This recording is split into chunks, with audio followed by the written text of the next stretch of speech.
Morning, Rusty. How are you, sir? Doing good, Blue. How are you? Good, good. Chilly and foggy in Midland this morning. Same here, and I don't think it's going to get any better this week.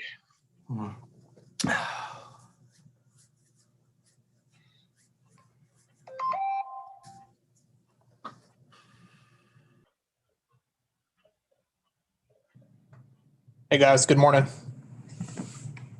On the rev. How are you? Morning, Rev. Good.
Morning, Mr. Schick.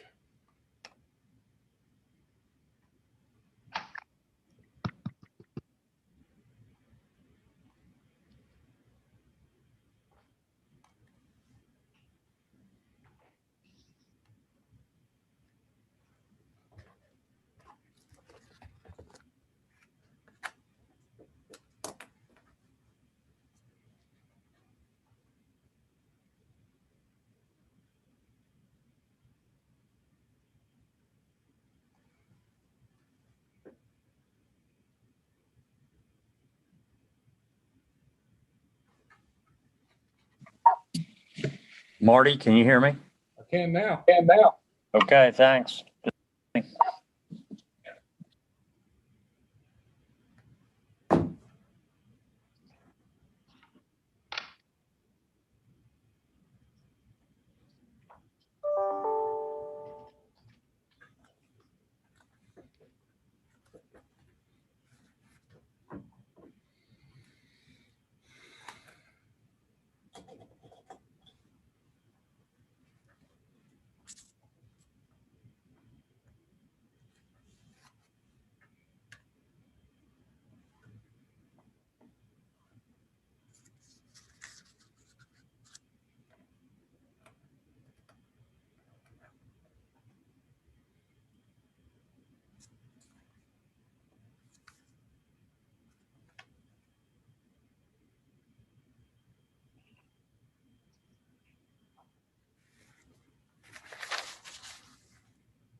All right, ladies and gentlemen, I have 9 o'clock.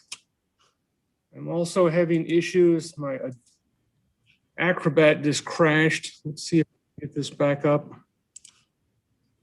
without having to reboot my computer.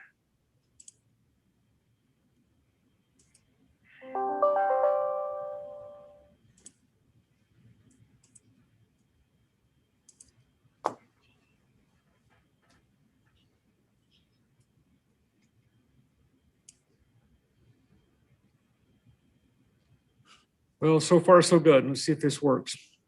All right, I'm going to call the dockets, ask for announcements from the attorneys. Any person who is present who doesn't have an attorney and they're a litigant, or their attorney doesn't answer, make sure that I know that you're here. Start with Frio County docket, Jefferson Capital is Shackelford. Present for the plaintiff, Your Honor. This is a motion for default judgment. Should be very quick, just about 2 minutes to do. Okay, do you need to put on any live evidence? I believe we filed anything that needed to be filed, if that's what you're asking. Okay, For all the right. evidence. What I'm going to propose that we do is, I'm not in Pearsall this morning. I'm in Floresville. I have online access, but that takes a while. So I will mark this down to look at when I'm out of court. If everything's in order, I'll go ahead and grant the default judgment. If there's something that I need, I'll let you know what it is.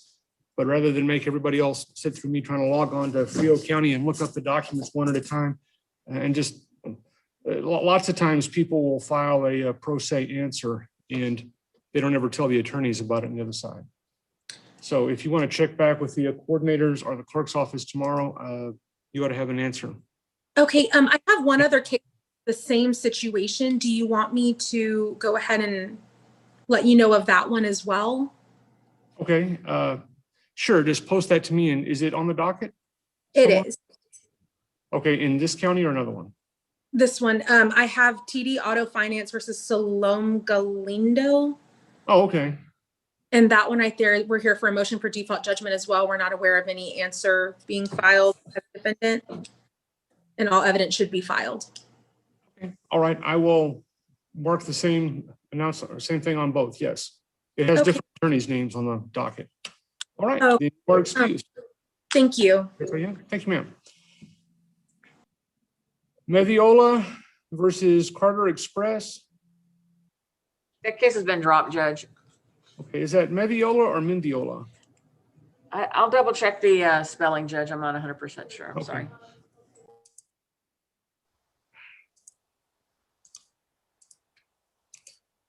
All right, Karns County, actually, let's go to Wilson County. Matter of the marriage of Hutto. I don't see either Ms. Vickers. That case has been dropped, Judge, by agreement. Matter of the marriage of Guerrero. I believe I saw Ms. Marvel. Yes, Judge. Alfred Ramirez is here on the other side as well. It's a motion to enter. We probably need 15 to 20 minutes. All right, you'll probably be number one. Would it do any good to confer, or have you already had a chance to confer? I think we've I think conferred about everything. Yeah, that's fine. I think there was just a couple issues left. Okay, all right, I'll mark you 15 minutes. Thank you, Judge. Okay, Atascosa County, Peeler, what's your time announcement for today? Your Honor, Bob Schick on behalf of San Miguel, we have two motions. They're both motions to reconsider prior rulings, one oral ruling by the court, one written order by the court. I would estimate 3 hours for both, possibly a little bit longer, but I think 3 hours is probably safe. Okay, and Karns County, Apperson, what is your announcement for time? Your Honor, the defendants are ready and for today's motions, anywhere from 3 to 5 hours. Okay, well, I guess San Miguel's going first then. So do you want to do the same thing? Come back at 1:15? That'd be fine, Your Honor. Okay, I will see y'all at 1:15. Thank you, Your Honor. And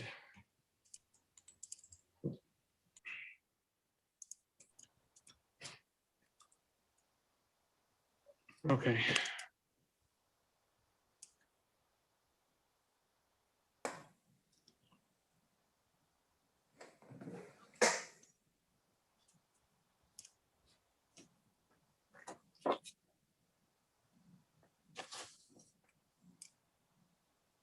All right, the matter in the Guerrero case. What was the, when was the hearing held that you're trying to have an entry order for?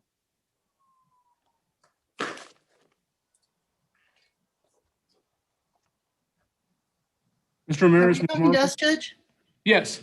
Oh, Guerrero it was August 26th and September 3rd, 2020.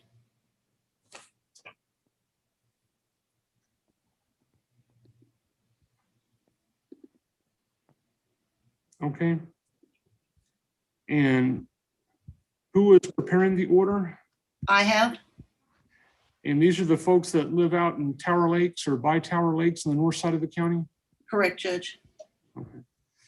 All right, We and just have a couple of issues, I think, that we're kind of stuck on. And the biggest one is what to do with this recreational vehicle. Sorry, I was trying to pull up your, or we transcribed your order. But what the court, they have an RV. Go ahead. We had a lot of fights about personal property on the last day, including a 4-foot tall metal cactus that the court had to award. But we ended up with, there's an RV that the court said, make an offer between the parties. One of you make an offer and the other one make an offer back. Well, that RV is actually owned by the business. It's in the name of the business that my client had that was awarded to him. All of the, everything with the business. All my client wanted out of this was his business and the house. And he gave her as much of everything else as she wanted, pretty much. We had some fights over property, but we got down to that, and that's the fight. My client's concerned because she's not complying with anything. She hasn't signed the 2019 taxes, so they can get that taken care of jointly. She hasn't returned. The court ordered him to loan her a car from the family that his parents were driving until she got her new car after her wreck. She got her new car 2 weeks ago. She hasn't returned the car, the View. So we're kind of stuck in this situation where she says she's going to do stuff and it's not happening, and it's not happening. But basically we're down to the value of this RV, and that it's our position this RV belongs to the business. The title is in the name of the business, Jay's Total Service Incorporated, and we're asking that the court set that aside. I can pull up, if the court will give me a minute, I can pull up the record where you know, what you talked about with this. So let me find it real quick. I thought I had it up, and I apologize.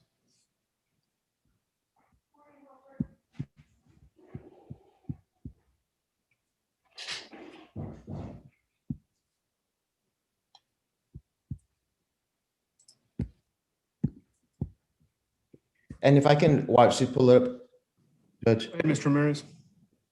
Your Honor, and we can also pull up the transcript on this, but this is the one where you're very specific, where you said that Mr. Guerrero or Ms. Guerrero was supposed to make an offer, and if he accepted it, he would pay her. If he was to make an offer for 50%, if he accepted it, he would pay it.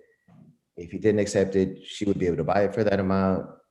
And you gave a certain date, and then if that didn't happen, then he made an offer. I mean, you're very specific as far as what this concerned. And now Ms. Marvel's trying to redo that hearing and try to characterize it as business, but that's not what your order was.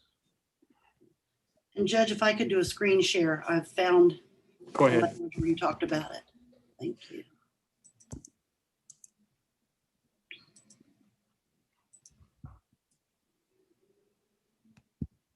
It's on line 9. Starts at line 9.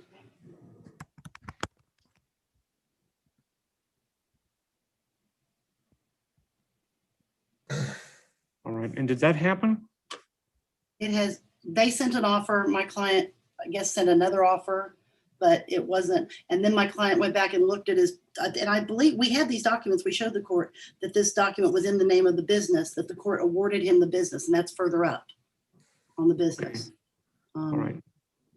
And was the business a community asset? Yes, it was. All right.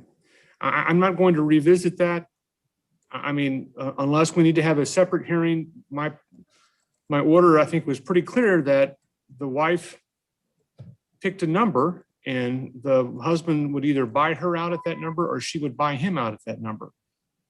So Mr. Ramirez, is she wanting to buy him out at that number since he didn't accept it?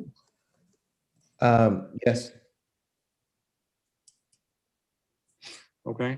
And is she going to be able to do that? Yes. All right. Judge, Yes, ma'am. this did belong to the business, and my client is asking me to argue to the court that because he awarded the business to him, that this came as part of the business, and that was a misunderstanding with everybody at court that day. And I understand the court can award part of the business to her. All right. I'm not going to revisit the ruling I made on that day in September. All right. Judge, can we get a couple of other due dates with these people? Because there are problems. She has refused to sign the 2019 taxes. She's refused to return the Saturn View that was not awarded to her, that she's had almost at sufferance for several weeks now. I mean, she's had it since September, I think. All right, Mr. Ramirez? And I don't know if you want me to address that, but I think there's some other issues on this order, but as far Okay, as well, what dates- other issues on the order? Is it just dates to Yes. turn things over, or do you have things also? No, I think Ms. Marvel revised, I sent her proposed revisions. She sent it last night. I haven't had a chance to look through that, but as far as my proposed revisions, Ms. Marvel, you have the ones that were still in dispute. I believe the IRS, there was a lot of provisions regarding my client having to use a certain tax person, and I think the most minimal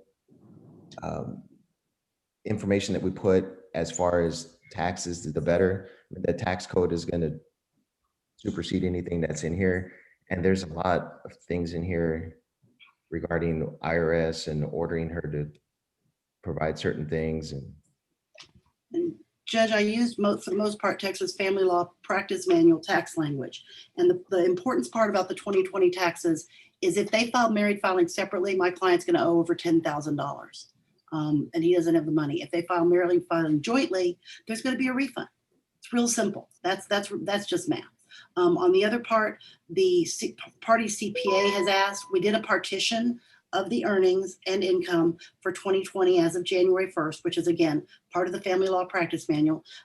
But in case there is an issue, it always says in case there's an issue, you need to turn over documents. And my client was ordered 100% responsible for all the taxes for 2019. He agreed to take them. So that's why he needs to have her sign this so that it's the minimal amount of money possible. Right. And Mr. Ramirez, what is the issue there? I'm looking up, for sure, the specific issue was having to use a specific tax preparer. And this is for, I'm pulling up on the. All right, I'm not going to change any of that. I mean, that sounds, is this the person that the business has used and the people have used? Yes, it is, Judge. All right, and do you agree with that, Mr. Ramirez? I have no reason to disagree with it. Okay. Keep going to whoever you've been going to. They already have all the stuff that needs to be depreciated, entered in their computer. It'll be a lot better to do that.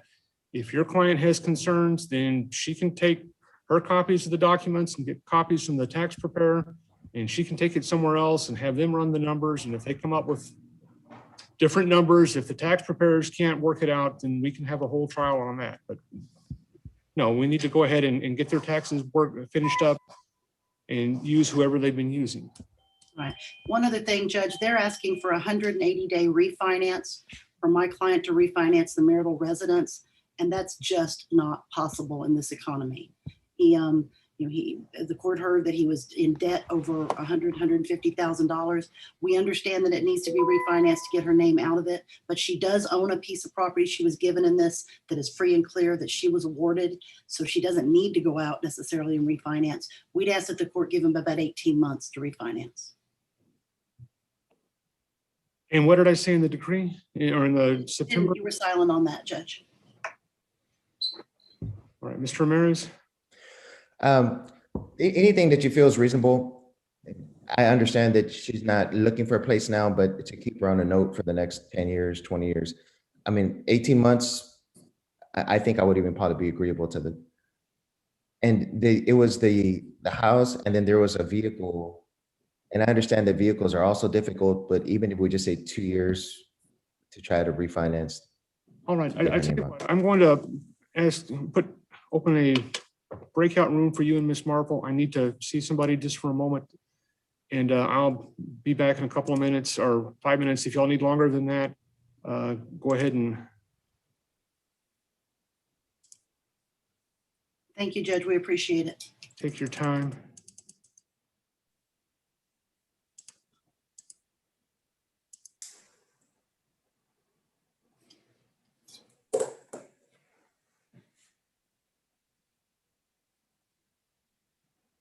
Okay, I'll be right back.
All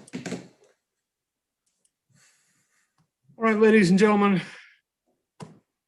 I keep having issues. I'm unable to open my mail. I'm unable to open the dockets or any of the little folder icons. So I'm going to reboot my computer. I just made Miss Riley the host. I will be back. It usually takes several minutes. I'll be back as quickly as I can. And because I can't even go to my mail and pull up the email that has the link for the documents I need to look at in this case this morning. So I will be back as quickly as I can. Hopefully the family law case will either have an agreement or have it narrowed down what they're arguing about when I come back. I'll see y'all soon.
Okay, I'm back. Let me see if I can get Outlook going and look at my mail.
All right, on San Miguel versus Peeler, I have a 1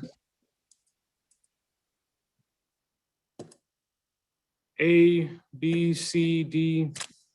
So you wanted to do 1 first, or?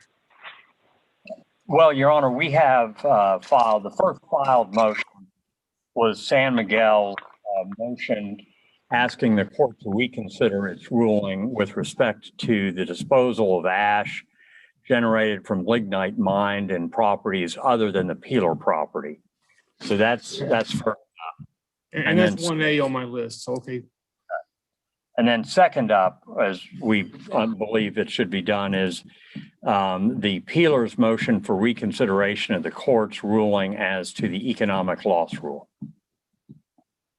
Your Honor, we placed 3 tables in the box, 1 for the motion to reconsider the ash ruling, 1 for the no evidence motion for summary judgment related to the ash ruling, and then also one for the economic loss rule reconsideration. And I can put those in chat also if that would be helpful. There are 3 tables here. So Ms. Frio had that in her Yes. Dropbox. Ms. Little added those this morning. All right. All right. So everyone's ready? Yes, Your Honor.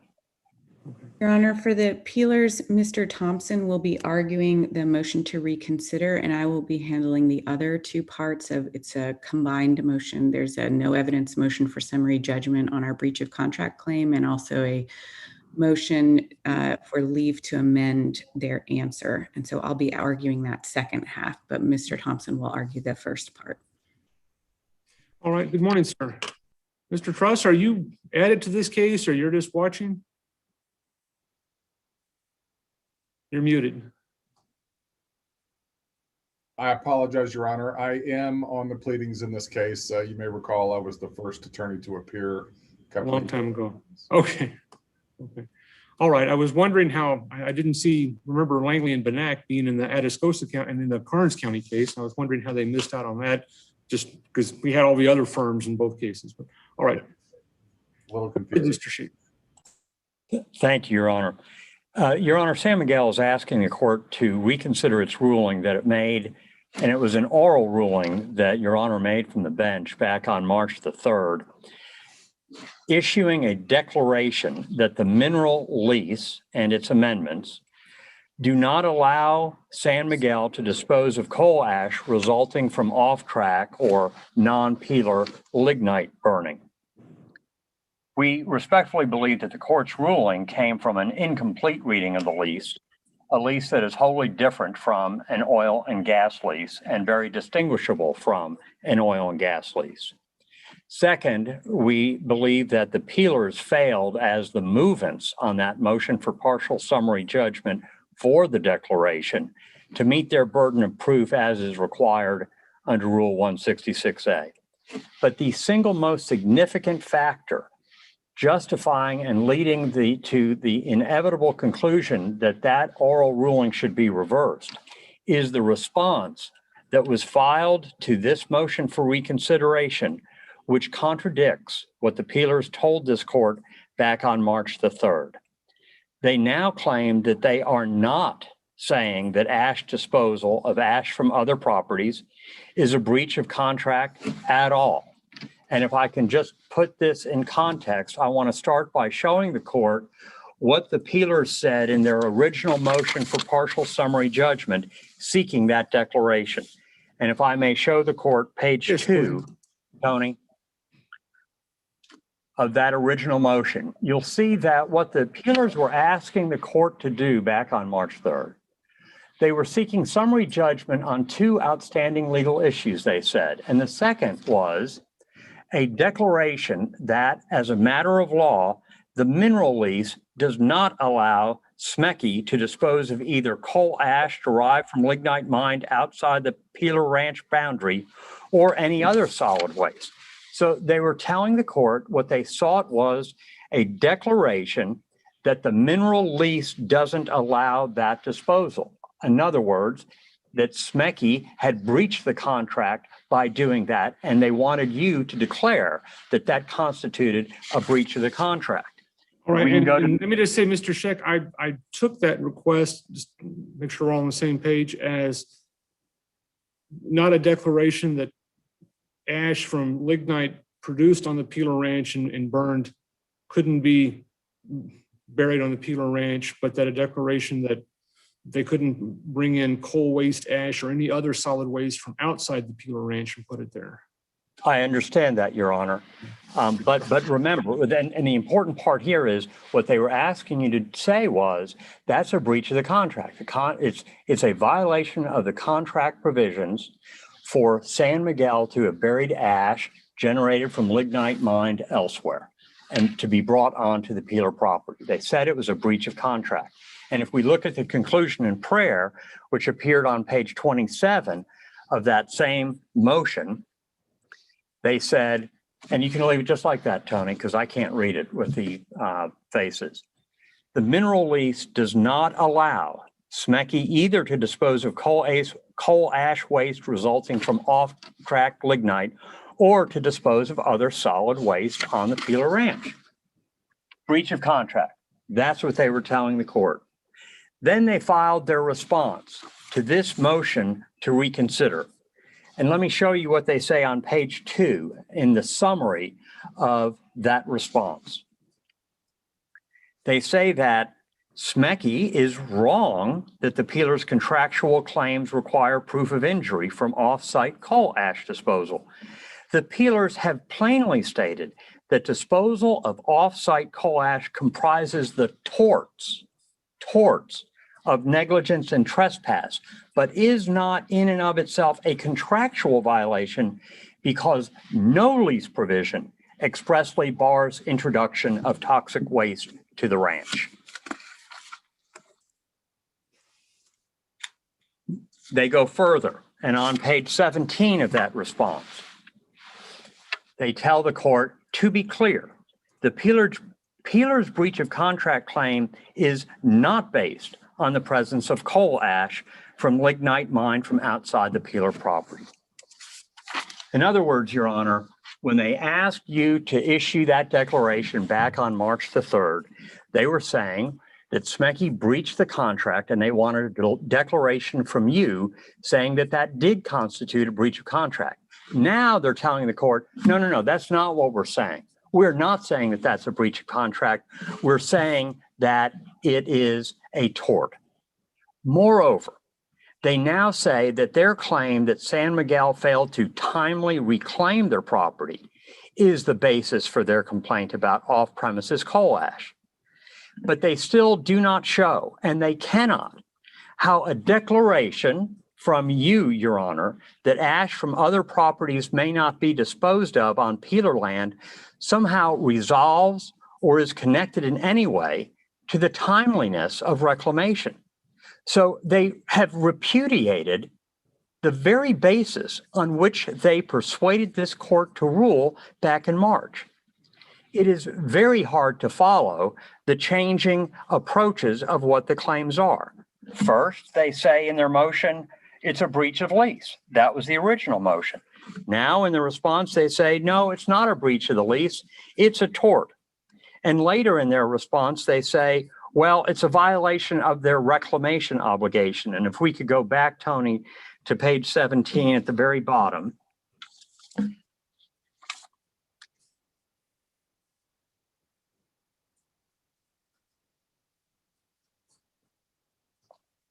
And they say, because such disposal unnecessarily delayed reclamation, it contributed to Cnty's violation of its express contractual duty to timely reclaim the mined areas.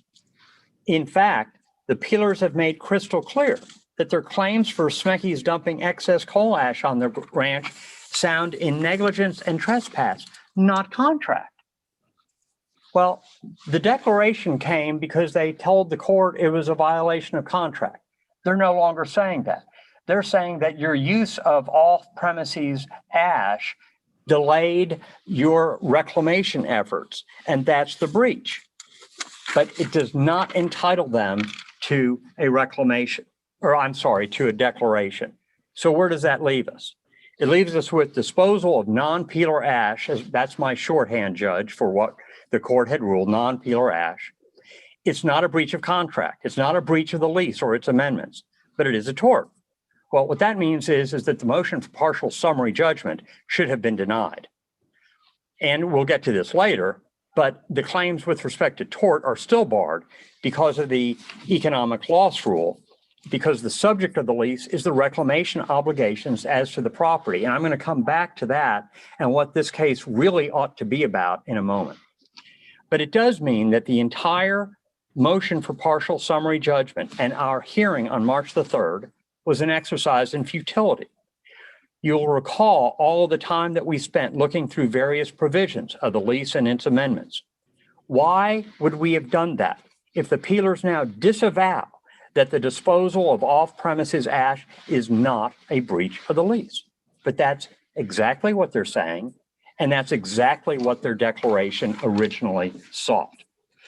In other words, what they obtained from this court in its oral ruling from the bench back on March the 3rd was an advisory opinion.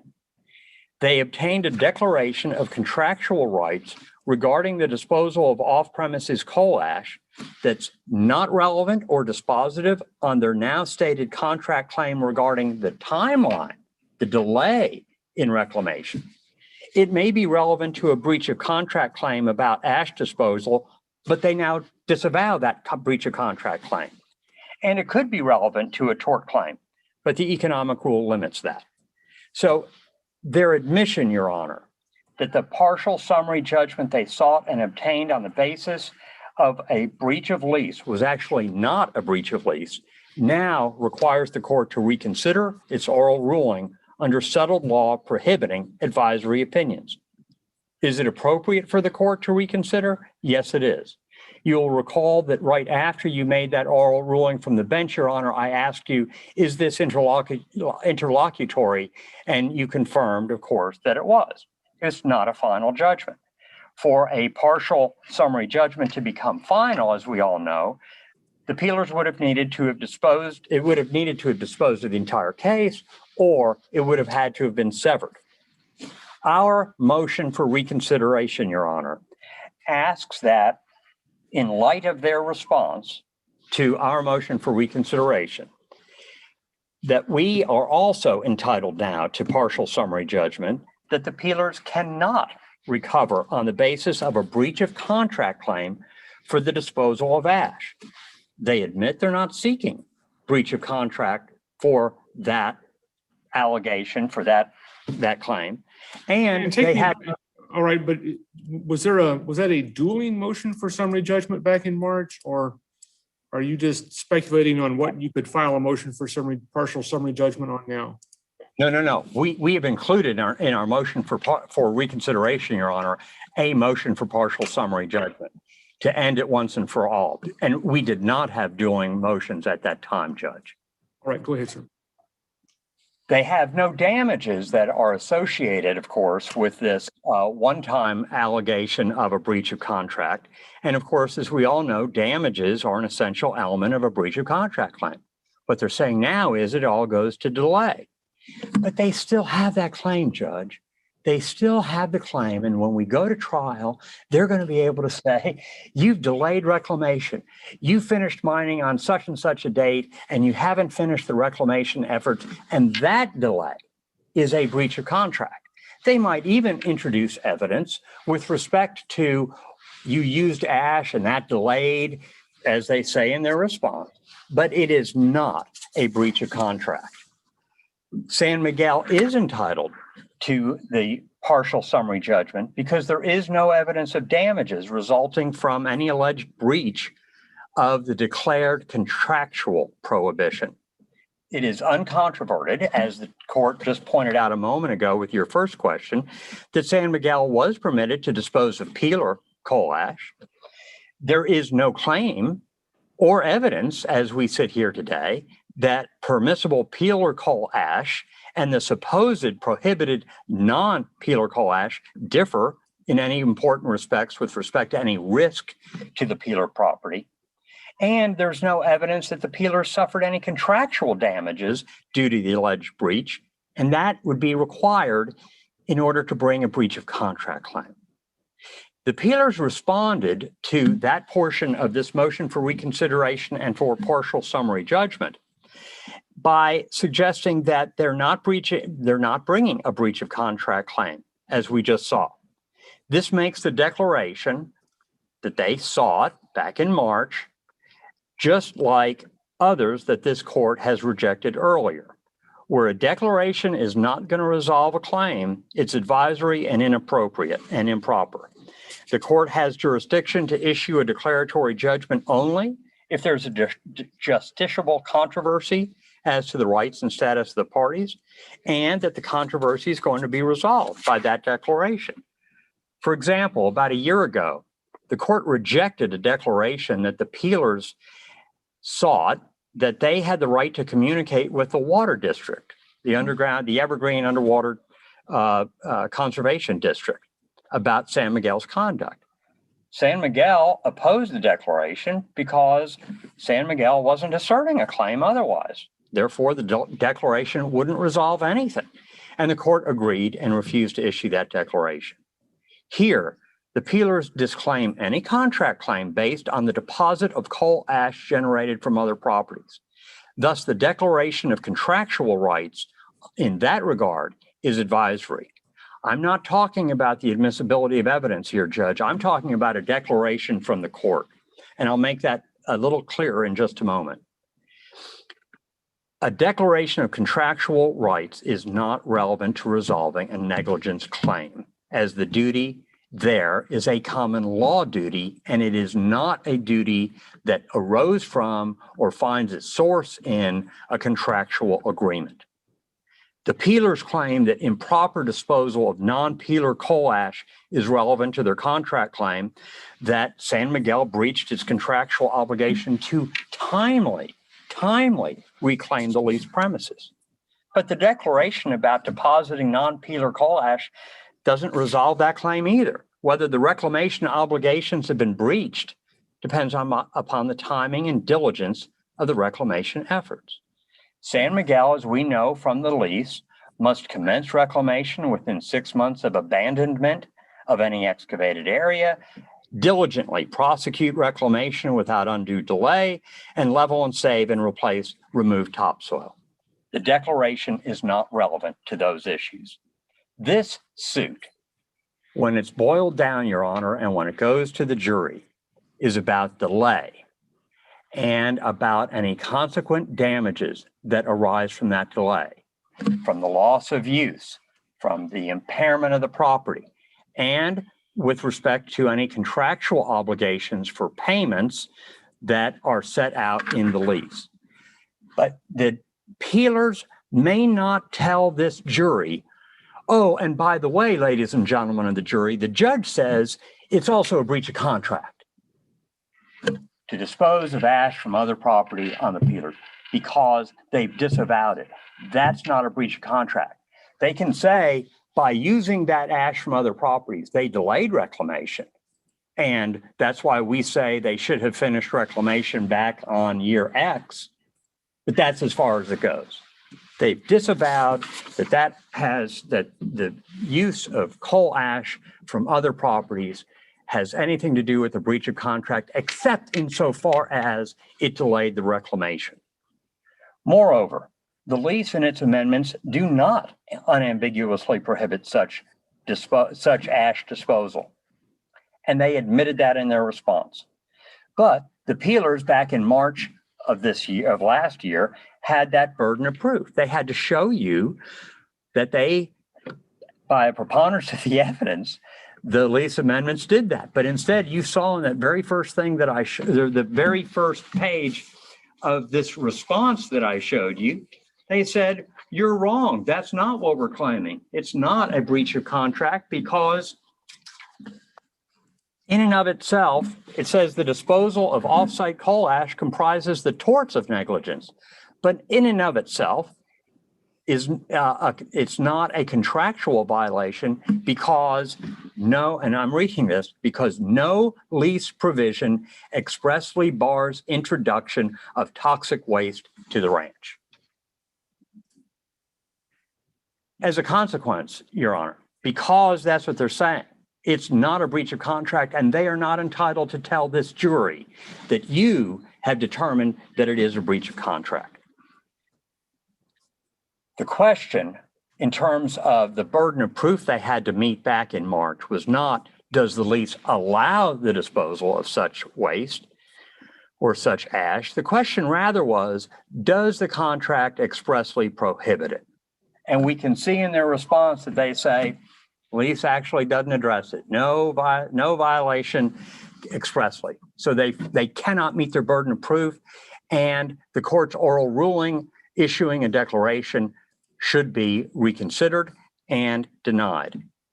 Moreover, Tony, if we could go to the lease provisions that we talked about last time. And Judge, I'm going to try to do this quickly because frankly, it doesn't matter anymore based on their response. But you'll recall that we emphasized out of the 1953 lease that the lessor hereby grants for the purpose of entering upon the property, mining, strip mining methods, producing, transporting coal, lignite, over and across the lands covered hereby or adjoining thereto for all such purposes, saving, taking care of, storing, treating, processing, manufacturing, and transporting coal, lignite, clay, and other minerals, and the power products and derivatives thereof. And what we told the court at the time was ash is a derivative thereof. Let's go to the next provision, Tony. The next provision provides that any materials returned from the plant site for burial in the excavated areas must be covered. So it's not like you're leaving anything out there. It's going to be covered by 10 feet of subsoil immediately below the topsoil, and you've got to put a foot of topsoil on top of that subsoil to prevent any leaching. They're not being returned if they didn't depart from the peeler range to go to the plant. Your Honor, I understand that. It's now pointless though, because they say this is not, we didn't violate this contract provision. There is no contract provision that expressly prohibits us from doing so. Did it delay reclamation? Well, that's a different question. And they can go to the jury and they can say, they can argue, you used it and we didn't know about that and we didn't expressly approve of it, but it delayed reclamation. But it is not, and they should not hear from anyone's mouth that this court finds that it's a violation of contract. And if we go to the next one, Tony, and Your Honor will recall that we pointed out the 1990 letter from Mr. Alonzo Peeler. And on the second page, what he acknowledged in September of 1990 was use the final pits in the dogleg area for ash disposal. So he's acknowledging that ash disposal, and as the court has acknowledged, and I acknowledge, Judge, that may be that it was coal ash from the Peeler property. We continue to believe that it's not so limited, but all I'm asking for is a declaration that it is not a violation of a contract for San Miguel to have done that. This contract, this lease and its amendments are significantly different from an oil and gas contract or lease. The techniques used in mining are different. The use of the surface acreage in reclamation are very different. For example, Article 8 of the lease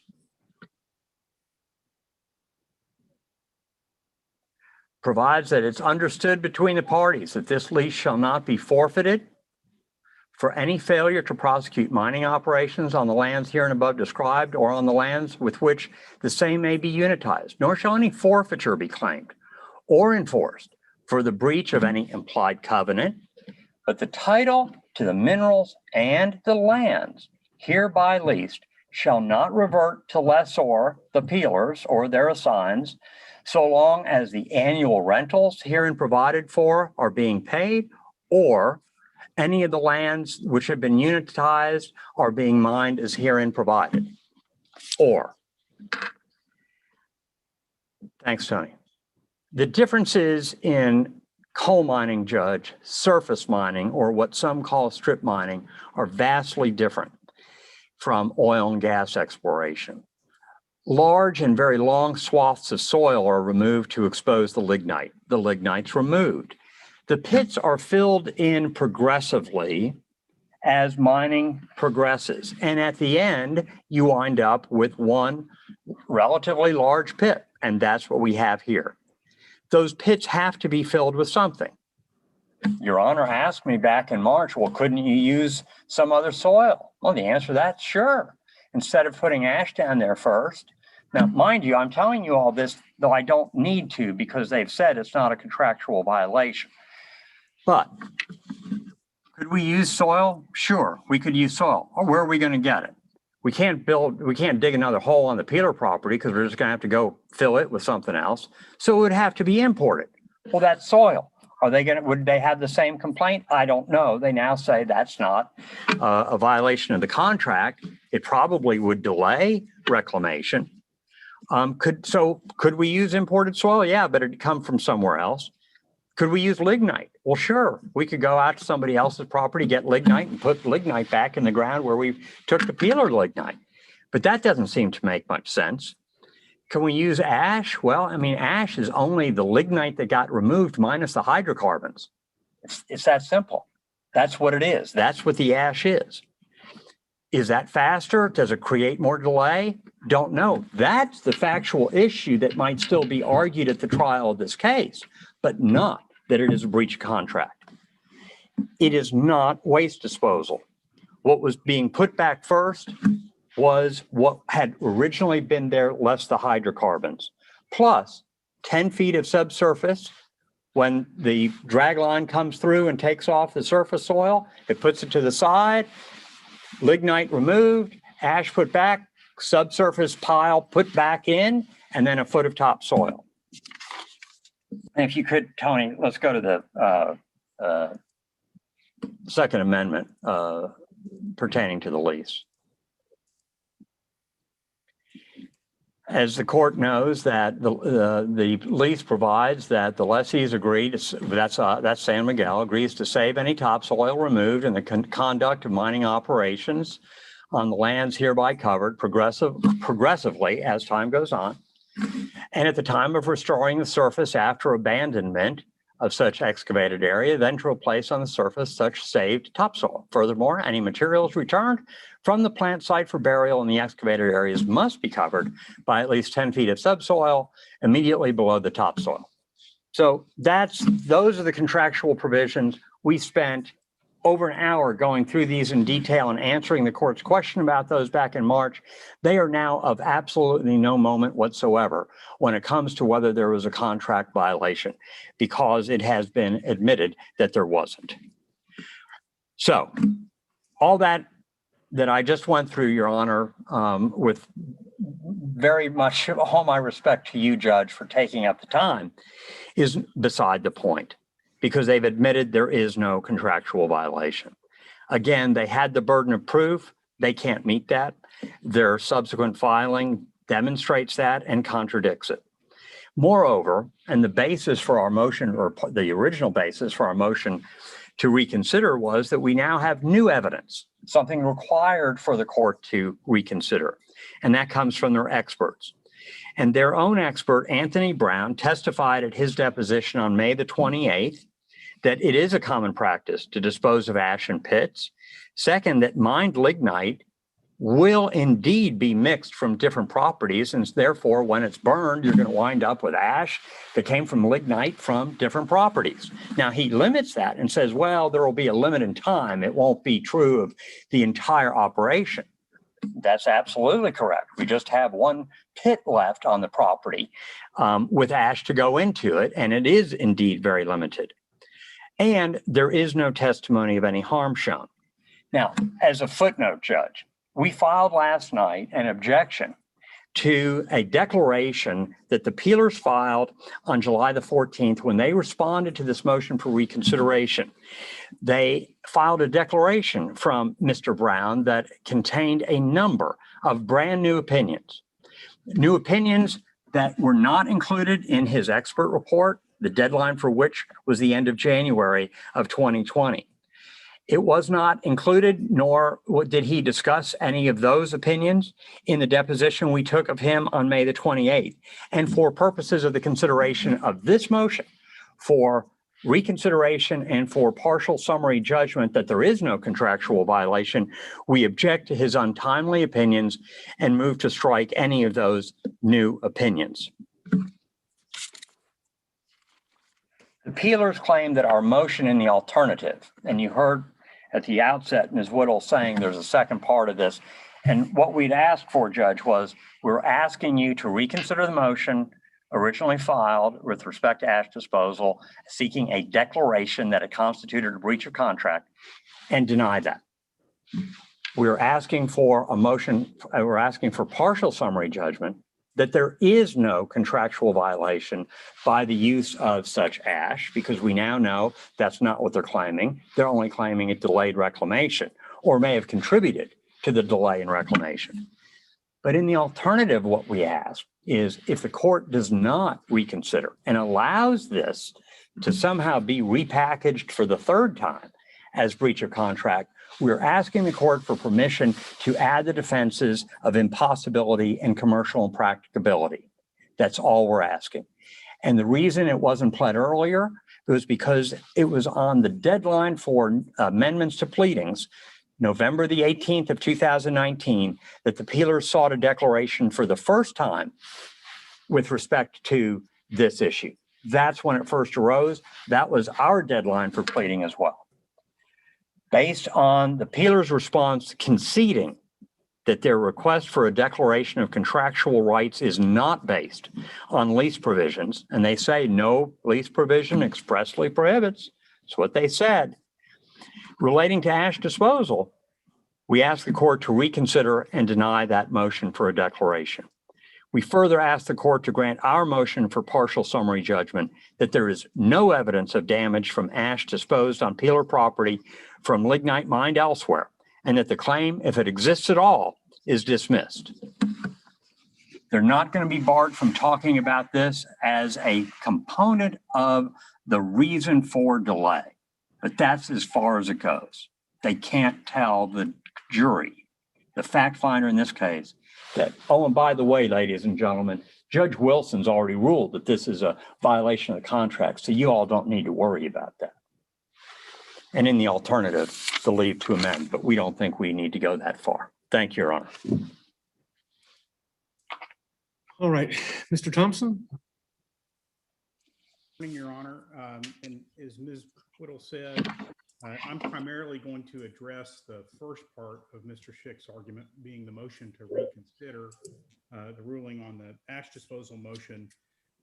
I may, just because there's a little bit of overlap, get into a couple of the other issues, but Ms. Whittle is going to handle the no evidence motion and the motion for leave to amend.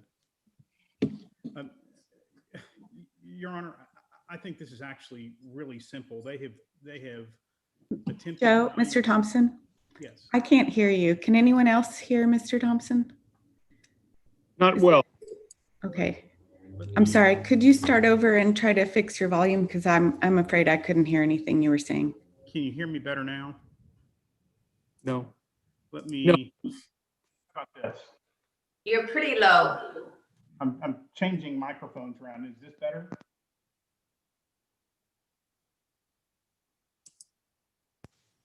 How about this?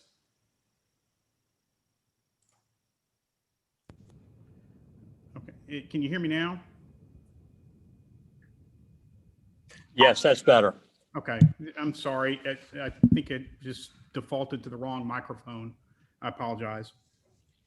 Thank you, Your Honor. As Ms. Whittle said at the outset, I'm primarily going to address the reconsideration issue on ash disposal. I might touch on some of the other issues only insofar as they relate to that, but otherwise she'll handle that portion of the argument. And I'm also going to interrupt you just for a moment and ask someone to post to me a copy of the peeler's motion for partial summary judgment on ash disposal. It looks like it was probably filed about February 10th of last year. I will do that, Your Honor. I'm unable to view it whenever I go into the district clerk's records. I get an error. Yes, Your Honor. All right, go ahead, sir. Thank you, Judge. I want to begin at the outset by resetting what it is that's actually before the court right now.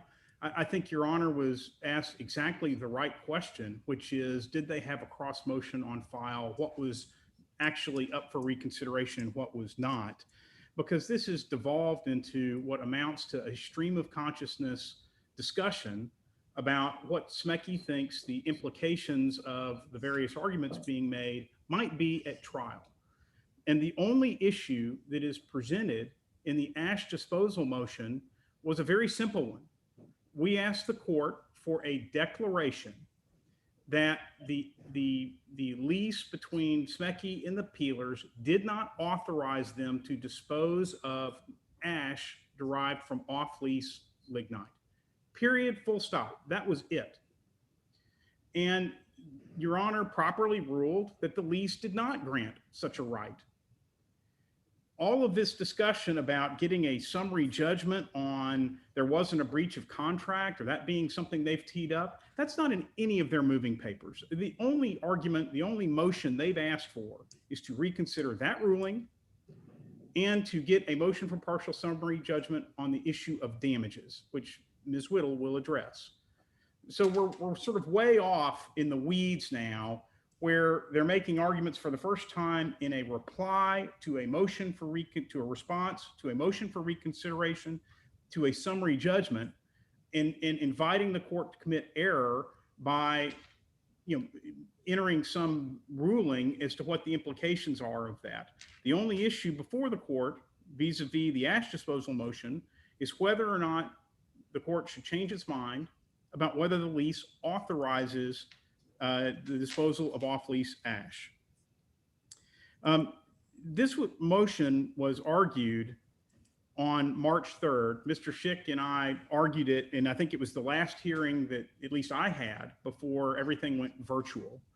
And we went on, I think it was an hour-long discussion. The transcript's probably 45 pages long, going through in detail the lease provisions and the lease amendment provisions. The motion for rehearing is 4.5 pages long. And other than noting for the first time that other people dispose of ash in pits, it makes no new arguments, no suggestion as to why the court got this wrong when it properly ruled that the lease doesn't contemplate this. And sure, other people do other things under other leases. They may use coal ash in pits, or they may use it as a filler material for remediation. That has no bearing on what this lease provides for and authorizes, or it doesn't. It's in the plain language of the lease, Your Honor. It's a mining lease. The lease was first entered into in 1953, before there was even a plant on the ranch, in the area of the ranch. Ash from burned lignite in a plant is not mining, and it's not a product of mining any more than an automobile is a product of the mining of iron. Ash is a waste product of the plant, not spoil from a mining activity. And although they can use our lands in connection with mining on other lands, that doesn't permit them to dump plant waste on our lands when that coal comes from other leases lignite, any more than they could park finished cars on the surface of a lease to mine iron. It would be like saying, Your Honor, that under an oil and gas lease, I can not only build tank batteries for the produced oil, I can build storage facilities and bring back the waste from the refinery and store it, the benzene and the heavy metals, because that's a derivative of the oil that was mined. And that is absolutely nonsense. There is in the lease amendment a provision that says you can return ash to the peeler land, but that's it. That is the extent of the authorization. And as Your Honor, you pointed out properly, and Mr. Schick scarcely argued at the end of his presentation, that doesn't permit disposal of ash that didn't come from the peeler lands and isn't being returned there. That just doesn't make any sense. And that's a rational and common sense limitation, because if you interpret the lease in the manner that Cnty wishes to interpret the lease, then it becomes the unlimited dumping ground for plant toxic waste, no matter where the lignite comes from. And that's not a sort of the parade of horribles, or, if we take their interpretation to the extreme, this is what might happen. This is what actually happened. There are millions of tons of coal ash that are clearly solely the result of off-lease ash burning, or burning of off-lease lignite. For example, pit number 10, they didn't even start disposing of ash there until years after mining was finished on the lease. And that is a mountain of ash. It is a mountain of toxic waste. It is entirely composed of ash that was derived from lignite mined on other places. And that is not what a mining lease contemplates. Now, nearly all of Mr. Schick's argument was devoted to what they sort of characterize as an aha admission that they say the peelers admit now, contrary to what they told the court before, that disposing of ash from off-lease lignite is not a breach of the lease. And then he spins out the consequences that he think ought to flow from that alleged concession, although none of them are the subject of a pending motion before Your Honor, as if it were some sort of a contradiction. I would submit, Your Honor, that this is an entirely manufactured distortion of the position that we have taken and a manufactured alleged contradiction. We have never argued that the lease expressly prohibits the disposal of ash from off-lease lignite. That wasn't our argument the first time. That's not our argument today. What we ask for a declaration on, Your Honor, is plain. And when you see the motion that you requested be uploaded to you, what was asked for in the prayer was a declaration that the mineral lease does not allow them to dispose of coal ash waste resulting from off-track lignite or dispose of other solid waste on Peeler Ranch. And there is a difference between saying, alleging they breached the contract, some express covenant not to dispose of off-lease ash, and a declaration that they were not authorized by the contract to do that. What bars them from disposing of off-lease coal ash is the law of trespass and their duty of reasonable care. You don't get to go onto somebody else's land and dump your garbage. And the reason it is relevant to know whether the lease authorizes this or not is a defense to that would be to say the lease authorized us to go dump our garbage on the Peeler Ranch. It is relevant to the issues before the jury and our causes of action, not only because it is a relevant fact to the reclamation claims under the lease, because they have complicated the job immensely by piling millions of tons of coal ash on top of what they were supposed to be reclaiming. But there are separate torts here. If the lease doesn't authorize them to do something, if it's just outside the scope of the lease, and I think that, you know, that is what Mr. Schick is accusing us of saying now, and it's correct. The lease doesn't authorize the disposal of coal ash derived from other people's lignite. Then you have to analyze it. Well, what permission, what right did they have to be there? None. And what does that mean? It means that they were trespassing when they dumped it there. You know, and let me illustrate this distinction a little bit. You know, I think that Smecky's entire argument is premised on conflating and confusing the difference between saying something is a breach of the lease on the one hand versus it was not authorized by the lease on the other. The summary judgment that we argued and that Your Honor granted simply established that they lacked contractual authority to dispose of off-lease coal ash. They also lacked authority to do other things. For example, the lease wouldn't authorize them to set up a water park or build an office building or turn it into a residential development. And if they went out there and they built a water park, a splash town, that wouldn't be a breach of the lease because the lease doesn't say you can't do that. It would just be a trespass like any other trespass. The lease granted them a certain limited bucket of rights to go out there and do the things that were contemplated expressly in the lease. If they go beyond that, they're trespassing. They are exceeding the scope of their license. That's the difference. If the lease provision said you can't build water parks and they built a water park, then they'd be breaching the lease as well. That's the distinction, Your Honor. It is a manufactured and false contradiction for Smecky to say, as if it's some epiphany, that, you know, we are acknowledging that the lease doesn't expressly prohibit the disposal of off-lease coal ash. It doesn't permit it. That's the point. It doesn't authorize it. And absent an express authorization in the lease, they had no right to do it, just like they had no right to do any of these other things, like, you know, dump uranium or turn it into a junkyard. Those things exceed the scope of their permission to be on the land. And it's up to them to establish we had permission because look at the lease. The lease says we can do these things. If it doesn't, then they're trespassing. And that is the distinction that's important. And so it is a manufactured and false distinction to say, well, or a false lack of distinction, I should say, to say, well, they admit that there was no breach of the contract.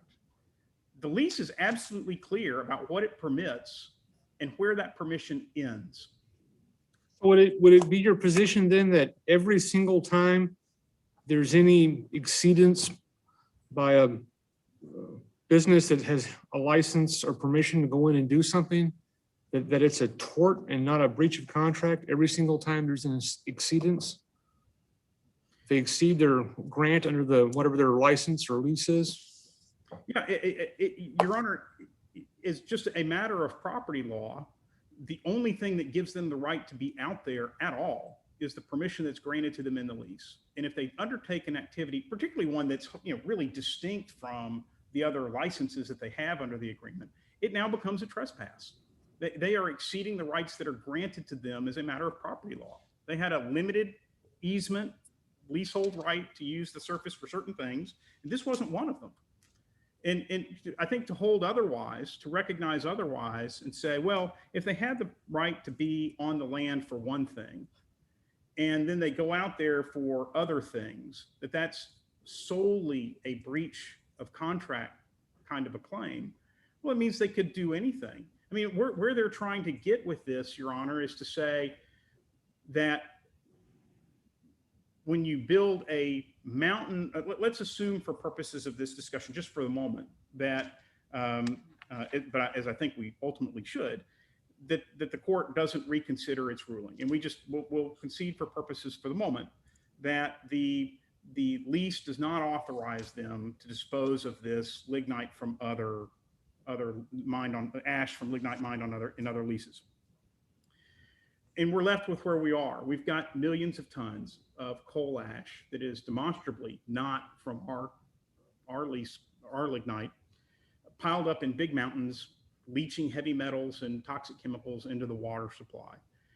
And their position is your only remedy, even though that's not addressed in the lease, that's not a permission granted to them in the lease, your only remedy is to characterize that as oh, well, it just complicated your remediation obligation. And no, it is also a trespass and a tort. You undertook a use of the land that you were not authorized to undertake.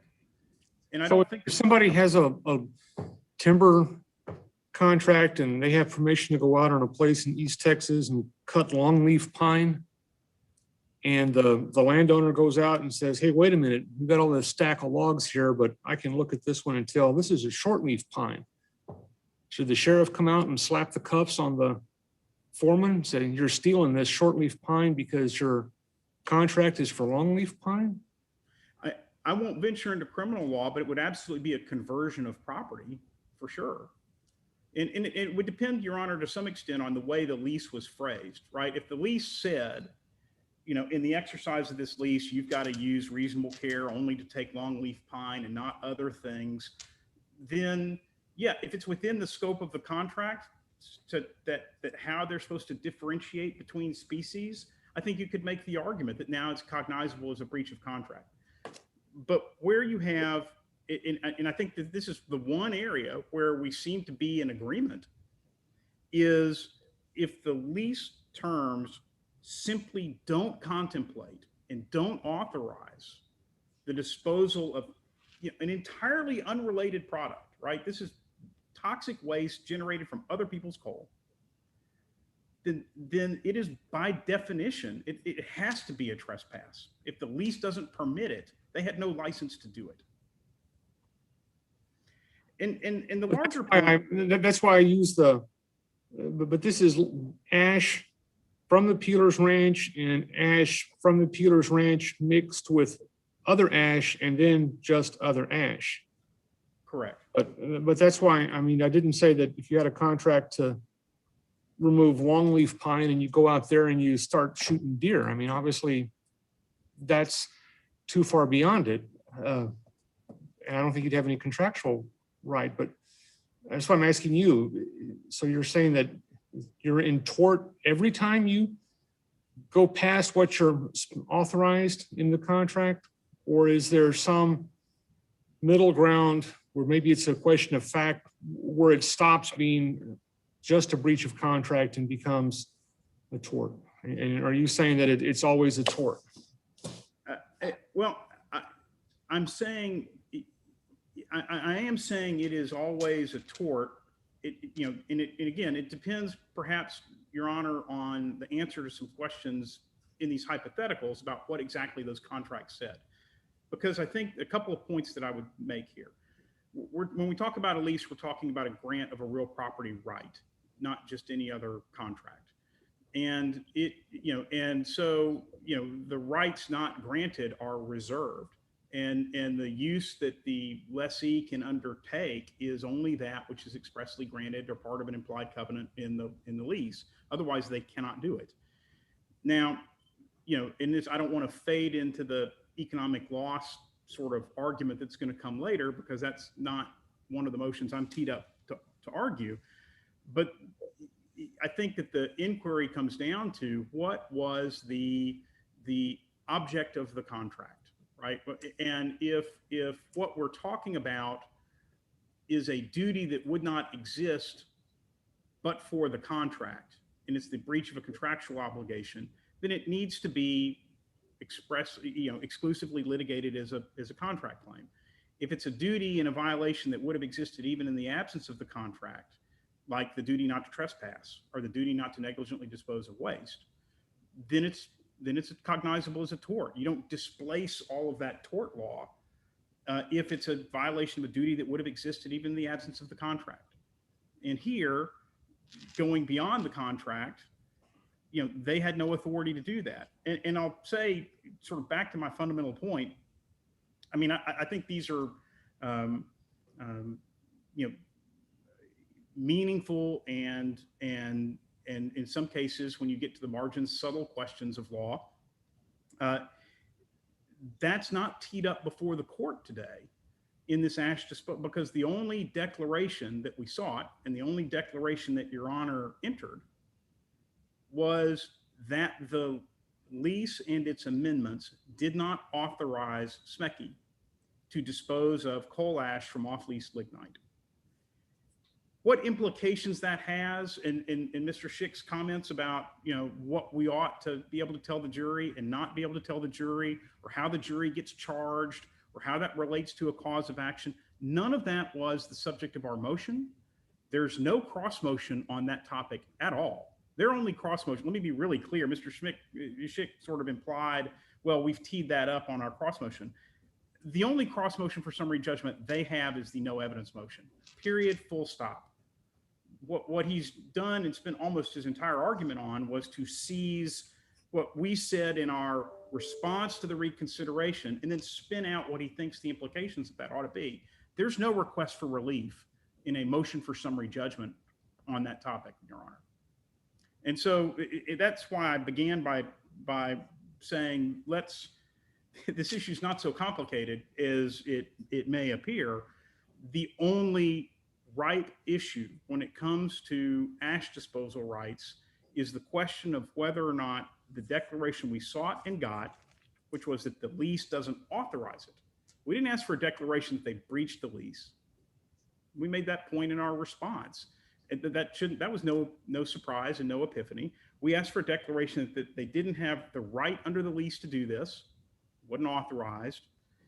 And I've heard nothing today that would change that result. Now, how that spins out in the future is subject perhaps for another day, but it would be manifestly inappropriate for Cnty to ask the court to essentially grant summary judgment on the impact of this on causes of action when there is no such motion pending. I can transition just a little bit, Your Honor, to the substance. And I'm not going to spend a lot of time here because, frankly, Mr. Schick didn't either. I think it was pretty clear that the emphasis of their position at this point has more to do with what they think the implications of this ruling are rather than it being wrong. I'm not saying they've conceded that, but it got short shrift at the end of the presentation. And I would simply say, and we can go into more detail on this if Your Honor wishes, we argued it for an hour back in March. And so I don't want to re-argue everything. No, I agree. Go ahead. Okay, then I will simply say at a very high level, and I'll rely on Your Honor. If you have questions, I'll go into it, but I don't want to waste any more time on this issue than we already have. The original base lease was in 1953, before there was even a plant. And the fundamental thing that Cnty does not realize or acknowledge is that ash is not a mining activity. It's a plant product, just like the benzene or the coke that's left over at the end of oil refinery is not produced oil that you could put in a tank battery. It is the result of a different activity.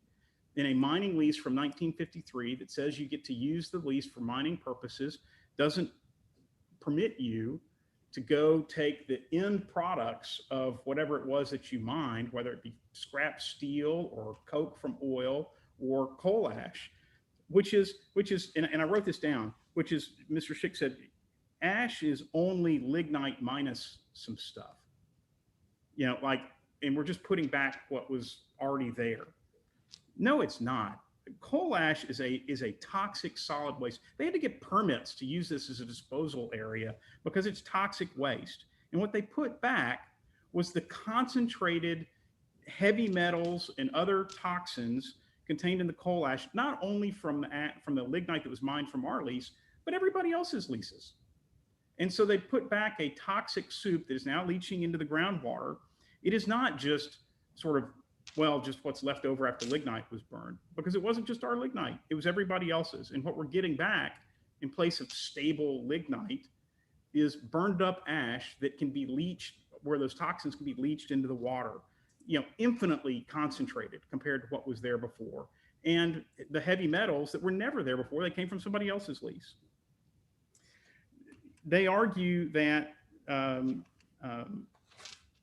he didn't even articulate the argument again, but they argue in their moving papers that, return doesn't mean return, because you'd have to put it back in exactly the same sort of molecular spot where you took it, and that would be absurd. That's not what the language says, Judge. The language says they have to return, that they are permitted to return from the plant to the excavated areas if they want.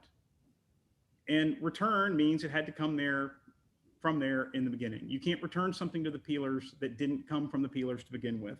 And Your Honor properly recognized that both in its March ruling and I think, again, just now. The new evidence that they claim to have, and this is it, out of the 4.5 pages of their motion, the new evidence is, it's common to dispose of coal ash in pits, and it's common to mix it up. That has nothing to do with anything. What other people do under other leases has nothing to do with how the unambiguous language of this lease should be interpreted. We know, for example, that other lessors in the area don't let any coal ash be buried. Our lease says they can return things from the plant, but it contains no authorization to do more than that. And we know, sort of contrary, and this is, I'll let Ms. Whittle deal with this in more substance when we get to the no evidence portion of the proceeding today. We know for sure the majority of what's out there is, I believe, comes from other places. In some places, like Pit 10, it's exclusively off-lease coal ash. A giant mountain of it. There's no problem in differentiating in some places what's permitted under the lease and what is outside the scope of the lease. I think that the fundamental point I would make is, and I think Your Honor can see this just from the argument that took place, is this is not really an effort to so much to reconsider Your Honor's ruling. It is in the papers. That's the way they started off, to which we responded very thoroughly. But it's morphed now into a stream of consciousness discussion about orders they think Your Honor ought to enter concerning the remainder of the case. And none of that is teed up. We asked for a simple declaration that the lease doesn't authorize this. Your Honor was correct that when we argued this at length in March. There's nothing that's been presented that suggests that ruling was wrong.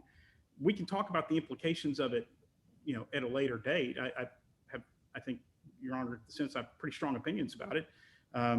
But the fact is, it was outside the scope of the rights that were granted to them. And that's the only declaration that we asked for. And that's what Your Honor gave us. And so they've created a straw man to argue against to make it look like there's some contradiction here. And there's simply not. Thank you, Your Honor. Mr. Schick? Where'd he go? Oh, Yes, okay. Your Honor. Go ahead. Your Honor, it might make sense for me to respond to the no evidence motion first, since I think Mr. Schick has already argued that. All right. Yes, ma'am. Go ahead. Your Honor, San Miguel's no evidence motion for partial summary judgment on the Peeler's breach of contract claim borders on the frivolous. The record is replete with evidence that the Peelers have been harmed by the millions of tons of coal ash in excess of the amount allowed under the lease, which San Miguel has dumped on the Peelers' land. And that is what their motion is based on. They argue the Peelers were not harmed by the excess ash placement. At the time the response to San Miguel's motion was filed, the Peelers believed their claims for dumping excess coal ash on the ranch sounded in negligence and trespass, not contract, because the mineral lease does not include any express provision regarding dumping coal ash derived from outside properties. Subsequent to the filing of the response brief, the court ruled that any excess use of the ranch was a breach of the lease based on the economic loss rule. And I think the implications of that ruling are laid bare today. We believe that excess use of the leased property is a trespass, which is a bedrock principle in Texas law. A violation of the implied easement of reasonable surface use has been treated as a tort by Texas courts for decades. As Mr. Thompson argued, any rights not expressly granted to the lessor are reserved to the property owner. But the coal companies argued that the subject of the lease was the real estate, all of the Peeler Ranch premises leased for coal mining. If that is so, which the court agreed to by granting the economic loss rule motion, then the violation of the implied easement of reasonable surface use would be a breach of contract. In no event do the Peelers lose the ability to bring a claim for excess use of the ranch. But that is what San Miguel wants now. They want the court to determine that the Peelers cannot bring either a tort or a contract claim for off-lease ash disposal. That plainly cannot be true and is actually not before the court today.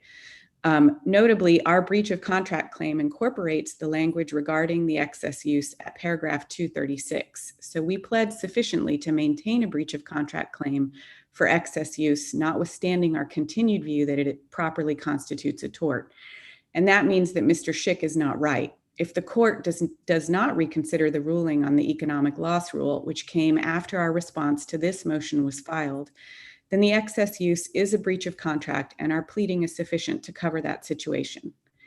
In any event, whether a breach of the lease or a tort, evidence of injury from dumping millions of tons of unauthorized plant waste on the Peeler Ranch is readily available and set forth at our response at pages 19 through 25 and in many other pleadings before the court. And that is the issue before the court in the current no evidence motion.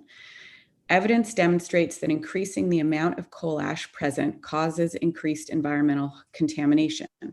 And evidence demonstrates that coal ash placed at Pit 10 many years after mining ceased on the Peeler Ranch has caused the Peelers harm, both on and off the leased premises. And San Miguel's demand that the Peelers segregate their injury based on the origin of coal ash buried on the ranch flips Texas law on its head. The Texas Supreme Court has placed the burden squarely on the commingling party to identify the origin of commingled materials in order to allocate legal rights. The seminal case on the issue of commingling is Humble Oil at 508 Southwest 2nd, 812. In any case, the Peelers have put forward competent summary judgment evidence of pollution caused by the disposal of mountains of additional ash, which must have originated offsite because it was generated after mining on the Peeler Ranch ended, and that has been buried on the Peeler Ranch without authorization. As a result, San Miguel's no evidence summary judgment must be denied. As San Miguel's motion for leave to amend its answer for a fourth time to add 2 new affirmative defenses over a year after the court order deadline for such amendments should also be denied. San Miguel has identified no good cause for its delay in adding these affirmative defenses. It has identified no unexpected facts or defenses. The disposal of off-lease coal ash has been an issue from the first day the case was filed, and the court issued a TRO limiting such disposal. San Miguel simply neglected to assert 2 potential defenses until this court issued its ruling granting the relief the peelers had expressly requested in their counterpetition. San Miguel's late request prejudices the peelers to be forced to rebut newly raised defenses without the benefit of discovery focused on these issues. The court may recall that counsel for San Miguel recently argued about the parade of horribles that would befall the case if the peelers were allowed to introduce evidence regarding the cost of removal of coal ash, when removal of coal ash was pled in the original counterpetition. That parade of horribles is doubly applicable when we are talking about the addition of newly raised affirmative defenses. The peelers have no opportunity at this point to gather evidence responsive to the newly asserted defenses to the breach of contract claims. Moreover, the summary judgment deadline has passed, and the peelers will not have any opportunity to file a motion for summary judgment on these new affirmative defenses. The hearing for our motion on summary judgment for the timely pled affirmative defenses is set for next week. San Miguel has provided no reason why this court should toss aside its established schedule just so San Miguel can add new legal theories over a year after fact discovery ended and over 11 months after the court ruled in favor of the peelers on the declaratory judgment regarding ash disposal rights. San Miguel identifies no unexpected facts or events. It knew that off-lease ash disposal was a controversy at the outset of the case and sat on its hands. As San Miguel had ample opportunity to assert any and all of its defenses in a timely manner, its request to amend its answer should be denied. Turning to the evidence of harm from off-lease ash disposal, the peelers never alleged that they were injured by some special property of off-site coal ash, which is different from peeler origin ash. Instead, the peelers claim injury from the pollution caused by the excess millions of tons of outside coal ash. In other words, it is the volume of unauthorized ash, not some unique chemical composition which has caused the peelers' injury. Additionally, the disposal of off-lease ash has unnecessarily delayed the timely restoration required under the lease. The San Miguel Fuels manager, Dave Burris, testified that the ash disposal activities have delayed restoration of the Peeler Ranch. That testimony is attached as Exhibit 1 to our response at page 51 of the deposition transcript. And San Miguel's former fuels manager, Nellie Frisbee, testified that San Miguel held Pit 10 open for years rather than reclaiming the empty mine pit because it was needed for future ash placement. That testimony is attached as Exhibit 2 to our response at pages 73 and 74 of the deposition transcript. So it is clear that the excess ash disposal resulted in the failure to timely restore as required by the lease. And the fact that the excess ash disposal was not allowed under the lease is critical because San Miguel cannot claim its failure to timely restore was somehow excused by the need to dispose of off-lease ash on the Peeler Ranch for decades after the lignite was mined out. Though the burden is on San Miguel, not the peelers, to clarify the origin of coal ash disposed on the Peeler Ranch, the peelers have attached to their response 2 types of evidence that the off-site origin coal ash in particular caused them harm. First, the contractual provision allowing only peeler origin coal ash on the peeler premises, if respected, effectively caps the amount of waste that San Miguel is entitled to introduce onto the Peeler Ranch. So any evidence tending to indicate that increasing the amount of buried ash increases contamination would defeat San Miguel's no evidence motion. Second, the peelers, in fact, can unequivocally establish the origin of some of the coal ash which caused them harm. Ash disposal at the massive Pit 10 did not begin in earnest until 8 years after mining on the Peeler Ranch ended. So most, if not all, of the ash buried must have come from off-site lignite. Any evidence suggesting that the ash heap at Ramp Pit 10 caused contamination also defeats San Miguel's motion. With respect to the first type of harm, evidence demonstrating that increasing the amount of coal ash present causes increased environmental contamination, the peelers offer testimony from San Miguel's own experts, Bill Meister and Dr. Robert Powell, along with a declaration from peeler expert Anthony Brown. Those are in exhibits 4 and 11. San Miguel's experts explain that coal ash contains an increased concentration of metals and other constituents found in lignite that have caused damage to human health and ecosystems, and that water flow is a mechanism for transporting these contaminants. They testified that when water comes into contact with coal ash, minerals from the ash dissolve in the water until they reach some maximum level in proportion to what's in the coal ash. They also testified that where coal ash is mixed with water in unlined ponds, such as on the Peeler Ranch, contaminated liquid can percolate down through the base of the pond and into the underlying soil and degrade the underlying water quality. And Anthony Brown explains in his sworn declaration that introduction of additional amounts of coal ash necessarily introduces additional volumes of toxins, which in turn increases the degree to which those toxins migrate into and contaminate the surrounding environment. This is all competent summary judgment evidence, and the declaration from Mr. Brown is already in the record. The court has considered and ruled on motions, including the Steck motions for summary judgment and the Kiewit motion for summary judgment, and did not sustain the objections to the evidence. Because the peelers have offered competent summary judgment evidence that introducing additional amounts of coal ash leads to additional contamination of the surrounding soil and groundwater, they have adduced enough evidence sufficient to defeat the motion. With respect to the second type of harm, evidence demonstrating that ash placed 8 or more years after mining on the Peeler Ranch has caused the peelers harm. The peelers offered testimony from San Miguel expert Bill Meister, along with San Miguel witnesses General Manager Mike Kezar, Fuels Manager Dave Burris, and their contract hydrologist Eric Matzner. In addition, the peelers offer the testimony of the Kiewit corporate representative Simon Zulu and the declaration from peeler expert Anthony Brown. The evidence shows that after mining completed at Pit 10 in 1990, which again is on the Peeler Ranch, instead of reclaiming the pit promptly, San Miguel deliberately filled it with water to drain Pond 8 in order to resolve a notice of violation from the Railroad Commission. San Miguel continued allowing Pit 10 to fill with water, which remains pooled in the pit to this day, and has evacuated Pits 7 and 8 on the San Miguel property to Pit 10, deliberately moving the wastewater off San Miguel land to Peeler land. In 2012, Kiewit constructed an earthen land bridge across the flooded Pit 10, dividing it into 2 cells.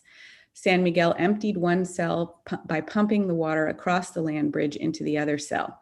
One cell was emptied. I understand that counsel for Kiewit disputes whether the ash that was then placed at Pit 10 was placed in the pit itself. But I'm not sure the distinction matters for this motion in particular. Millions of tons of coal ash was placed on the Peeler Ranch by Kiewit at San Miguel's direction from 2012 to 2016. And I will note there is nothing in the mineral lease which allows coal ash from any source to be disposed on the ground. The only allowance for disposal of ash in the mineral lease is for the peeler ash into the pits and buried a certain number of feet, I believe it's over 10 feet below the ground surface, so as not to harm plant roots. So Kiewit piled millions of tons of coal ash either in a pit or on the surface of the Peeler Ranch and left it open to the elements for going on 10 years with no end in sight. Because Pit 10 was flooded and unavailable for coal ash disposal until 8 years after all mining ended on the Peeler Ranch, all the ash piled in and around Pit 10 must be derived from other properties' lignite. And the record is replete with evidence that toxins are and have been migrating out of Pit 10 ash pile and into the surrounding soil and groundwater. Paragraph 8 of Mr. Brown's declaration summarizes how this has occurred in a myriad of ways. San Miguel's general manager, Mike Kezar, testified that groundwater is in contact with ash that San Miguel and its contractors placed in the bottom of Peeler mining pits. He further confirmed that coal ash is distributed throughout the reclaimed spoil used as fill in Area A. San Miguel's expert witness, Bill Meister, and contract hydrologist Eric Matzner concluded that groundwater is infiltrating this ash-infused spoil and then seeping into and through adjacent land. Direct evidence of harm from chemical constituents which originated in the off-origin coal ash San Miguel has buried on the Peeler land has been documented on the Peeler Ranch.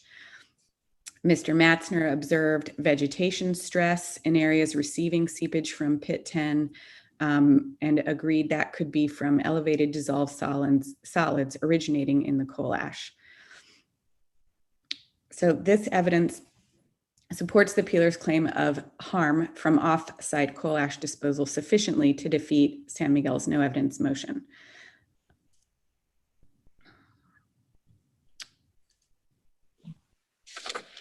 With respect to the objections to the July 2020 declaration of Anthony Brown, San Miguel argues that Mr. Brown's declaration is untimely because it was submitted to the court on July 2020 after expert discovery closed. But San Miguel filed its motion after discovery closed, and the Peelers could not have foreseen the need for such a declaration until San Miguel filed its no evidence motion.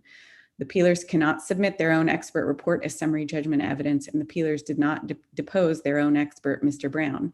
So a sworn declaration by an expert after the close of discovery is typical and expected competent summary judgment evidence.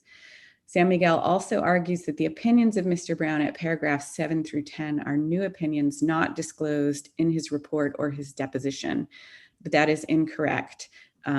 Those opinions, specifically paragraph 7, come from his key opinions 1 through 6 in his expert report, and section 8.2.6 called coal ash landfills and coal ash piles, and figures 2 and 25 of his report. Paragraph 8 of his declaration comes from his expert report, section 3, the key basis of his opinions. There's a table, Your Honor, which includes all the individual points from his opinions and where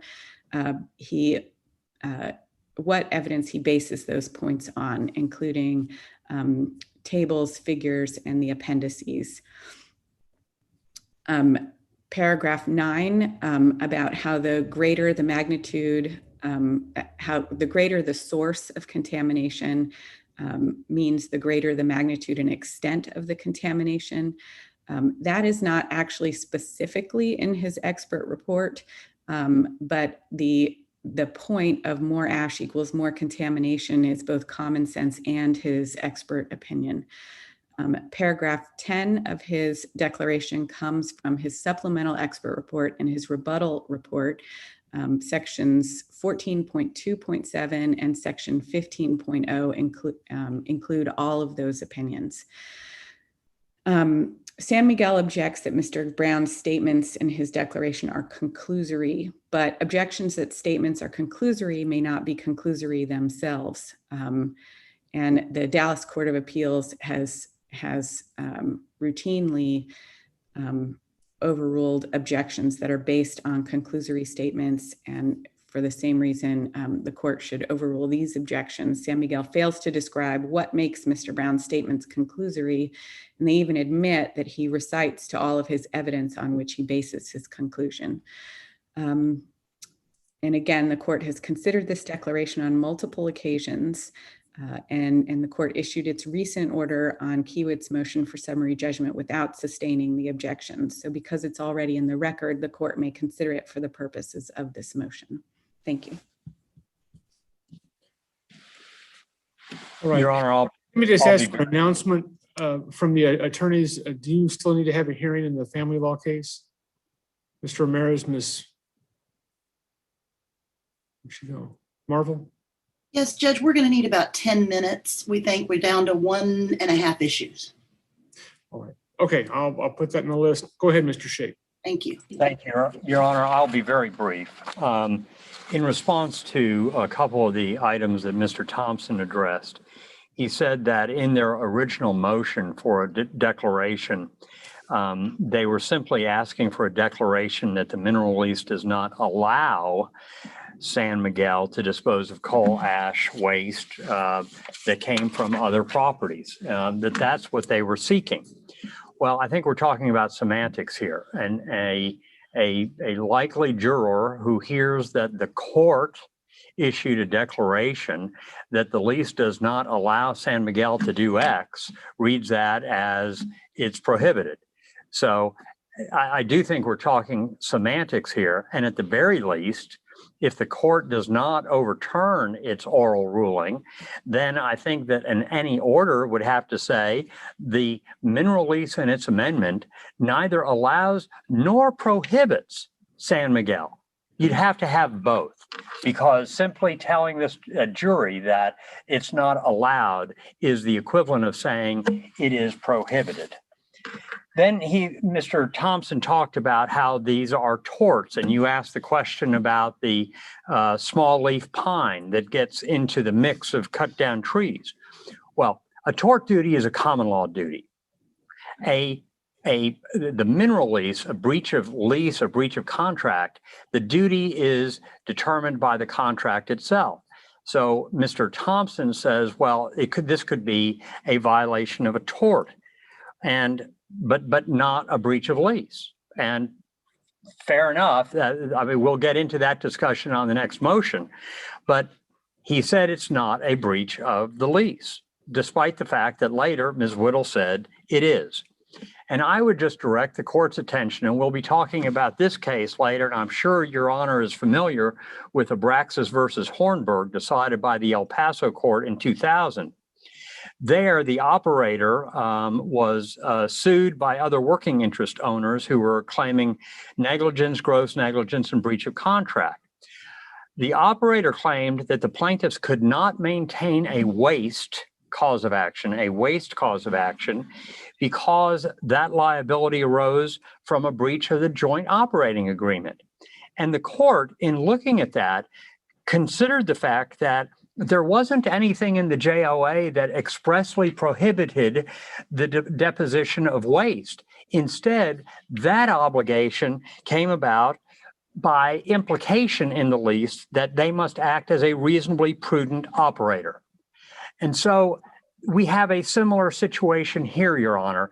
It is not a breach of the lease for San Miguel to have used as fill for some of these pits ash that came from off-site peeler leases. And the declaration that it did constitute a breach of contract or breach of lease, or even that the lease does not, quote, allow it, is going too far in telling the jury something that is inappropriate as a matter of law.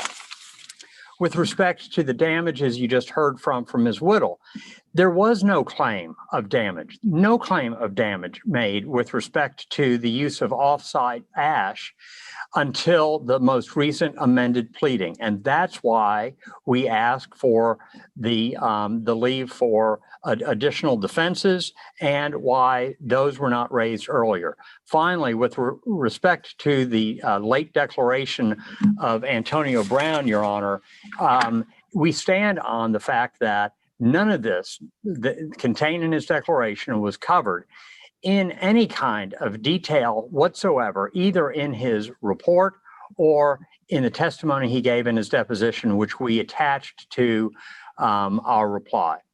And that's all I need to say, Your Honor. Thank you. So is this really any different? I understand oil and coal aren't the same thing, but where you have an operator who has a lease and he's separating out the oil and the salt water and re-injecting the salt water from the lease back onto the lease premises, and then says, oh, and I'm also going to take all the salt water from all the other leases I have around here and ship it onto this place and inject it into the lease premises. Well, Your Honor, either that without, I understand there's railroad commission permits, but it's either a breach of the lease. It's either a breach of the lease, in which it is a breach of contract because the lease sets it out, or as the Abraxas court tells us, it's not what a reasonably prudent operator would do in such circumstances. But here we'd have to talk about reasonably prudent mining contractors, or I'm sorry, mining operators such as San Miguel. And that's not what the court considered in Abraxas or It's a tort. And that tort, as we're going to talk about later, is barred with respect to leased premises because of the economic loss rule.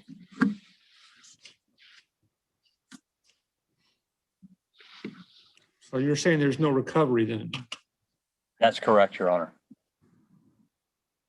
I mean, again, as I pointed out in my argument, they can talk about it all they want with respect to their claim of breach of lease for failing to remediate in a timely fashion. That is fine.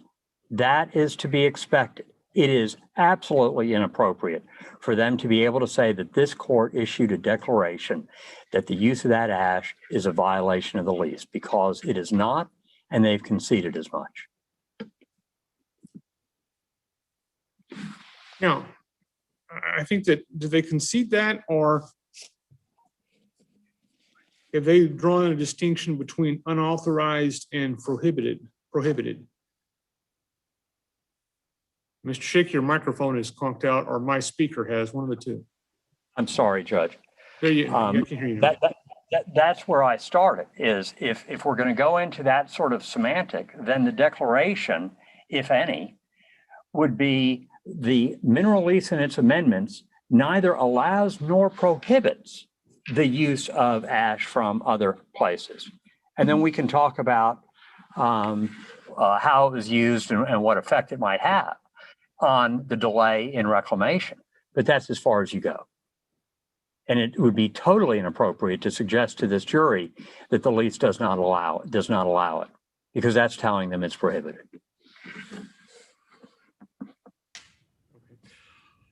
All right, we're going to take a 10-minute break. I'll ask you to be back at 11:15. I'll take up the hearing briefly on the family law case from Wilson County, and then we'll take up the motion to reconsider from the appealers.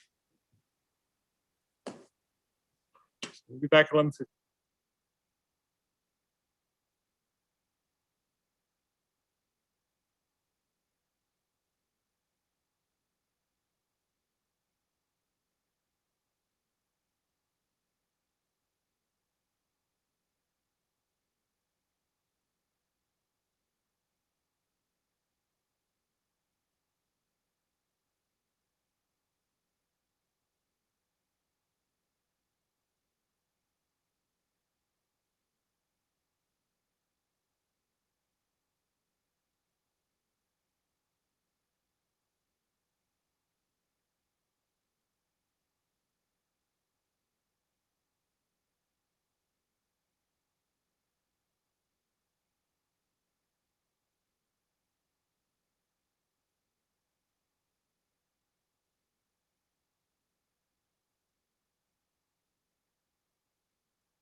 All right, Ms. Marvel, Mr. Ramirez. Yes, sir. We're down to one issue, and that is, well, actually two, but we'll start with one, is the 2019 taxes. And what happened in the trial, Judge, and if I could share screen with you. Yes. Is, and this is an Exhibit 4 that was admitted at trial. We went through some issues with Ms. Guerrero, who was pro se at that time, and what she agreed to in trial. And one of the things she agreed to was the 2019 tax liability, all taxes. We don't have a copy of the record, but my recollection is, and my client's recollection is, she asked about the refund. And I said, well, the refund goes with the taxes. If he's going to be stuck with everything, he should get the refund. And you were silent. I don't remember if you ruled or anything like that. What we've come down to is there is going to be a significant tax refund.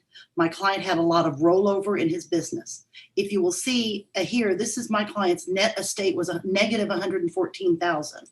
And up here, this is her net estate was 152,000. Now there may be quibbling about values and things like that, but there's no question he's getting less out of this marriage than she is.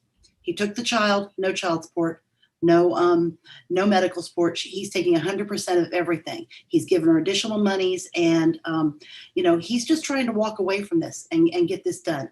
The big issue about this tax refund is that this money needs to go to reduce the debt on the business, which was at 212,000 at the time of trial, with a value of about 50,000 on the property. And so we're asking the court to make sure that we clarify, because she won't sign the tax refund because she wants her to try to take all of this, and that we're asking that the court award that money, award any refund and the liability to him, because he'll also have all liability for anything for the next 7 years. He's responsible for as well, the last 7 years, if the IRS comes a call. And Judge, if I can briefly respond. Yes, sir. As that stated that in the trial, Mr. Guerrero agreed and it was ordered that he's going to take the 2019 tax liability. And as Ms. Marvel stated, and we have the transcript, the ruling, it's silent as to any credit, so again, I think she's trying to input things that wasn't said. If it's silent, it either needs to be silent in the order and let the tax code deal with the refund, which would be 50-50. But the other thing is the 2019, we're already in 2021, the 2019 taxes, she's already filed separately. She's already got a refund on her own filing separately. I don't think that us going into the taxes from 2019 and having to now have to go back and amend, and her having to take money out of her pocket to pay back and basically give it to him. I think the taxes just either split a refund, or just let them file separately in 2019. There was nothing really ordered that she couldn't do it. And again, we're already in 2021. She doesn't want to be past due. So she paid them timely she filed timely in 2020, her 2019 taxes. So now we're trying to go back basically 2 tax years to undo something and take money out of her pocket. So I think that it either should just be silent or just let them file separately. And Judge, the problem with that is if he ran it filing separately, there became a huge deficit that he owed. And so what she wants is all of it. She wants half of any refund he gets, plus she wants him to be stuck with anything else, plus she wants to keep her own money. And that's been the problem in this case all along, is she will not take responsibility. He's willing to take responsibility. He needs this money. And if the court needs to order it, if there is money that she was refunded, let us figure out what that is. I don't know what that is when we put them together, and we'll need to figure out how to pay her back for that, or pay her half of it or something like that. And how much money are you talking about? Judge, my client told me it's about $24,000 because there's a lot of rollover of previous taxes that were not, refunds that were not taken over the last 4 or 5 years in the business.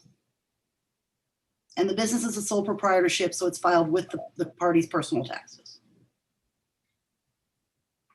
Mr. Ramirez, how much did your client get as a refund on her personal taxes? I don't have that exact number, but I think it was less than 1,000. 698 is what she's saying. Judge, we'll pay her back. I have not received it.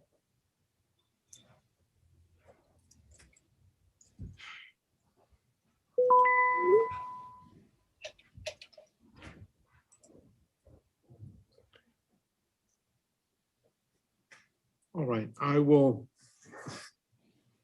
include in there an order that the 2019 taxes be amended and signed by both parties, that the refund, can it go to one of the attorney's trust accounts? Yes, Judge. Sure, that's fine. That, and actually run the numbers first, make sure there's going to be an increase, but the first $698 goes to Guerrero, and the balance of it split 20/80 with 20% to Valerie Guerrero and 80% to Jason Guerrero. All right. And so you want it to come to my trust account, Judge? I don't care whose. Okay. Be happy to do that, Mr. Ramirez. Okay, that's fine. Okay. Okay. All right. So that takes care of that. Amended. Can we have a date certain that she's required to sign it? Well, has the It's tax already ready. return already been prepared, or does she have to turn Yes. over information? It's already been prepared. It's ready to go. She's just has refused to sign it. All right, are we gonna get this signed today? This decree, yeah, All right, you'll have it emailed to you very shortly. okay. All right, within 7 days of whenever it's turned over to her attorney. All right. Give her a chance to have somebody else look at it if she has any concerns. Okay. Okay. Turned over to attorney. All right, sure. And then the last thing, I promise you, we'll get out of your hair. Hey, just real quick, Ms. Marvel, before you go on to that, just some language, because one of her concerns with the 2019 taxes was they were wanting her to go and just sign the signature page only. And she wanted to see the supporting documentation, especially because she's signing her name on these taxes, that she would have full access to all information, all taxes. Like basically they were saying, well, you can't see anything because it's his information, his business, just signed. So she just wants to be able to have full access to the entire tax return. Like you said, full access in a week to look at it, so that, Sure. you know, if she thinks there's a problem, she can object. And not I don't do it, or I want 50/50 and not 20/80, you know, plus my 698. But if she thinks there's a legal problem with it, then I'm not ordering her to, you know, commit a felony. She would give you a chance to come in and file a motion to have that changed. Okay. So we'll have it given to her as amended, because and then she has 7 days to look at it and sign it within 7 days. right. Yes. All right, thank you. The next question is the valuation of the trailer. You gave us an instruction, but the parties are so far apart on what the actual value is. Ms. Guerrero says it's $12,000 off of something she said she looked at. My client pulled up something on NADA and had it at a wholesale of $8,250 in perfect condition, so he's at $5,700. We need some help, Judge. Just give us a number. And if I can respond to that briefly, Judge, I think the way that you brilliantly ordered it, I mean, you kind of resolve that issue is she does it. She's saying it's worth 12. And if he thinks that's high, then she has to buy it for 6. I mean, the way that you did it, you're kind of. Yeah, I don't plan to revisit that. Right. So All just right. that language, I think, kind of covers it. Yes. Okay, all right, thank you, Judge. I will have a decree to Mr. Ramirez within the hour, and then we'll have it to you by the end of the day, sir. All right. Thank you Okay. for your time. We appreciate it. Thank you, Judge. Okay, so where do we stand? We're on the.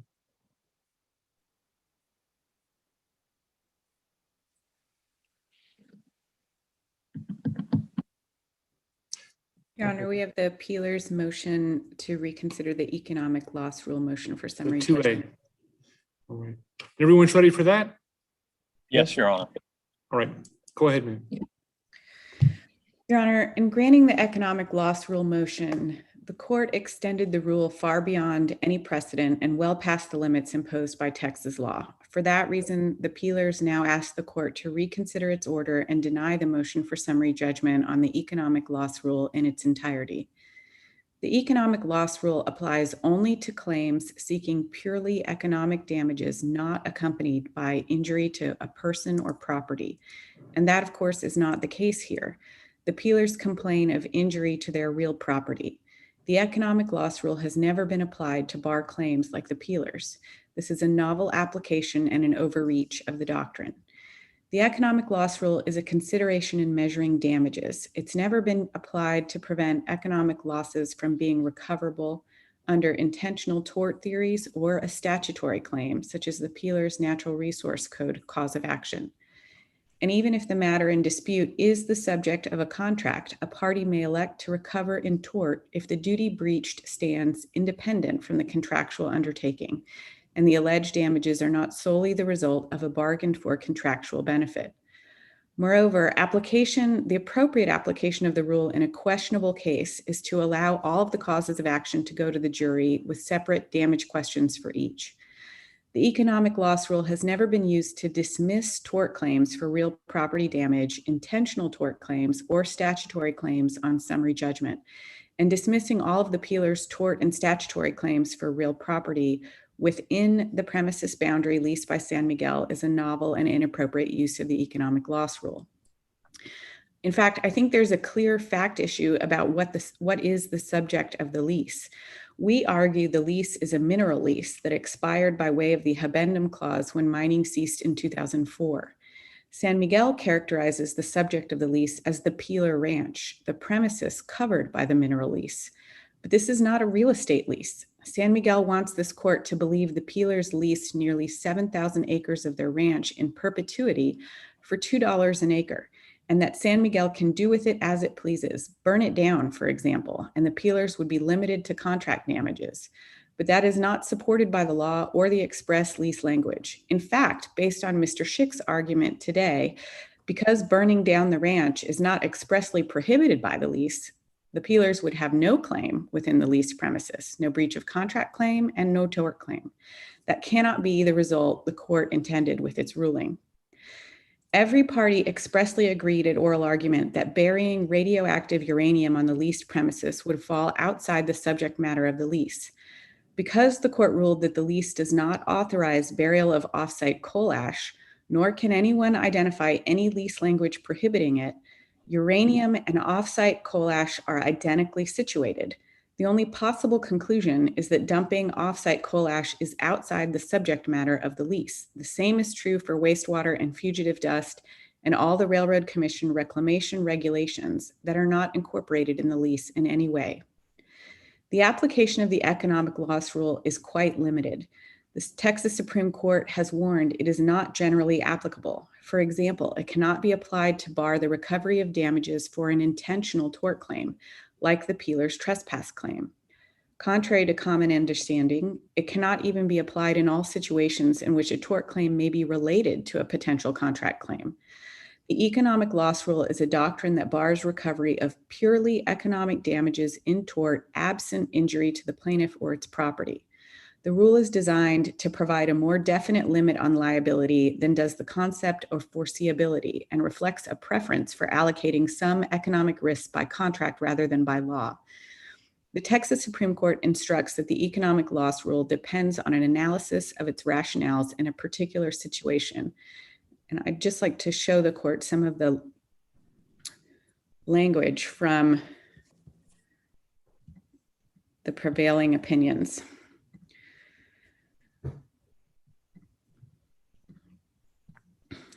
Your Honor, this is the most recent opinion from the Texas Supreme Court on the economic loss rule.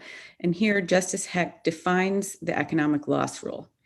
In actions for unintentional torts, the common law has long restricted recovery of purely economic damages unaccompanied by injury to the plaintiff or his property, a doctrine we have referred to as the economic loss rule. The rule serves to provide a more definite limitation on liability than foreseeability can and reflects a preference for allocating some economic risks by contract rather than by law. But the rule is not generally applicable in every situation. It allows recovery of economic damages in tort or not, according to its underlying principles. This is Lan STV versus Martin. That's 435 Southwest 3rd, 234. Then Southwestern Bell is another controlling Texas Supreme Court opinion on the economic loss rule. And here the court says, if the defendant's conduct, such as negligently burning down a house, would give rise to liability independent of the fact that a contract exists between the parties, the plaintiff's claim may also sound in tort. Conversely, if the defendant's conduct, such as failing to publish an advertisement, would give rise to liability only because it breaches the parties' agreement, the plaintiff's claim ordinarily sounds only in contract.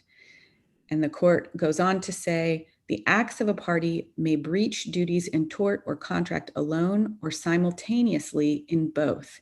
The nature of the injury most often determines which duty or duties are breached. When the injury is only the economic loss to the subject of a contract itself, the action sounds in contract alone.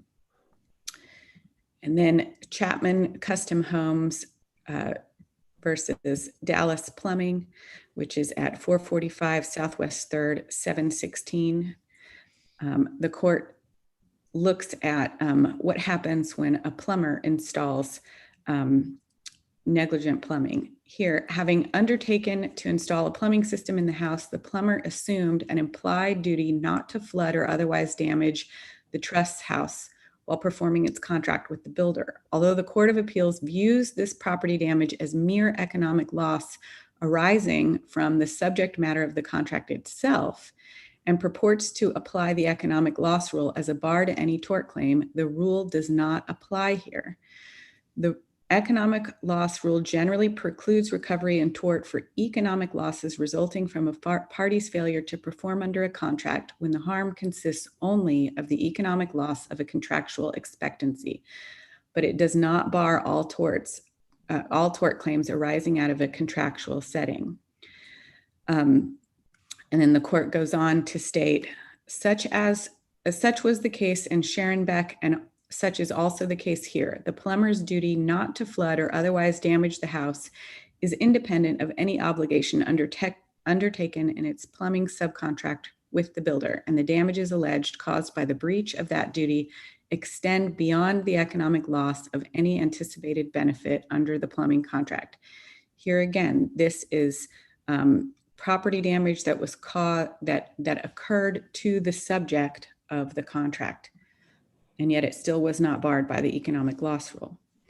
In Sharyland Water Supply Corps versus City of Alton, which we think is an important case with respect to this matter, the court found that the water system that was the subject of the contract had been damaged, and therefore the economic loss rule did not apply.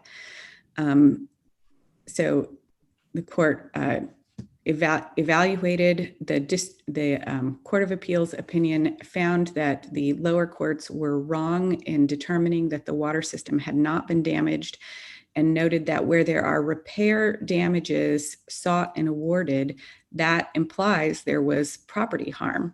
And so the economic loss rule does not bar recovery in that case.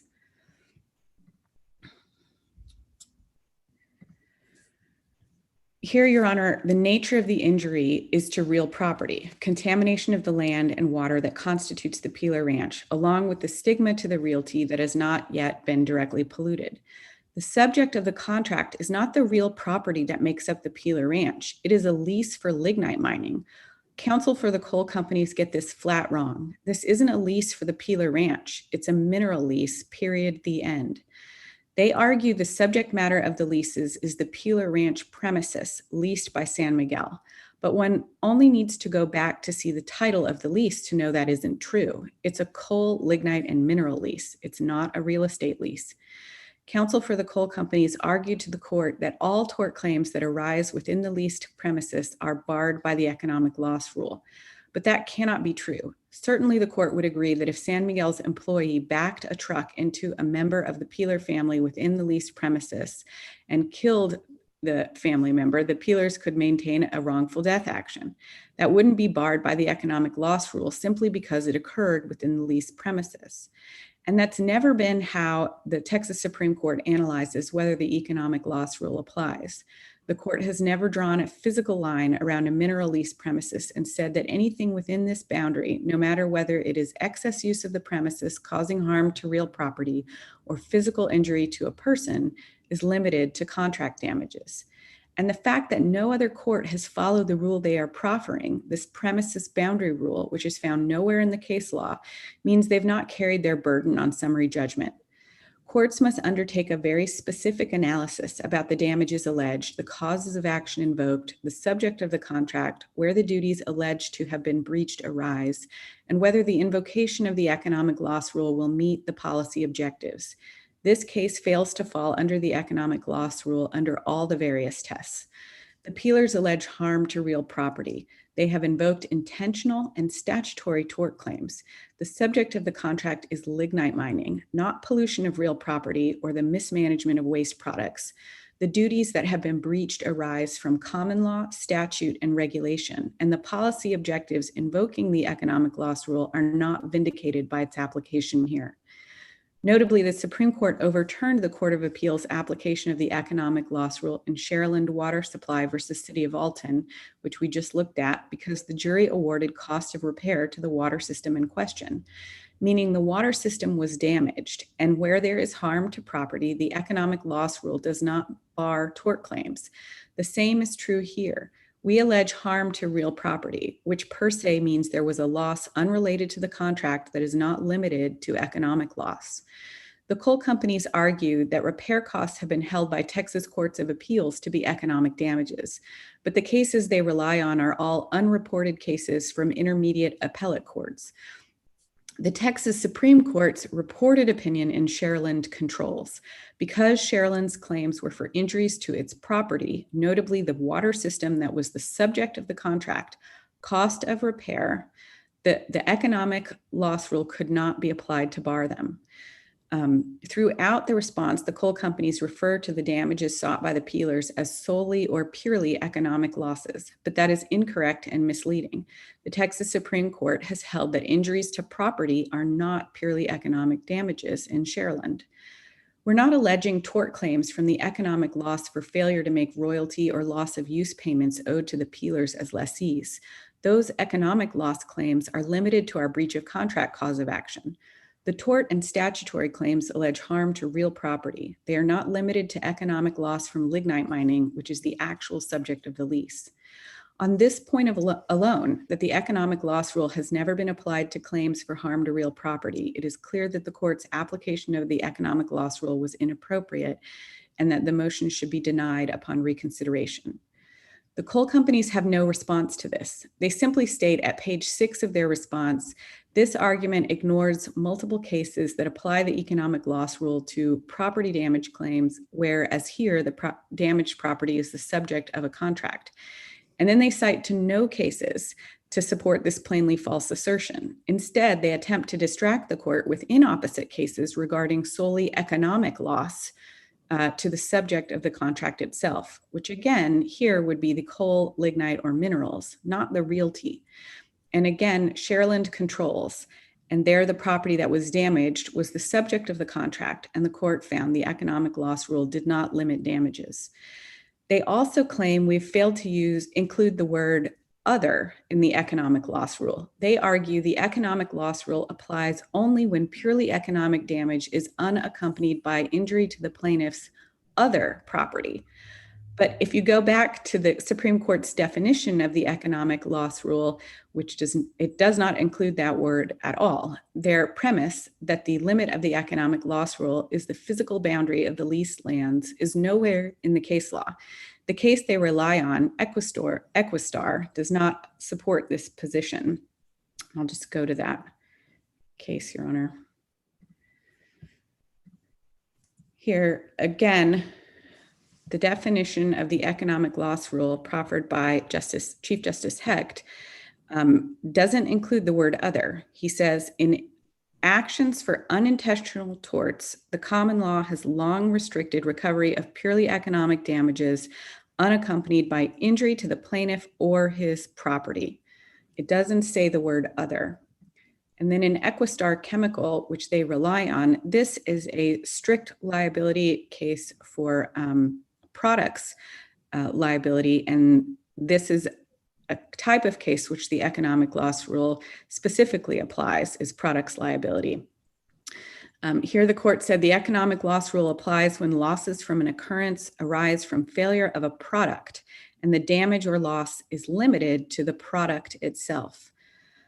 The rule does not preclude tort recovery if a defective product caused physical harm to the ultimate user or consumer or other property of the user or consumer, in addition to causing the damage to the product itself. So this plainly doesn't apply to the Peeler Ranch premises. The Peeler Ranch is not a defective product.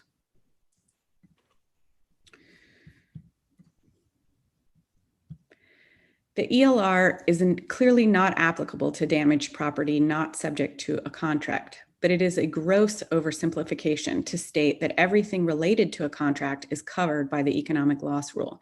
The court must look at factors limiting the economic loss rule to determine its applications. Defendants' cases are inapplicable. They show only that when a contract specifies rights and obligations, those rights and obligations may be vindicated only by a contract claim. But the Peelers have claims based on rights and obligations established by common and statutory law, and these cases do not defeat those claims. It's important to recall that the regulations the Peelers rely on for their negligence per se and statutory causes of action are not incorporated in the mineral lease. They are standalone duties that are not derived from the contract. Application of the economic loss rule is further limited to claims of product liability and negligence. But the Peelers have brought more than a negligence cause of action. They claim trespass, which is an intentional tort not subject to the economic loss rule, as made clear by the definition provided by Chief Justice Hecht in Lan STV. And the Peelers claim violation of the Texas Natural Resources Code, which is also not subject to the economic loss rule. So at a minimum, it was inappropriate for the court to dismiss the Peelers' trespass and statutory causes of action. No court has ever barred a trespass or statutory cause of action based on application of the economic loss rule. The coal companies inaccurately claim that the court in DeWitt County versus Parks applied the economic loss rule to a trespass cause of action, but that is not correct.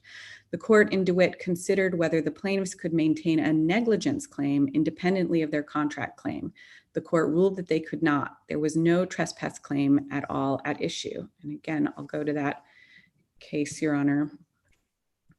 Here is DeWitt, and the court stated that in describing the case, when an electric utility cut down 2 trees that were on its easement and trimmed another that had grown within the easement, this suit by the landowners resulted.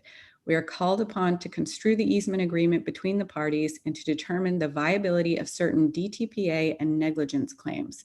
There's no trespass claim.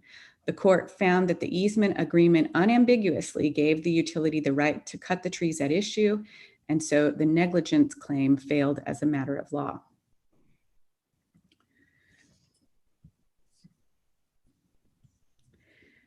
And the Texas Supreme Court in Sherilyn noted that even absent physical injury or property damage, courts have allowed recovery of economic damages in statutory causes of action.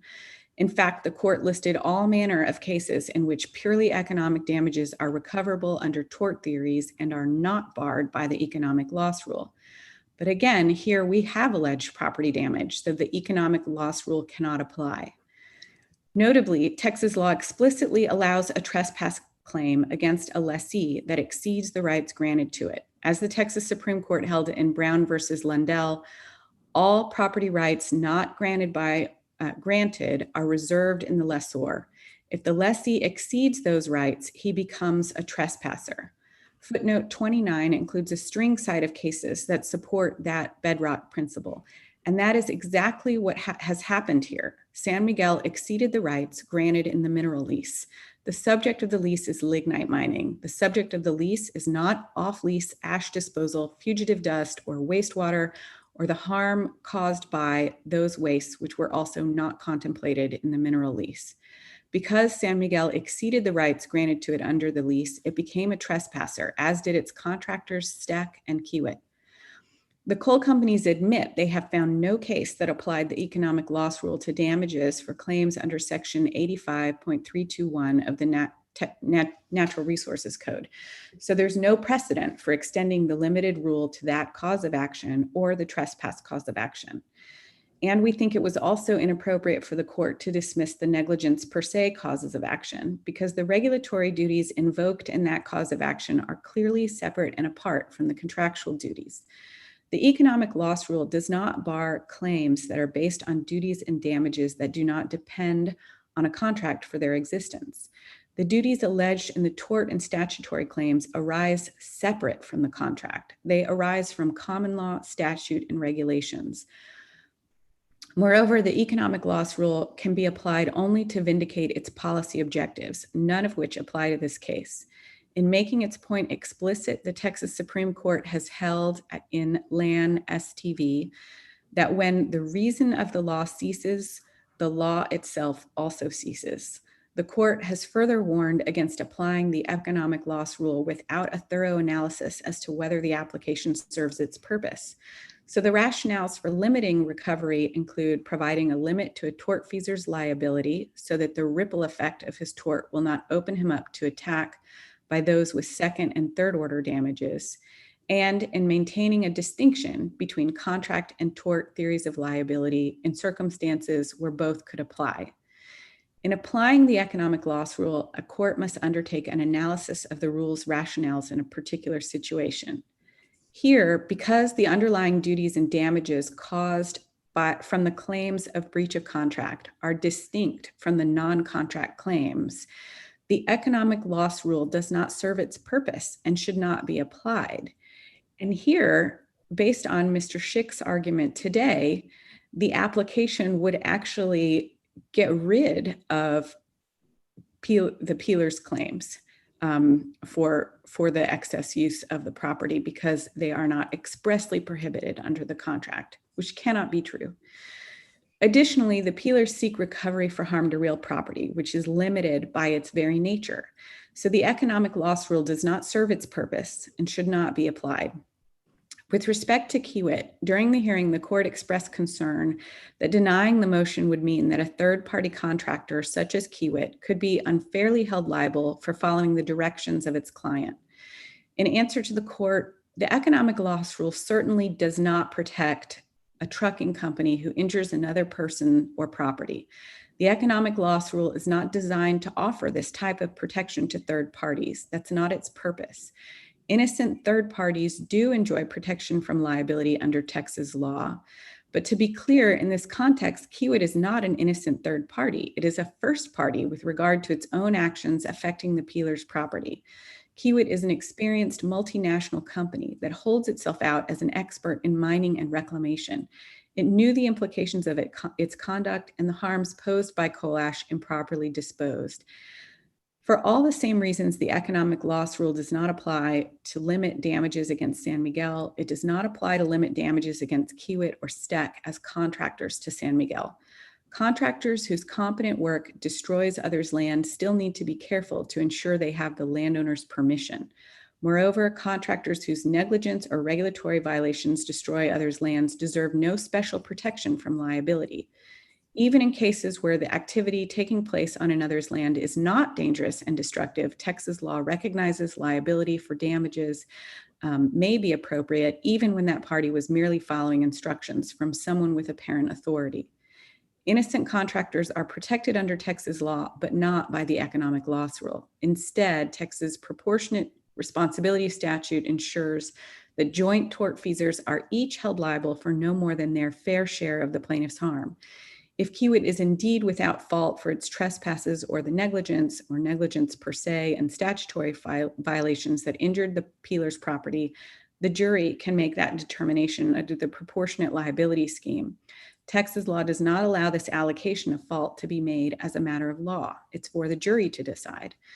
To the extent the ruling applied the economic loss rule to ensure that an innocent contractor who reasonably relies on a lessee's permission to enter and undertake work is not held liable, we believe the court misapplied the economic loss rule.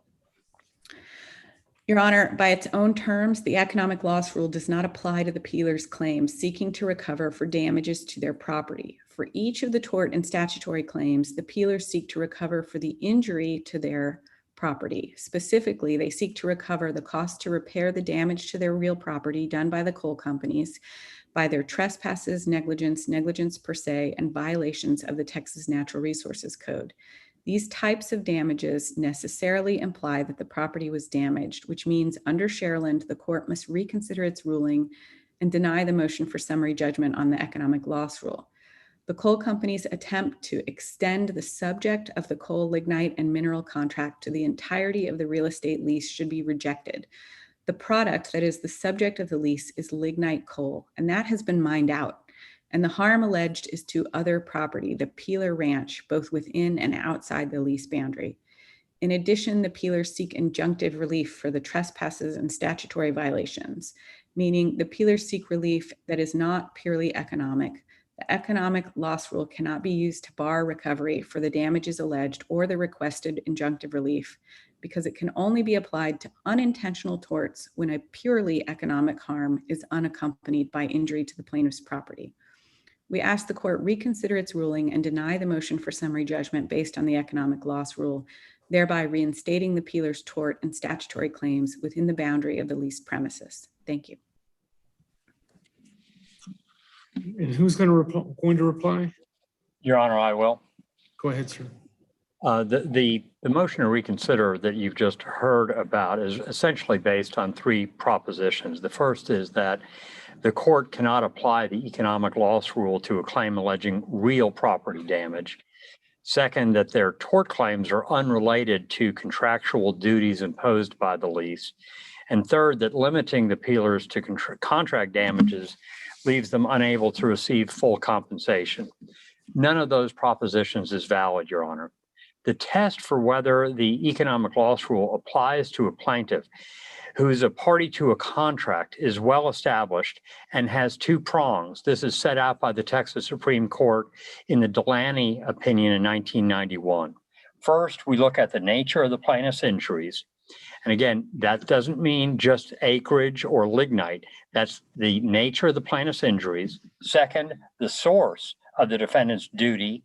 And those two factors that were set out by Delaney mandate the application of the economic loss rule here. The damage to the leased premises does not preclude the application of the economic loss rule. The peeler's argument that the court's economic loss rule order was an error rests on an assumption that a plaintiff suffering damage to property is somehow exempt from the rule. And we've heard that in several hearings over the last month, that Ms. Whittle has suggested that the economic loss rule doesn't apply to real property. That's simply not true. It ignores the definition of economic loss for purposes of this rule. The issue is not whether there's been property damage, but whether the property damage is to the subject of the contract or whether there is other property damage. That is, was there damage to property not leased? In other words, there's damage to the property leased. Was there also damage to property outside the confines of the lease and not subject to the lease provisions? That's like the water heater case that Ms. Whittle cited. The contract there had to do with repair of the water heater. The subject of the contract was not the house. And so when the house burned down, that was not barred, that damage was not barred in tort by the economic loss rule. In fact, the Texas court, the appellate court in Amarillo decided in 2000 Bass versus City of Dallas and explained that when the loss is only the economic loss to the subject, and I'm going to come back to that later, the subject of the contract itself, the action sounds in contract alone.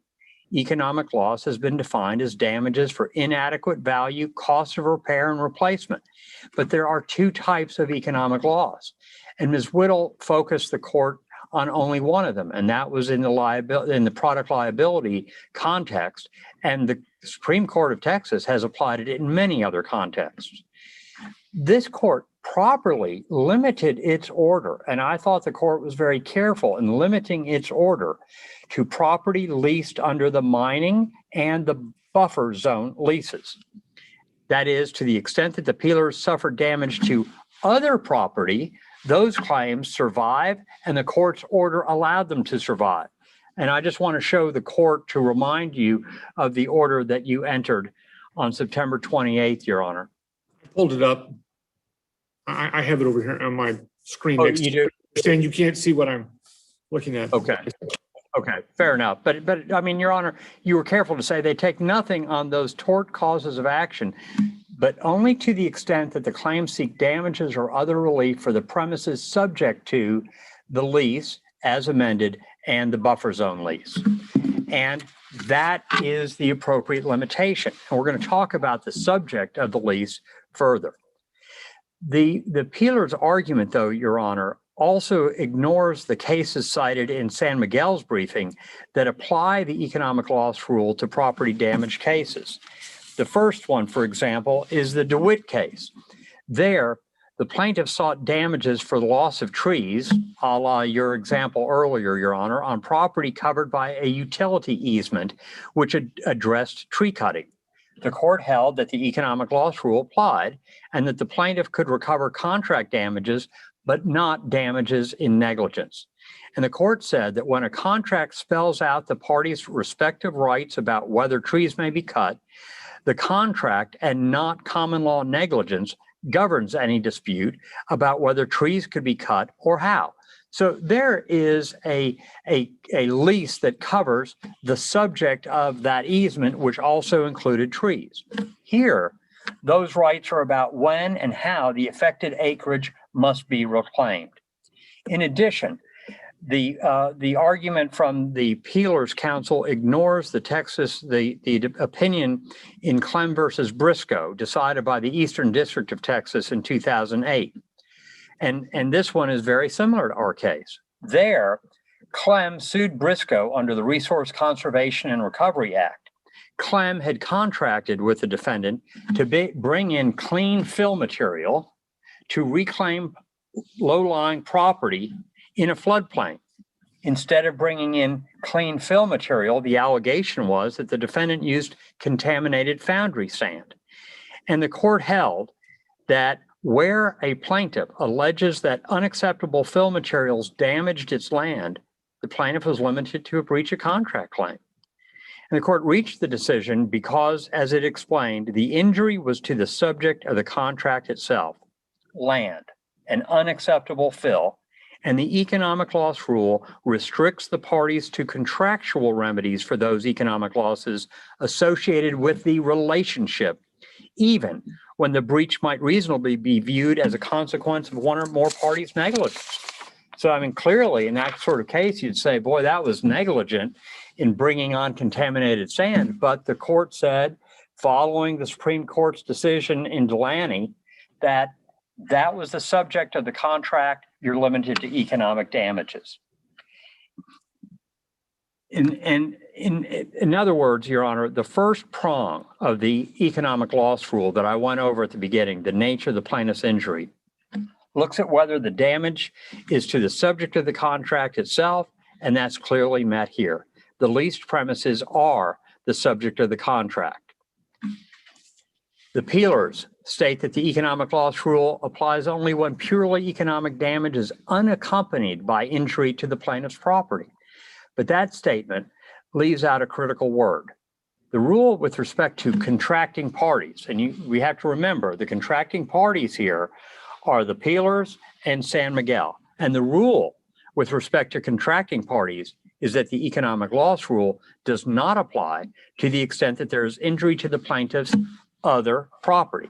In other words, that the property damage is to the defective product in the case of a product liability case, or the subject of the contract itself, the economic loss rule does apply.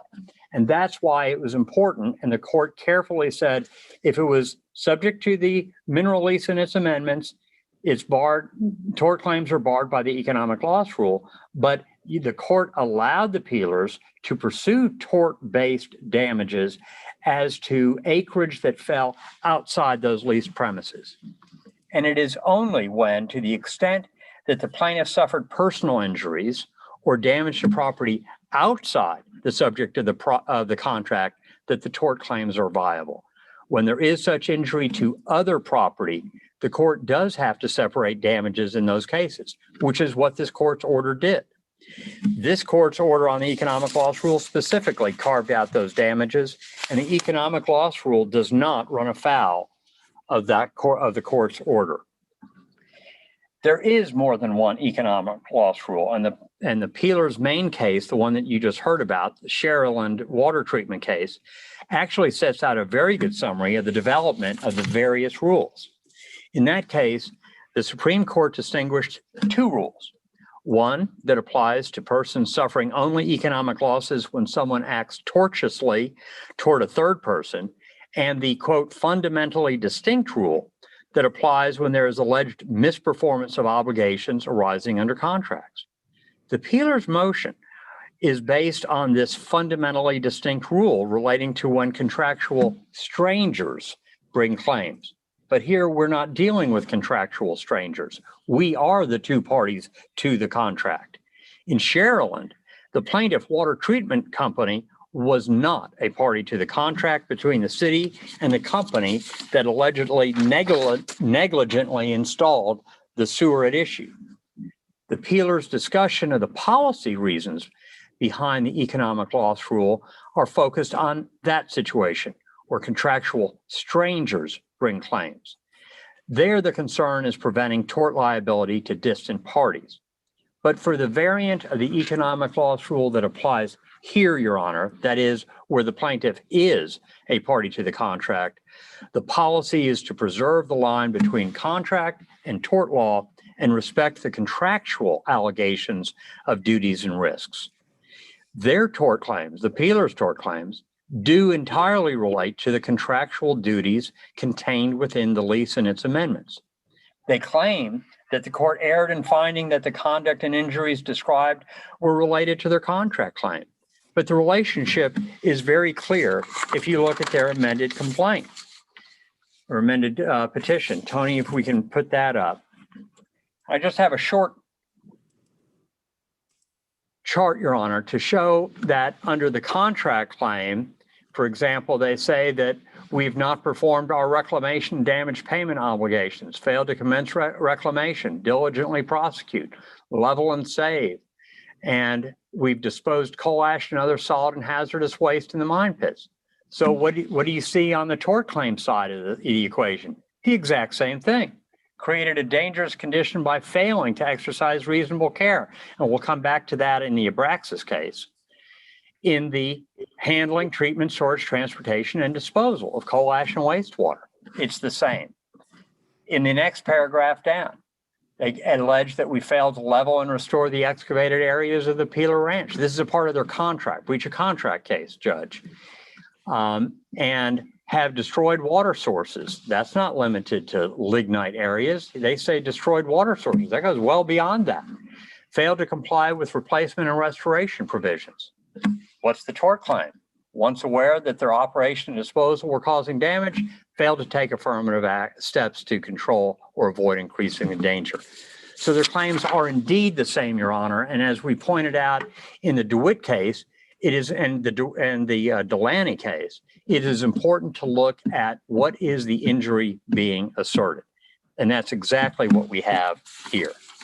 In fact, in the Delaney case, the court said that Bell's duty, that was the yellow pages, duty to publish Delaney's advertisement arose solely from the contract.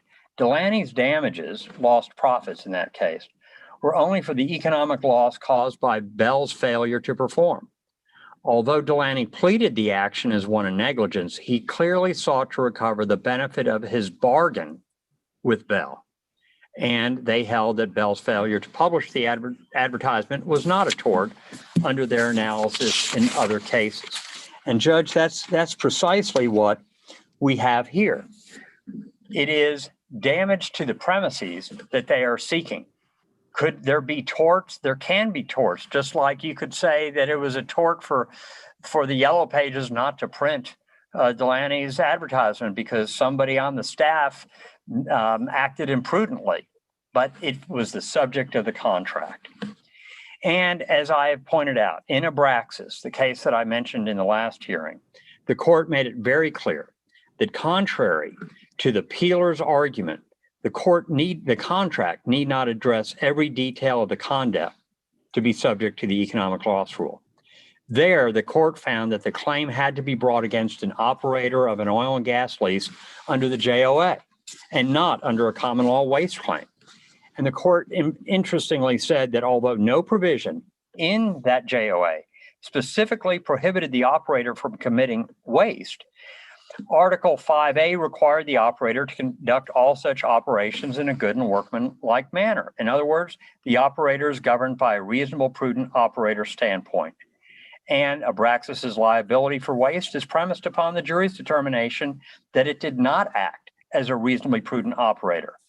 And because the duty violated is derived from the responsibilities Abraxas had as an operator under the JOA, the appellees there were not entitled to maintain a common law waste cause of action.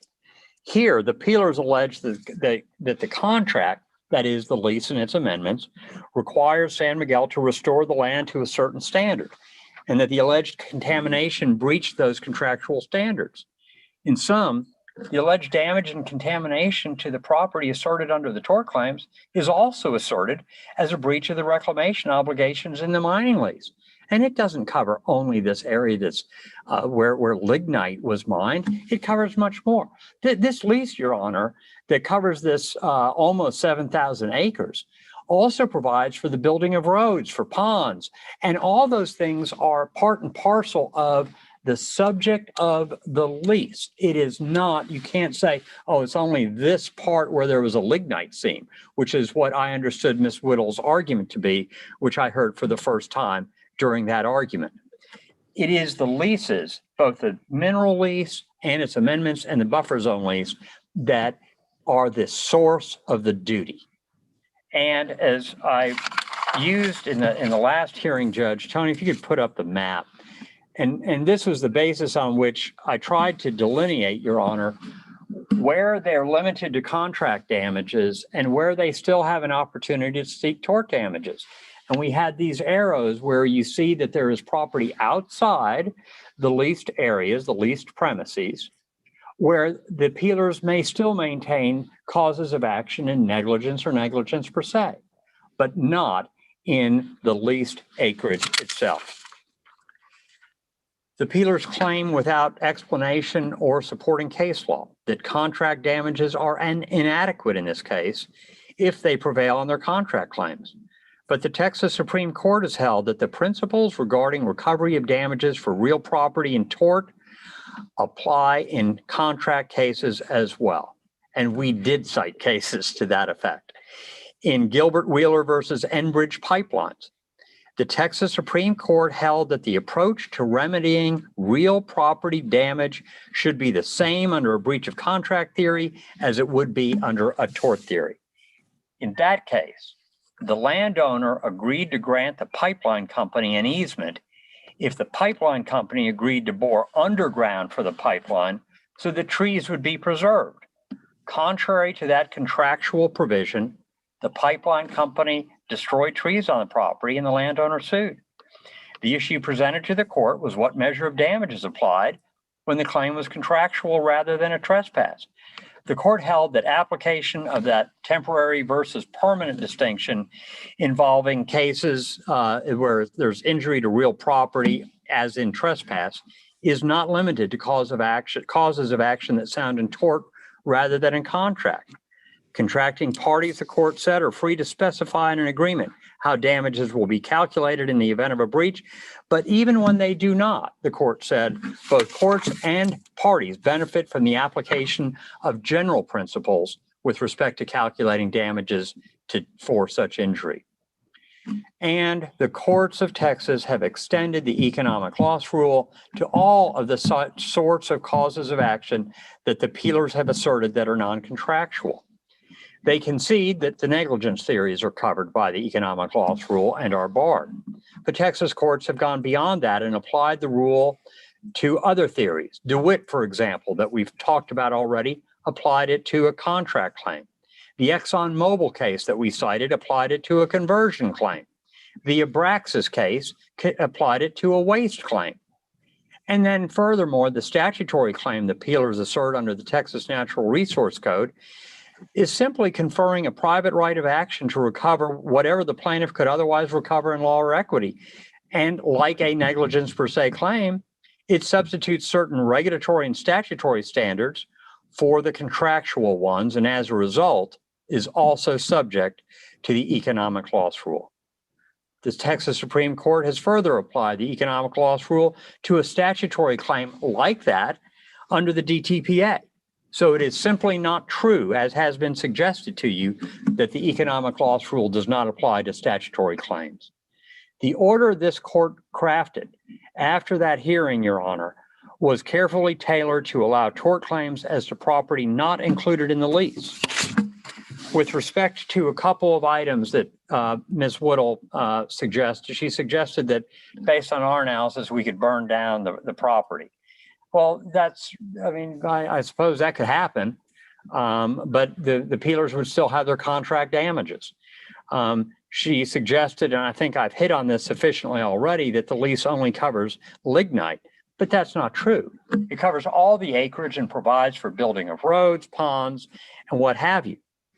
And that is the subject of the lease. It's not like a product liability case where you can point to the tire or the hot water heater. And as I've also pointed out to the court, the economic loss rule has been applied to many situations far beyond product liability. Indeed, the subject of this lease includes payments that are obligated to be made by San Miguel to the peelers, some of which they claim have been inadequately paid, but it covers the entire leased premises. That is the subject of the claims that are being asserted. And because it is, and because the court carefully excluded from its ruling those areas that fall outside the leased premises, we ask the court to deny the motion to reconsider and reaffirm its previous order of September. And I think maybe my co-defendants. Yes, I didn't know, Mr. Schneider or someone else. Yes, Your Honor. On behalf of Kiewit Mining Group, I'll be arguing. But before I get into the economic loss rule or motion to reconsider the economic loss rule, I want to quickly address some comments that were made at the last hearing involving Kiewit, if I may, specifically relating to, one, the objections to the Brown declarations. As the court is well aware, from the agreed list of outstanding orders from the court, the Brown declarations have been ruled upon.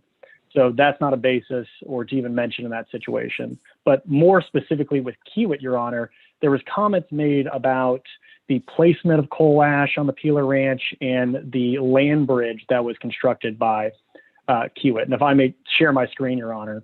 Go ahead. This comment has been brought up by Peeler's counsel a number of different times, and they brought it up in a recent filing with the court, Your Honor. As you can see right here, this was in the response to a motion for summary judgment by Kiewit. And they claim that at San Miguel's discretion or direction, Kiewit subsequently filled the dewatered cell and adjacent areas with the plant's coal ash waste. And they cite to KMG's corporate representative deposition at Simon Zulu, Your Honor, at 67 through 68, and then also 56 through 57. When you actually look at that testimony, that is not what Mr. Zulu said. Let's go ahead and bring that up. He talked about in this section right here, from page 67 to 68, he's talking about Kiewit Mining Group simply placing coal ash on the Peeler property during a certain period of time. Not that they filled the water Your cell Honor, I have to object. or any of that. It was not part of the previous motion. And so to allow Mr. Schneider to argue about the evidence in that motion seems extremely inappropriate. And Your Honor, Kiewit was specifically brought up. in that thing. And there's a narrative that the Peelers are trying to paint throughout this lawsuit with Kiewit Mining Group in motions that Kiewit is not even a part of. So it seems deeply appropriate for us to allow Kiewit, or for us to clarify those arguments that were made against Kiewit Mining Group. Okay, is that on the set for hearing today? They were arguing it during their last hearing, Your Honor. I don't know why they brought up the argument about Kiewit filling this dewatered cell, but they certainly did. And Kiewit should at least be provided an opportunity to address those comments made to the court, so that there's a record of Kiewit's objection to those references and inaccurate references to deposition testimony by Kiewit's corporate representative. Okay, sir, I will, it's already 12:15 gone. I will sustain the objection. If there's something that you can make your written objections, or if you need a verbal hearing, oral hearing, you can set that. It's with the hearings on some other day. Yes, Your Honor. So I'll move on to the actual response by Kiewit Mining Group with respect to the motion to reconsider the economic loss rule. Now, if I may share my screen again, Your Honor. Yes.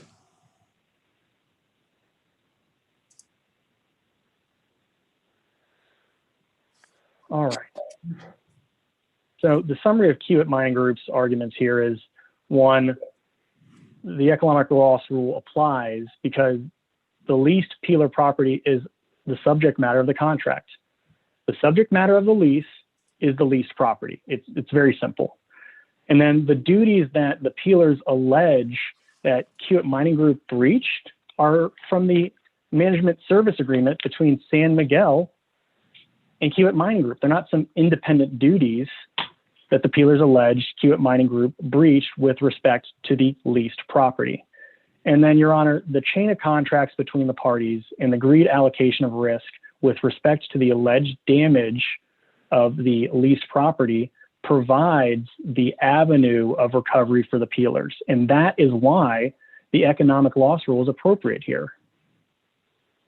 Just very general background. It was discussed, as the court is well aware, Peelers agreed to lease their property to San Miguel for coal mining operations, and with the buffer zone lease, the plant operations.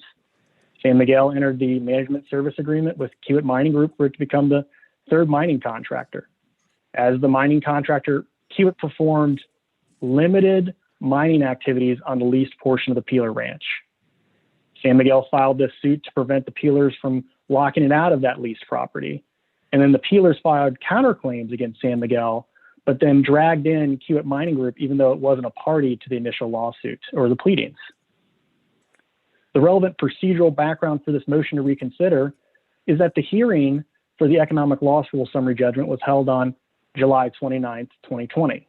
The court issued its written order several months later in September 28th, 2020. The reason I bring this up is because in the Peelers' motion to reconsider, they only referenced this oral ruling by the courts. Well, the court also issued a written ruling and had plenty of time between the hearing and the time it entered the written ruling to reconsider what it did during the hearing. And here's the summary of the Peelers' argument.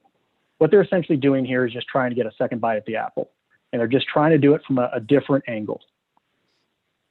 They previously argued that again, you've heard today that, the Peeler Ranch somehow isn't the subject matter of the lease, that the leased property isn't the subject matter of the leases, and that Kiewit Mining Group's duties to the Peelers are independent of those under the management service agreement. The court considered those arguments and still found that the economic loss rule applied. The Peelers are now arguing the same arguments again, but also argue now that the economic loss rule doesn't, quote unquote, stretch to third-party contractor situations, and then provide some arguments about innocent third parties, innocent contractors can't be the basis for applying the economic loss rule. And then they bring up this argument for proportionate responsibility statutes protecting parties like Kiewit Mining Group in these situations. And I'll address those specifically later on, but regardless, those can't serve as a basis for the court to reverse its prior ruling on the economic loss rule. Specifically with the economic loss rule applying to third-party contractor situations. Peelers provided no support for their claim that the economic loss rule does not, quote unquote, stretch to third-party contractor situations.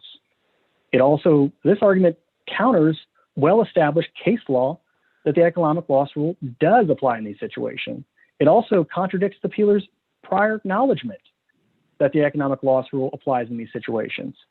Specifically, in their reply to the economic loss rule motion for summary judgment, on page 18, the peeler states,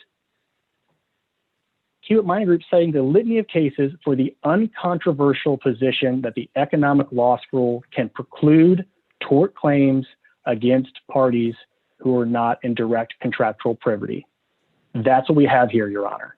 It's a chain of contracts. Although Hewitt Mining Groups are not direct contractual privity with the peelers, there is a chain of contracts in this situation covering the subject matter of the contracts, the Peeler Ranch here. With respect to the case law being well established, there's a litany of cases that have consistently held that the economic loss rule can preclude tort claims between parties who are not direct contractual privity. There is the case that the peelers rely on heavily in their motion to reconsider, the LNA versus STV versus Martin K. Elby construction case. And I'm just going to bring that case up real quick. Right here, Your Honor. You can see in the decision right here for LN/STV that the court literally was holding that the economic loss rule applied. The reasons for the economic loss rule support its application in this case to preclude the general contractor from recovering delayed damages from the owner's contract. And the reason the economic loss rule applied here, even though they weren't in contractual privity, it's because they were in the same chain of contracts. DART, in this situation, or they was relating to a light rail that was being constructed. The owner had a contract with an engineering company for developing the plans and specifications. And DART, the owner in this situation for the light rail, was contractually responsible to the general contractor for providing accurate plans. But in that case, and then LB was contractually responsible to LNV, STV in that situation. However, LNN couldn't jump LB to then have a claim against DART. You had to follow the contractual chain of contracts. And that is what that court held and why it applied the economic loss rule, Your Honor. And back to the slideshow. And even in that case, the Supreme Court noted that construction disputes are particularly good examples of when to apply the economic loss rule because of these chain of contracts with the owner, general contractor, subcontractor. Basically what we have here, you have the peelers as the owners, you have San Miguel, and then you have Hewitt Mining Group. In the PG McGregor case, the Amarillo Court of Appeals applied the economic loss rule to a hotel owner's claim against a subcontractor. Again, they weren't in contractual direct privity with each other, but there was a chain of contracts that related to the hotel. And the court found that the economic loss rule applied because the economic losses were the subject matter of the contracts and claims that flowed from the contractual relationships of the parties. Same thing in A&H Properties. Austin Court of Appeals found that the economic loss rule barred the property owner's claims against the subcontractor because the subcontractor was merely performing the services as part of the overall construction contract based on its contract with the general contractor, Your Honor. Then we have the Dallas Court of Appeals applying the economic loss rule to owners' claims against a subcontractor, in part because the only damage alleged was the cost to repair the damaged flooring. And that damaged flooring was the subject matter of the chain of contracts between the owner, contractor, and subcontractor. And the peelers had made an entire argument in their motion to reconsider that economic loss doesn't include cost to repairs. Well, this case, along with a string of other cases, have held that economic losses include damages for repair costs. And that's what we have here. Now, the peelers brought up the Chapman case during their argument. But the reason the Chapman case is distinguishable from this situation is the subject matter of that chain of contracts was the plumbing and only the plumbing. From the owner to the general contractor, the subcontractor, it was the plumbing. So when the plumbing was installed improperly and damaged the home, not just the pipes, that damage was to other property. So because the damage was to other property, that was not the subject matter of the plumbing contracts, the economic loss rule didn't apply there. And that's the same reason why the Peeler's example of the personal injury doesn't really follow what's going on here. That personal injury example is, like the Peeler's counsel mentioned, that if the Peelers get hit by a truck on the Peeler ranch, does the economic loss rule apply in that situation to bar their claims? Of course not, because the lease agreements here and the chain of contracts do not deal with the Peelers or the safety, personal safety of the Peelers. It deals with the Peeler ranch. And that is what, Your Honor, when you were asking about the quote unquote limits with respect to breach of contract claims during the other hearing, you were asking, well, what are the limits? Certainly there's got to be some middle ground. And the middle ground is the economic loss rule makes it very clear.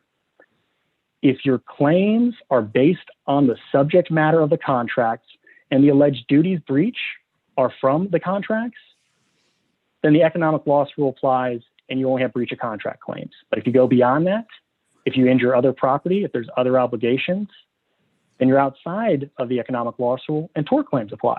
But that's not what we have here, Your Honor. Kiewit Mining Group's only role on the Peeler's lease property arose from the management service agreement, Your Honor. Kiewit only performed limited activities on the lease property as part of that management service agreement with San Miguel as a lower chain contract to the leases, Your Honor. Let's talk about Kiewit's alleged duties here. As stated in the joint economic loss rule MSJ, the duties allegedly breached giving rise to the Peeler's tort claims arise from the management service agreement between Kiewit Mining Group and San Miguel. If we go to that real quickly, Your Honor, right here. It was made very clear. All the activities performed or allegedly performed by Kiewit Mining Group that the Peelers allege imposed duties, they come from a breach of the alleged management service agreement. And this was in the initial motion for summary judgment on the economic loss rule. And Kiewit specifically pointed out the alleged provisions in the management service agreement that the Peelers claimed essentially Kiewit breached and therefore breached a duty of the Peelers, dealing with the dust suppression here under 2.410, dealing with the maintenance of the mine site relating to following the governmental regulations to ensure water quality, dealing with water control and the water control structures. That was in the management service agreement between San Miguel and Kiewit Mining Group, and the Peelers are trying to impose those duties between Kiewit Mining Group and the Peelers. And then they doubled down recently in another filing, Your Honor, where they made it very clear that their claims aren't independent of some duty outside of the contractual relationship for the management service agreement, but point to specifically Kiewit Mining Group's management service agreements. Again, Your Honor, it's riddled with examples that the Peelers asserted that Kiewit's duties to the Peelers arise from the management service agreements. They continuously make these arguments. That is where they allege that Kiewit Mining Group's duties to the Peelers arise, particularly in a sense of the leased property. But as held by Southwestern Bell, A&H Properties, and even in the Fifth Circuit, a party does not have a valid tort claim if the duties allegedly breached are the very duties contained in the contract and not obligations that arise independent of the fact a contract exists. And although the Peelers make some type of argument that even if San Miguel and Kiewit Mining Group had abided by the contractual obligations, they would still somehow have a tort claim. They just make that general statement, provide no support for it, don't say how that would occur. And the reason why is because they don't have a basis for that, because their claims against Kiewit Mining Group are based on the alleged duties that they think Kiewit Mining Group owes to the Peelers based on the management service agreement. And I want to point out that those apparent authority cases that the Peelers cite in their motion to reconsider, none of those cases involved the economic loss rule. They involved a forcible detainer relating to the repossession of furniture, or an order granting a permanent injunction for a physical therapist that kept coming onto a hospital grounds, or the administrative agency issuing a permit to undertake an activity doesn't insulate third-party tort claims. It doesn't deal with the economic loss rule, Your Honor. So let's talk about the parties' chain of contracts and risk allocation.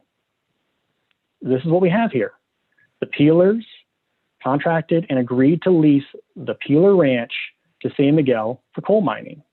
San Miguel then turned around and had the management service agreement with Kiewit Mining Group related to coal mining on the Peeler Ranch. And what's the alleged injury? The Peeler Ranch due to coal mining activities. The leased property is the subject of the lease.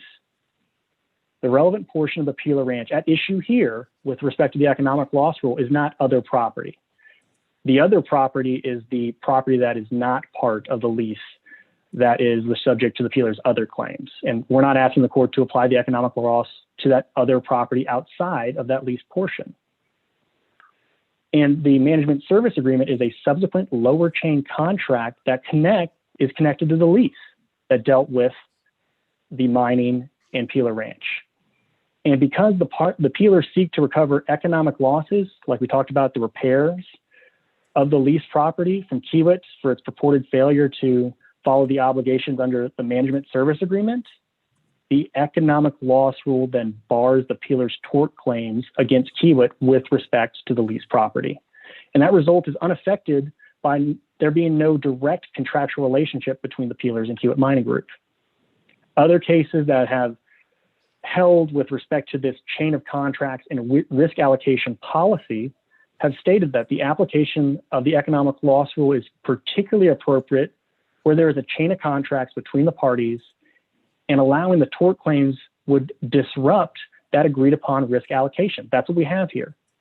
There was a chain of contracts and there was risk allocation agreed and negotiated between the parties. And allowing the Peelers to have their tort claims would disrupt that risk allocation and chain of contracts. Also in this A&H Properties decision, it states that the economic loss rule is applied in scenarios just like the one we have before the court here, because the law prefers that parties assess and allocate their risk contractually rather than necessitating the court to engage in judicial assignment of liability after the harm is done. That's the policy reason for applying the economic loss rule here, Your Honor. And the economic loss rule, again, the policy, again, as stated by the Texas Supreme Court, is it serves to provide a more definite limitation on liability than foreseeability and reflects a preference for allocating some economic risk by contract rather than by law.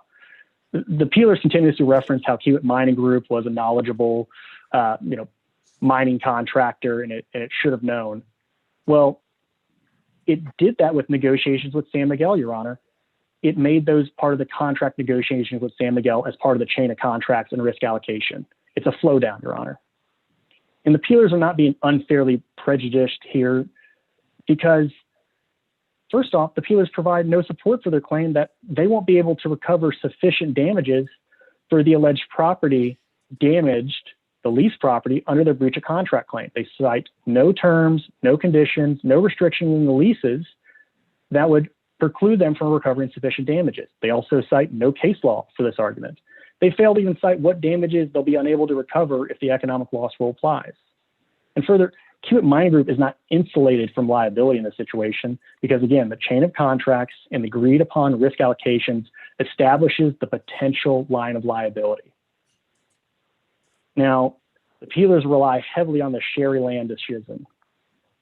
And in Sherryland, what it was is it's a case that involved two lines, two different types of systems, and two different types of contractual chains that involved, one, this potable water lines, and two, the sewer lines.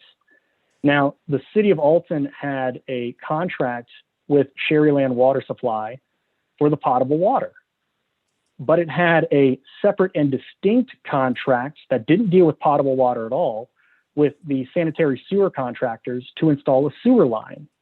Now, Sherryland ended up suing the sanitary sewer contractors as a result of negligently installing the sewer lines because the potable water lines were damaged. However, the sewer lines were not part and were not the subject matter of Sharyland's potable water contract with the city of Alton, and vice versa. There's no contractual chain here. It's separate. And that is why the Texas Supreme Court did not apply the economic loss rule here. It's because there's no chain of contracts. There's no risk allocation in this situation. It's completely separate and distinguishable. That's why the court found that it was an overstatement by the sanitary sewer line contractors to claim that simply because they had a contract with the city of Alton, the economic loss rule applied. That's not how it works. There has to be a chain of contracts and risk allocation dealing with the subject matter. These are different contracts with different subject matters. And it's notable to mention that the Sharyland couldn't recover from the city of Alton directly because it had governmental immunity. And that's not the situation here. Here, there is a direct chain of contracts to where the peelers can still recover through that direct chain of contracts. And in addition, I want to point out that the holding in Sharyland was not that because there was injury to real property, the economic loss rule didn't apply. That's not what the holding stated. What the situation is that there wasn't a chain of contracts. So as a result, there wasn't an application for the economic loss rule to apply. There wasn't following the policy reason behind it. But again, that's not the situation here. We have a chain of contracts. We have a chain of contracts to which the subject matter is the Peeler Ranch and the alleged injury is the Peeler Ranch. With respect to the Peeler's innocent third party and proportionate responsibility assertions, these are just red herrings, Your Honor. They're just trying to distract away from the issue. And the reason I bring that up is because the innocent third party status doesn't matter. It just doesn't matter. Nowhere in the joint economic loss rule MSJ is innocent third party mentioned. Nowhere in the court's order or anywhere in that is the innocent third party mentioned as a basis for the court applying the economic loss rule. It asked a question, but that wasn't the basis. And that's not the basis for the court's application of applying the economic loss rule to KMG here. Again, the basis is that the alleged injuries are to the property that is subject to the lease. And those leases have a flow down and a chain of contracts that lead to the MSA between San Miguel and Hewitt Mining Group. And the alleged duties that Hewitt Mining Group allegedly breached were not independent from those contractual chains with respect to the alleged lease property damaged. The parties allocated their risk through negotiations and chains of contract with respect to the property subject to the leases. As a result, the court's prior order based on the economic loss rule followed the well-established case law, finding that the application of the economic loss rule to parties who are not in direct contractual privy is nevertheless particularly appropriate when the parties have allocated their risk through negotiations and chains of contract. And to quickly address this proportionate responsibility argument here, those statutes are irrelevant. It's simple. The economic loss rule bars the Peeler's tort claims against Hewitt Mining Group for the alleged damages to the leased property. So they're not tort claims. And because they're not tort claims, the proportionate responsibility statute does not apply, and they're not relevant. In conclusion, Your Honor, just because we have Valentine's Day coming up, I just wanted to make a quick argument that kind of ties that in. And I'm going to bring up from Shakespeare's Romeo and Juliet, the line, and I won't have everybody enjoy my theatrical acting, but I'll just read the one line that's important. What's in a name? That which we call a rose by any other name would smell as sweet. And the reason I bring up that line, Your Honor, is because regardless of what the Peelers call their claims, whether they call them tort claims, whether they call them Section 85 claims of the Texas Natural Resource Code, negligence per se claims, no matter what they call them, the court needs to look to the substance of the cause of action and not necessarily the manner in which it's pled. And that's what the Mikens versus Longhorn DF movers held. In that case, there was plaintiffs who sued the movers in tort for property that was damaged in a fire during the transit of that property. And the plaintiffs really tried to plead hard for tort claims to avoid a waiver in their contract with the movers. But the Dallas Court of Appeals found that although tort claims were pled, the claims were actually based on the duties allegedly breached that were the very duties encompassed in the contract between the parties. So regardless of what they called in that case, regardless of what the peelers want to call it in this case, their claims are for a breach of contract. And the subject matter of the chain of contracts between the parties is the Peeler Ranch.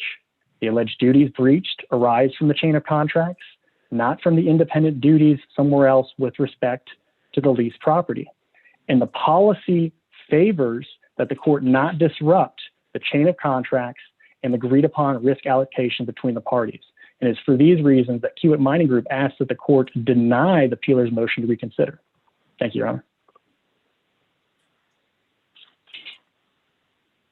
Okay. Who else to be heard on this one? Your Honor, may I have a brief reply? Yes.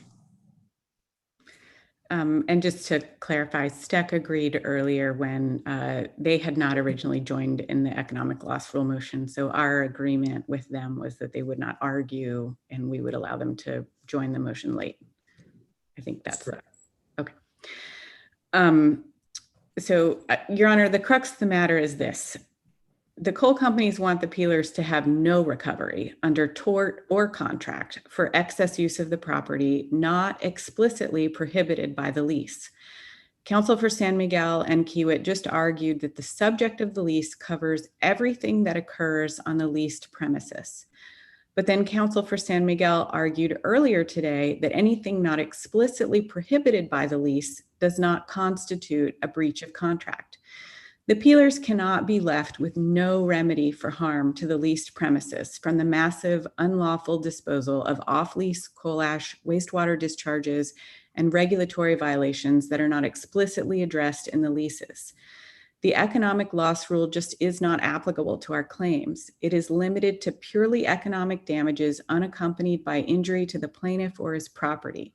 It is not applicable to intentional or statutory torts, and its application must vindicate its policy purposes. None of these circumstances apply here. Our petition is clear at pages 66, 69, 71, and 74, where we lay out the common law and regulatory duties on which we base our tort claims, which are all separate and distinct from the contract duties. The peelers should be able to seek tort damages for these separate duties that have resulted in harm to their property. We ask that the court reconsider its ruling and deny the motion for summary judgment on the economic loss rule. Thank you. One sentence, Judge. It is not at all true that we want the peelers to have no recovery. They do have the opportunity to recover their contract damages, and that includes things like contamination to property. The economic loss rule does apply to the leased premises. All right, what exactly? Okay. All right. Anything else on this? No, Your Honor. Are we going tomorrow? Do we have tomorrow or Thursday? Thursday. Yeah, Thursday, Your Honor. Thursday. Okay, I will see everyone on this side on Thursday, and I will be back at 1:15 so we can start the Apperson case. Judge. Your Honor, Sure. just one thing, I think the parties have agreed on an October 11th trial date, if that's still available for the court, and we just need a docket date. I guess I can get with Ms. Wilson, Ms. Riley on that. Yes, if you'd get with her, she may be at lunch right now, but yes, they are the keepers of that, not me. I'm here. Thank you. Judge, all I was going to say is if we, given how things are going this morning, if you want us to push to 1:30, we can let all the other parties know to come back at 1:30. 1:15 is great. Okay. Judge, is that all for Atascosa? That's it. Okay. May I be excused? Yes, ma'am. Thank you, Judge. Okay. Thank you, Your Honor. I will Thank you, Your Honor. shortly. Thank you.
All right, I have 14 after, but is everyone here and ready?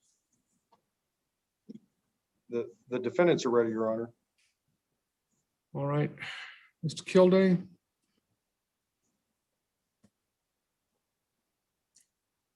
I don't see Mr. Kilday here yet, Your Honor. I don't either. There's. All right.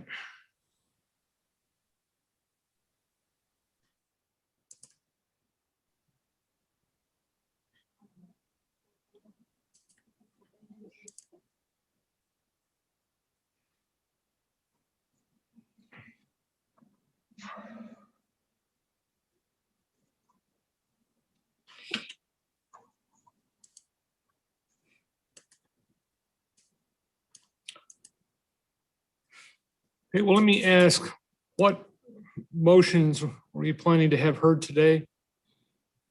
Your Honor, I intend to begin by, we'd left off yesterday, the plaintiffs Right. had concluded their presentation, and I have a reply to that and a response to their traditional first and second motions for summary judgment. And then the next two motions that I think will be fairly quick is the second traditional motion for summary judgment and the fourth traditional motion for summary judgment that are much narrower and discrete issues. Okay. I'll look at those while we're waiting on Mr. Kilday for a moment. Thank you, Your Honor.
Your Honor, Mr. Kilday says that he's having trouble with his Zoom link.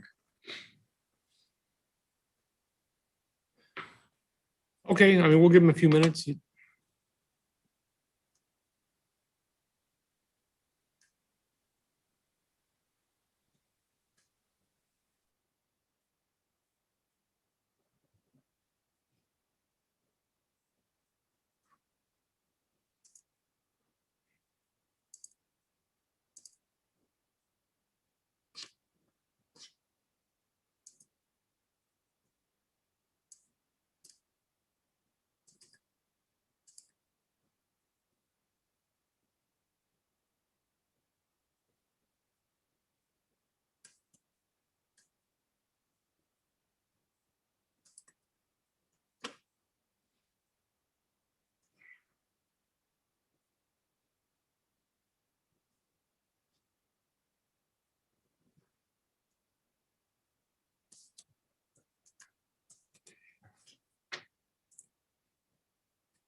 Your Honor, said he's rebooting his computer. Let's see if that helps.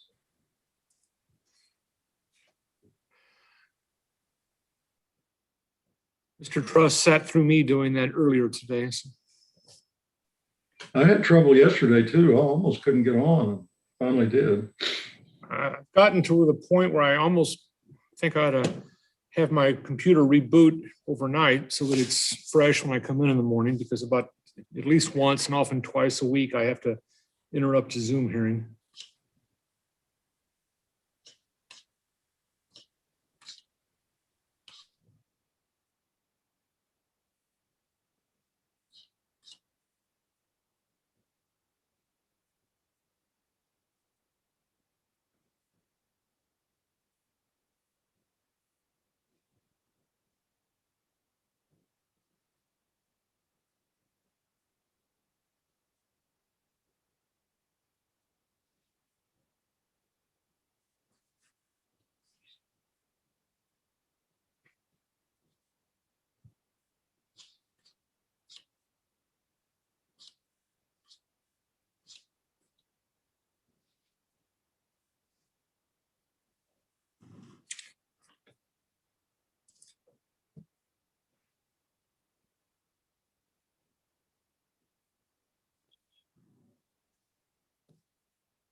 Judge, Yes.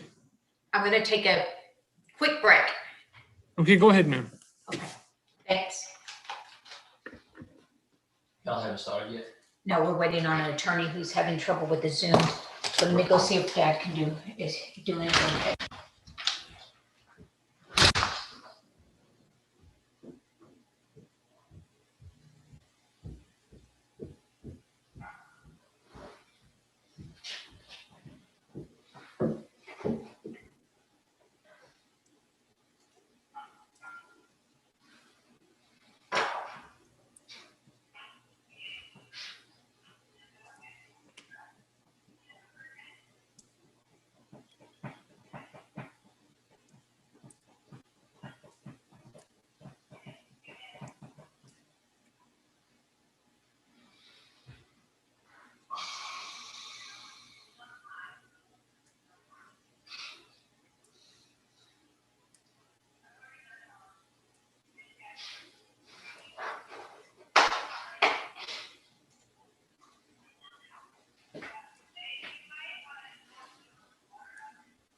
Hello, sir. Can you hear me okay?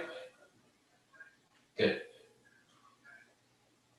Control is going to be the videographer today. I'm just going to swear the witness and then I'm going to jump out. So, do we have a court reporter, do you know?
All right, Ms. Keeney, have you heard anything from Mr. Kilday? Is he still rebooting his computer or?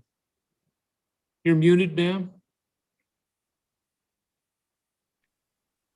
Your Honor, the last thing I got was an email from him saying his Zoom link wasn't working.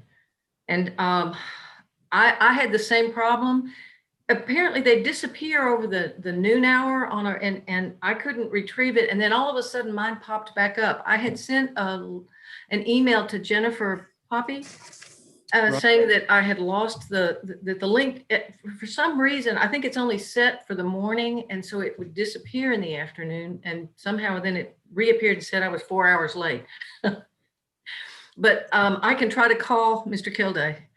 I got a text from him that said he's going to call in, and then he'll keep trying to fix his Zoom link. So I'm sorry. All right, give me just a moment.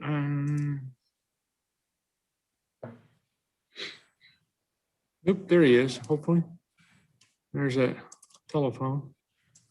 That's he. All right. Okay. Hello, this is Doug Kilday. I've dialed in by my phone. I'm having difficulty accessing the Zoom link for some reason, but I'm here by telephone and I'll keep trying on the Zoom link. All right, sir, give me just a moment. I was trying to see.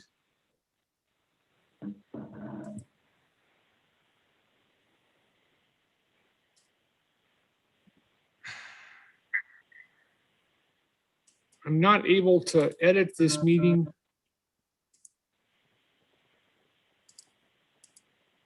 Your Honor, I got an email from Jennifer Poppy that said she resent it. And I think I copied others on it. So maybe Doug also got that if he'll check his email.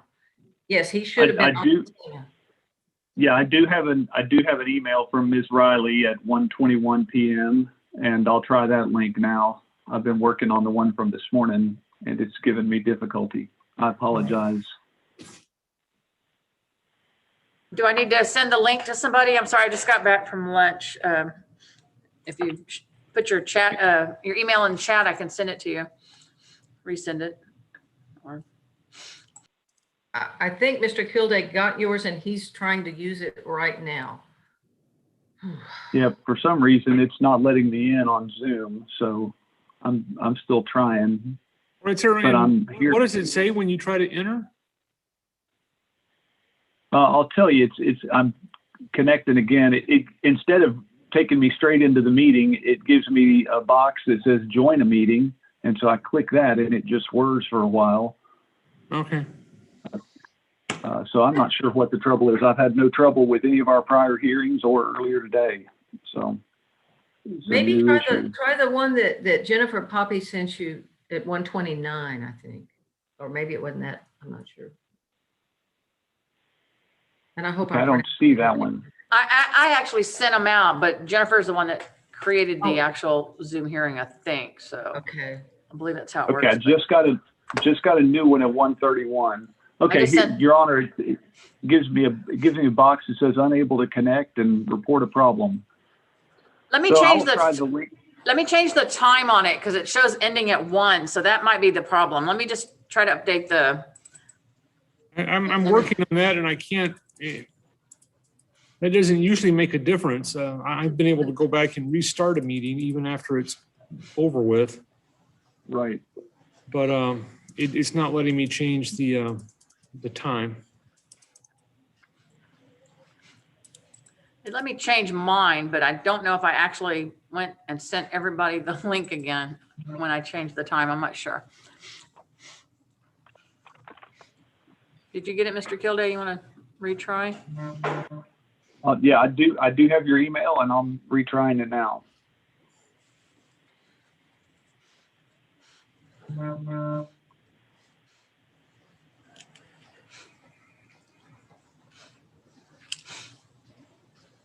You get your haircut, huh?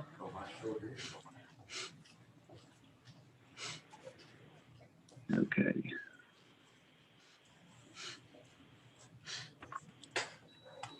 And you know what I'm going to do? I'm just going to go into Zoom directly and see if that works.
It seems to be a problem between my computer and connecting with Zoom. I'm getting into other websites, but when I try to go to the Zoom website directly from my computer, it's telling me it's having trouble finding that site. So I don't understand what the problem is. It doesn't appear to be a problem with my internet connection because my email and my connection with my system is working fine.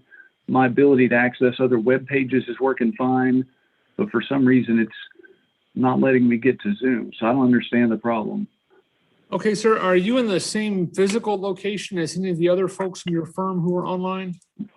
No, I'm not. We're working remotely, so I'm at my home office, and I apologize for this difficulty.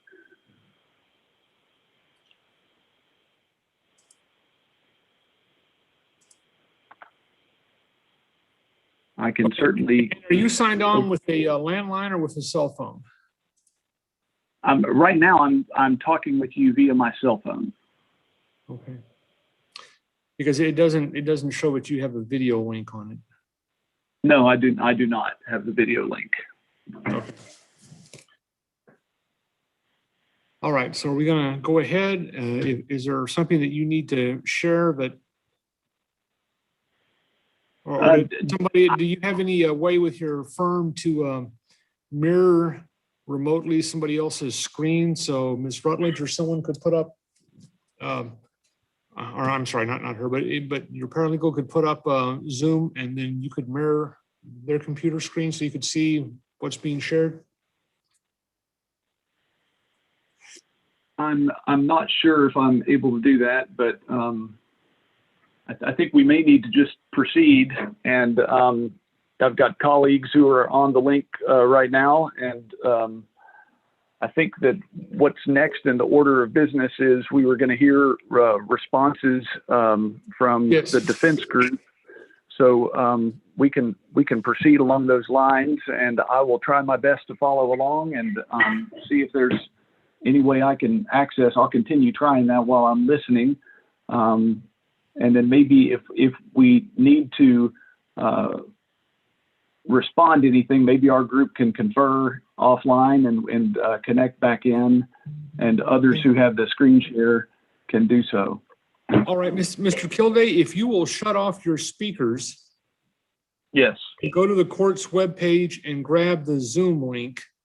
There's about a 5 or 8 second delay typically, but we're broadcasting live on YouTube. And grab the YouTube link, I mean.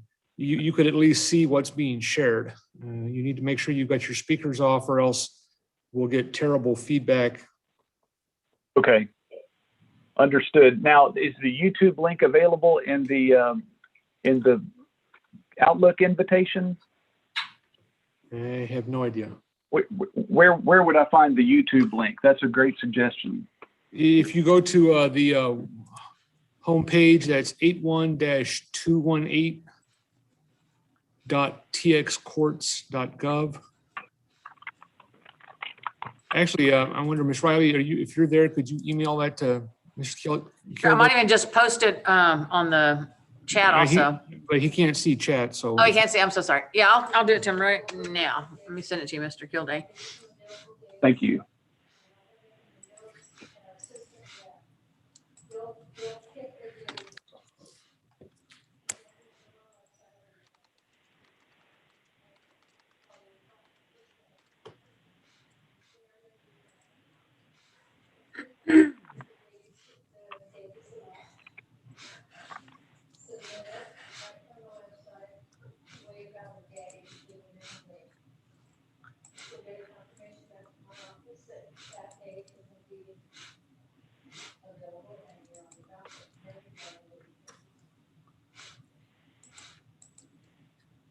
now we're gonna look at, okay, and the second thing, the geography on our calendar is moved because everything is done by Zoom.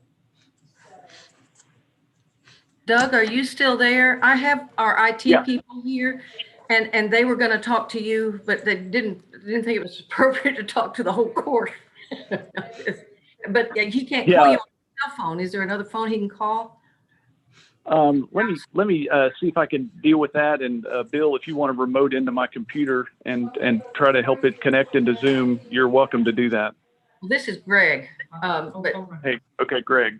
he's gonna see if he can run and connect into Doug's computer and see if he can fix it. Okay, Okay, thanks. Yeah, the problem is that my web browser is not allowing me to connect to Zoom, even though I'm able to connect to other web pages, and that wasn't the case earlier today. Were you able to get through to Yahoo? all right, call me back and let me know what. I haven't tried Yahoo, but I'm sorry, YouTube. YouTube. Yeah, I don't have the looking at my link yet, but Yahoo Mail. right. Yeah, I don't have the link for the YouTube yet. I emailed you, Mr. Kilday. Okay, thank you. Check your junk file too. Maybe it went in there. Sometimes I've seen that happen. Well, I got your email at 1:32, and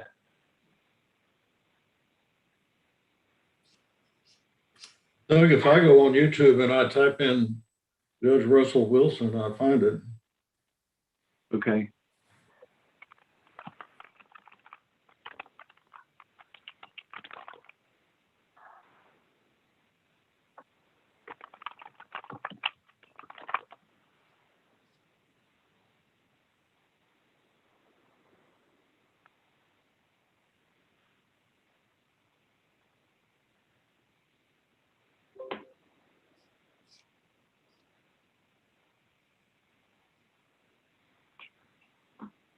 Well, I apologize. I've done dozens of Zoom hearings and dozens of Zoom depositions, and I have not had this problem before.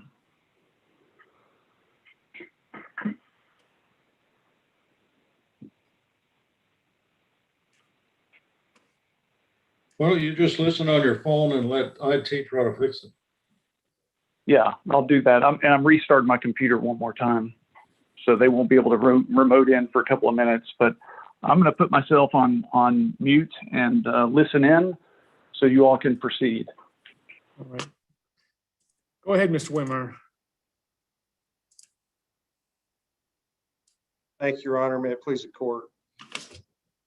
What I have is a reply to the response yesterday on the first, third, fifth, and seventh motions for summary judgment, and a response to the plaintiff's affirmative first and second motions for summary judgment. The court may recall yesterday that there was a fuss that was made, and Ms. Cnty insisted that the Chieftain case that we had identified as absolutely all four corners on point here, that the holding of that case turned on one of the leases involved not allowing pooling of tracks. And we said in our reply papers that they were 100% wrong on that. And there was vigorous contest on that by Ms. Cnty yesterday. The Chieftain case, Mr. Truss and I have actually taken a case all the way to trial against Chieftain Exploration Company, and we know their lawyer, Bobby O'Connor, and we asked him, can you please send us the lease involved there so that we can set this to bed and see what is the credible position. Here is the lease. At the lease, at paragraph 2, it says, lessee may pool all or any portion of the leased premises subject to the requirements set forth below with other lands in the immediate vicinity, therefore, for the production of gas.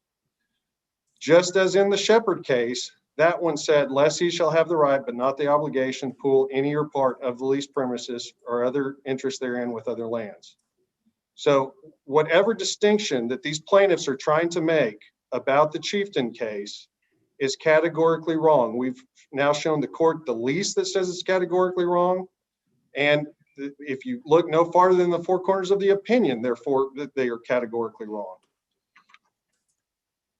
Now, with respect to the first motion for summary judgment, the defendant's first motion for summary judgment asked for judgment as a matter of law, holding that in 1997, when the Frells lease was released and stopped participating in the Schnitz-Rydell unit, that there was no longer any constructive production and that the alleged term defeasible non-participating interest in royalties would have terminated at that point in time. Let's look at the actual release. I don't want to beat a dead horse here, but this is important. Mr. Truss described yesterday, and I think it's incredibly accurate, to say that the first motion for summary judgment is a rifle shot. Upon the court following the law as announced in Wagner and Brown and in the Chieftain case, the release of the Frells lease on the 27th day of March 1997 terminated utterly the Frells lease's participation in the unit and all production associated with it. After that, there was no more constructive production. And we know that as of February of 1997, the only well producing on the Frells track, the Frells well, had stopped producing. And so it was at that time that the alleged term defeasible non-participating royalty interest would have terminated. The plaintiffs have insisted from the very beginning of this case that they were proceeding under the 1964 designation of unit. It was only in July of 19 that they changed course and now told you yesterday that really the 82 is dispositive and that without the 82 designation of unit, this case looks a whole lot different. So that is a position they announced yesterday, but that's not a position they ever had until July of 19 when they discovered the 1982 filed paper. The question under Wagner and Brown is simply, even if you have the authority to pool lands, have you actually done it in the unit designation? And in Ms. Keeney's presentation yesterday, she continued to leave out the word thereunder. And there was an incredibly selective use of ellipses to omit language out of the designation of unit. And so I want the court to have an opportunity to see the actual designation of unit in all of its words so that we can talk about every single word in it that is relevant here. What Shell did in 1964 was hereby declared that all of said leases, not lands, they did not say leases and lands. Shell said the leases, as so amended and or ratified, and all royalty, overriding royalty, and all other interests thereunder. These are all, the thereunder means that that string of interests are interests under the leases that have been pooled. And that is perfectly accurate legally and factually. A royalty interest is a cost-free share of production carved out of the fee simple determinable conveyed to the operator via the lease. The royalty is an interest under the lease. An overriding royalty interest is a cost-free share of production carved out of the leasehold interest being conveyed. That's an interest in the lease. When the lease goes away, all overriding royalty interests that exist as carved out of the working interest, those go away too, necessarily. As soon as the Frells lease is gone, the overriding royalty has to go away. And all other interests thereunder, all other interests under the lease. So with respect to the thereunder that the plaintiffs didn't want to discuss yesterday or tell the court about, if the court reads the actual language in the unit designation, this could not be clearer.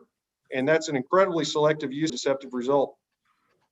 It says next, insofar as said leases cover and apply to oil in which may be produced and saved from the limestone formation under the respective lands covered by said lease within the above described 80-acre pooled unit and hereby pooled and combined to establish an 80-acre unit pooled for oil as to the Upper Edwards limestone formation only. I tried to point to the insofar as language and say, well, it says insofar as it covers the Upper Edwards under the respective lands. So that is pooling of lands. Under the basic English language, that is not what that's saying. And you don't have to take our word for it, because under the Chieftain case, the court specifically said that the insofar as clause, an indistinguishable phrase that was considered in Chieftain, is simply to define the geographical boundaries of the lease that's being pooled. Obviously, pooling a lease doesn't do a whole lot if you don't know the geographical boundaries of the lease, and that could be surface-wise or that could be depth-wise. And in this case, that was both. But that doesn't change that lands were not pooled, only leases were pooled.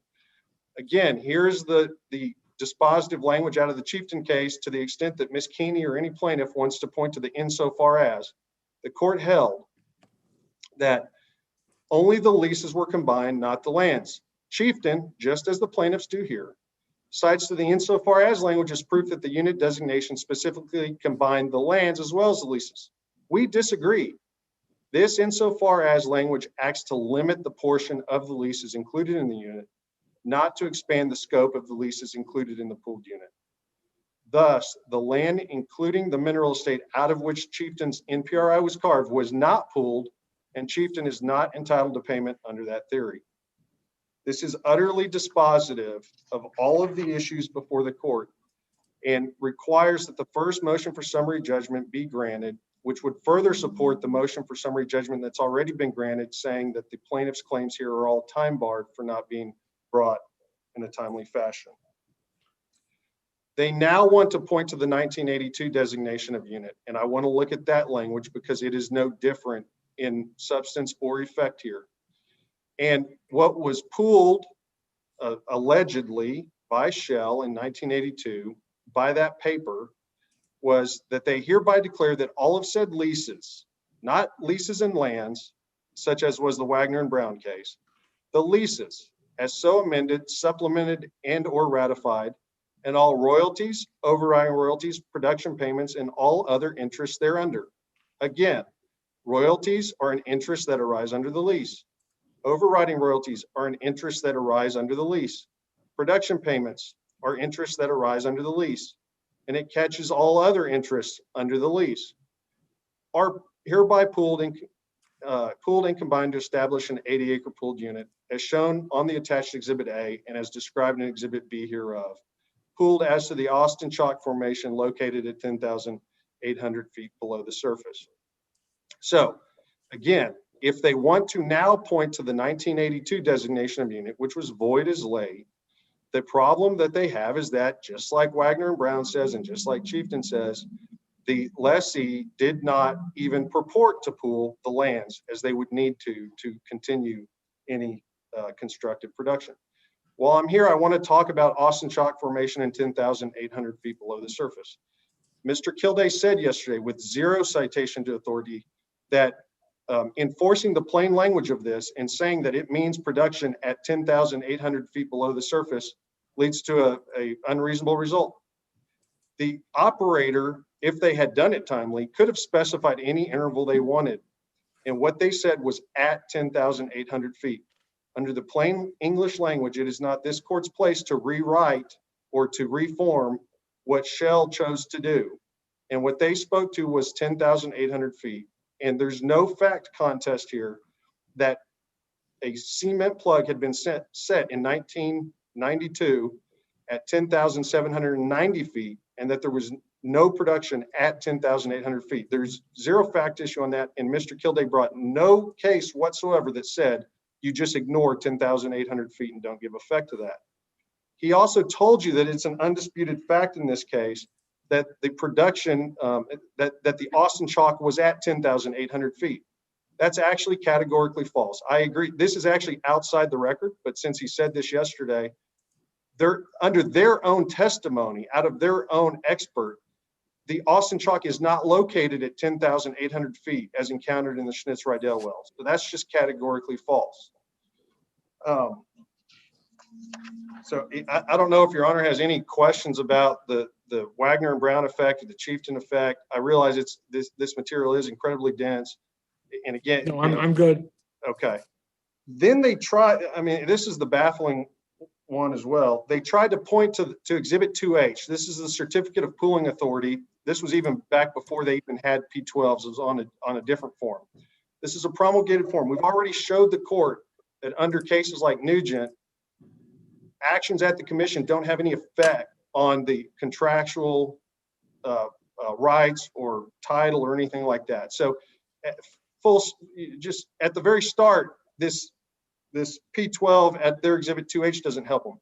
But they only showed you the first page. They didn't show you page 2, which completely undercuts their argument that tracks were somehow pooled by a commission filing. If the court looks at the very top of their own exhibit 2H that they relied on so heavily yesterday, in the commission form, it said description of individual tracks or leases contained within pooled unit referred to in paragraph 1 above. And what are described is, lo and behold, the shell lease. And so again, the idea that a commission promulgated form, you can't even vary from the form, would pool tracks here and have some effects on any outcome here. If they looked at page 2, it says a tract or a lease. And again, we looked at the actual designation of unit. If they intended to pull tracks, they could have said the tracks and leases. They said leases only, and here on the commission form, there's a distinction made between those. And so the idea that everything on this form is pooling of a tract is absurd and just wrong. They move on and try to argue cross conveyance theory. As a matter of black letter Texas law, that's wrong. Here is the language in the Frells Oil and Gas Lease, section 13B, and it said any operations conducted on any part of such unitized land shall be considered for all purposes except the payment of royalty operations conducted under this lease. Let's look at, you don't have to take my word for this. We have brought you the clear Texas case law that says that when the language is in the lease, quote, except the payment of royalties on production from the pooled unit, as if it were included in the lease, the language of the lease shows an express intent not to effect a cross conveyance as to maintenance of royalty. This is the Puckett versus First City of Midland case cited in our papers. Again, on this cross conveyance business, you don't have to take our word for it. Here's the exact case interpreting the exact language that says there's no cross conveyance. What did they not, how do we also know that this was never a pooling of tracts? It was a pooling only of leases, and that the participation of the lease went away with the release of the Frells lease. Well, we know it because a brand new lease gets taken in 2010 on only the 4.15 acre road tract. Not once did you hear them mention the 2010 lease in their presentation yesterday, because they know as a matter of law, this is absolutely dispositive of the position that they are trying to take now. In 2010, they took a brand new lease, Carbon took a brand new lease from the surface to the Upper Edwards Formation. If their contention as to the effect of Wagner and Brown or not effect of Chieftain was correct, there would be no reason to take this new 2010 lease. And the problem is that they cannot tell you with a straight face that production from the Schnitz-Rydell well was attributable to the 1964 unit or the 1982 unit, because there was a brand new unit that they don't want you to know about and that they didn't cite to you. There was a brand new July 1st, 2010 unit that pooled surface to Upper Edwards Limestone Formation encountered at the depth of 11,100 feet. This is a unit that would now cover the production out of the Schnitz-Rydell well. The problem for them is that this unit only comes about in the year 2010, over a decade and 3 years after their interests had terminated by the express terms. There is a very clear reason they don't want you to pay attention to this, and that's because it lays as absurd the idea that production was occurring out of the 64 or 82 unit, and it's uncontested on the record here that they never ratified, pretended to ratify, tried to ratify, or were paid royalties under the new 2010 lease or the new 2010 unit. Zero evidence of that whatsoever. And in fact, the evidence is conclusively to the contrary, that they were told by Carbon, your interests ended in 1997. You're not getting any royalties under this. Let's just assume for a second that the court disagrees with us and says, even though this pooled only leases, I'm going to decide it pooled lands and there remained constructive production if there was a validly formed pooled unit.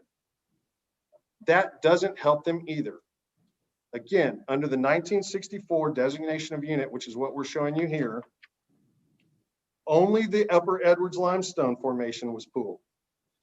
And we know that after 1992, production out of the Upper Edwards Limestone Formation can't save them because there was none. And the Texas Supreme Court confirms this. This is the Cnty case. This stands for the unremarkable proposition that if the production is not out of a pooled interval, it doesn't count. It doesn't comprise constructive production anywhere else.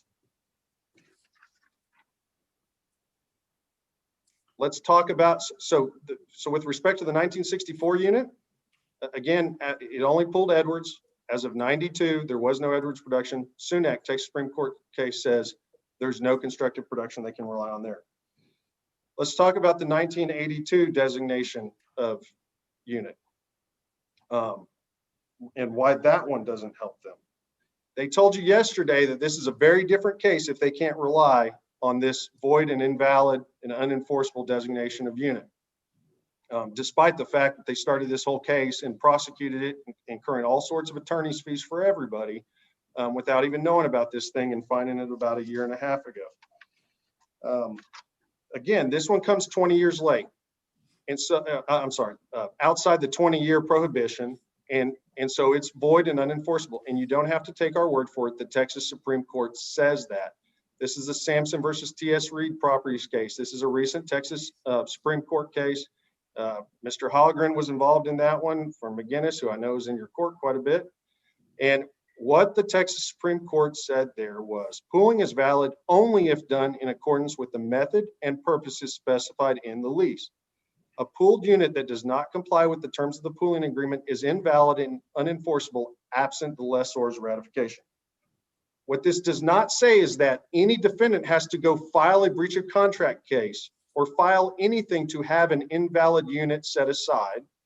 What this says is that it is invalid full stop from day one unless the defendant has ratified the unit.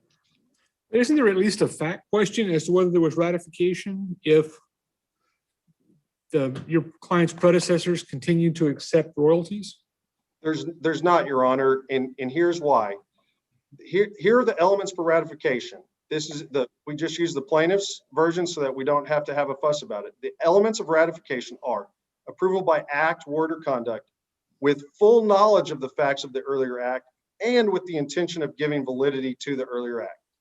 So what for the ratification piece is there would have to be a fact issue on was there an approval by act, word, or conduct?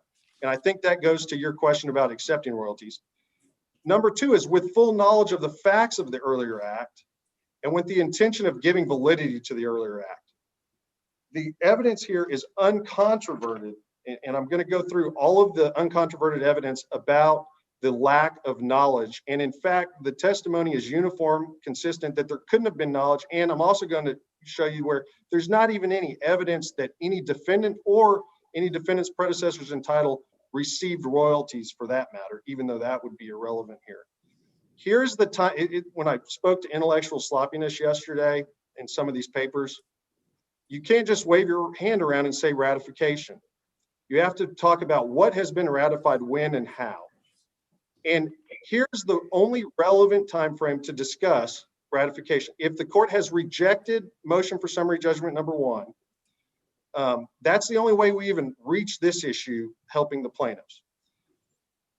So the Schnitz-Rydell well starts producing outside of the Upper Edwards Limestone Formation on April of 1992. That comes from Exhibit O, that's in the evidentiary record. And so up until April of 92, there is Upper Edwards Limestone Formation production consistent with the 1964 designation of unit that we've seen.